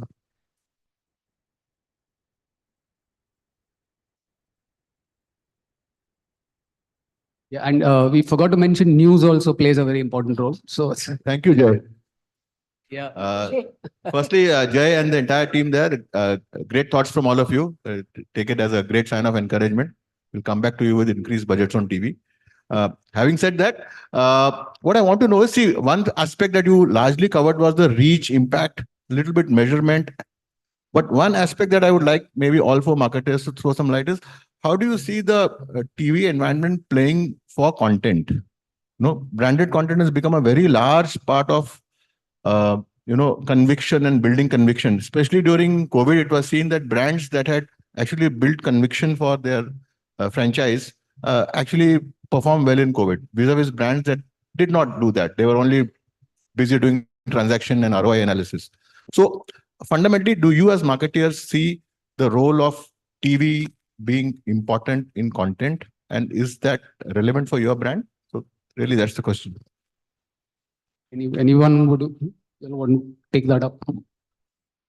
Actually, content has to be defined based on what do you want to do, right? What's your purpose and what's the objective is then you then decide whether what kind of content and storytelling do you want to do. So for example, if you pick up a bigger agenda, which was like Swachh Bharat or whatever, and then therefore you want to have content creation and use different kinds of, whether it's influencers, create educative content, is then when you start looking at, okay, if I want to, there has to be an objective, then you will create something and then you will measure against that. And I guess the channel then is chosen based on, again, what is the role of the channel. So it could be news. And I know on news, a lot of these things happen because I guess news is perceived to be a credible platform. It is a platform where you get, influencers and you get people talking and it's generally educated. But like I said, it is again a function. If we have a mission to build oral health in India, and if as part of that, a content strategy, which is beyond just brand advertising, becomes a serious part of our communication mix, then we will go out and create the content. And then we may not just do it on one channel. Then we'll also figure out where do we want to do it, and then how can we do it and what it takes to do it. So I think it stems from what's your purpose, what's your mission, and therefore, do you need a content strategy? Thank you. Thanks. I believe in interest of time, Jay, would you like to have your closing remarks? Sort of, yeah, we closed the discussion, where we started off by saying that, what's the role of TV? And we clearly believe that TV has a very important role to play. There are genres which continue to sort of define the advertising plan, such as Impact, News, Hindi GEC, regionals play a very important role. Yes, probably the mix might go as per what the consumer is viewing. So TV, digital might grow a little faster than TV, but TV is here to stay. Thank you so much, Jay, on curating such an excellent conversation with all our eminent leaders. May we request a big round of applause for all our eminent panelists who have joined us today. One last bit, of course, we'd like to have the hashtag E4M TV First moment to be in place. And for that, if I may request Nazia Alvi Rahman, editor with E4M, to kindly join us and help us with the felicitations. So maybe first up, would love to thank Mr. Jay Lala. Thank you so much.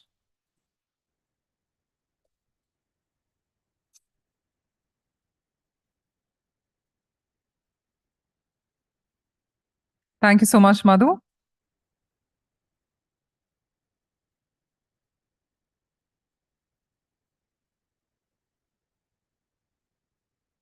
Thank you so much, Ria.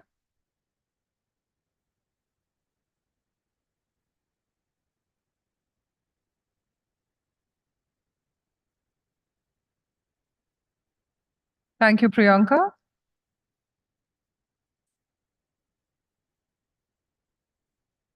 Thank you, Sandeep.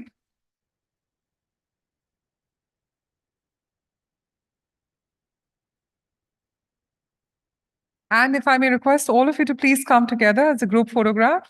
Let's get the final moment in of hashtag E4M TV First.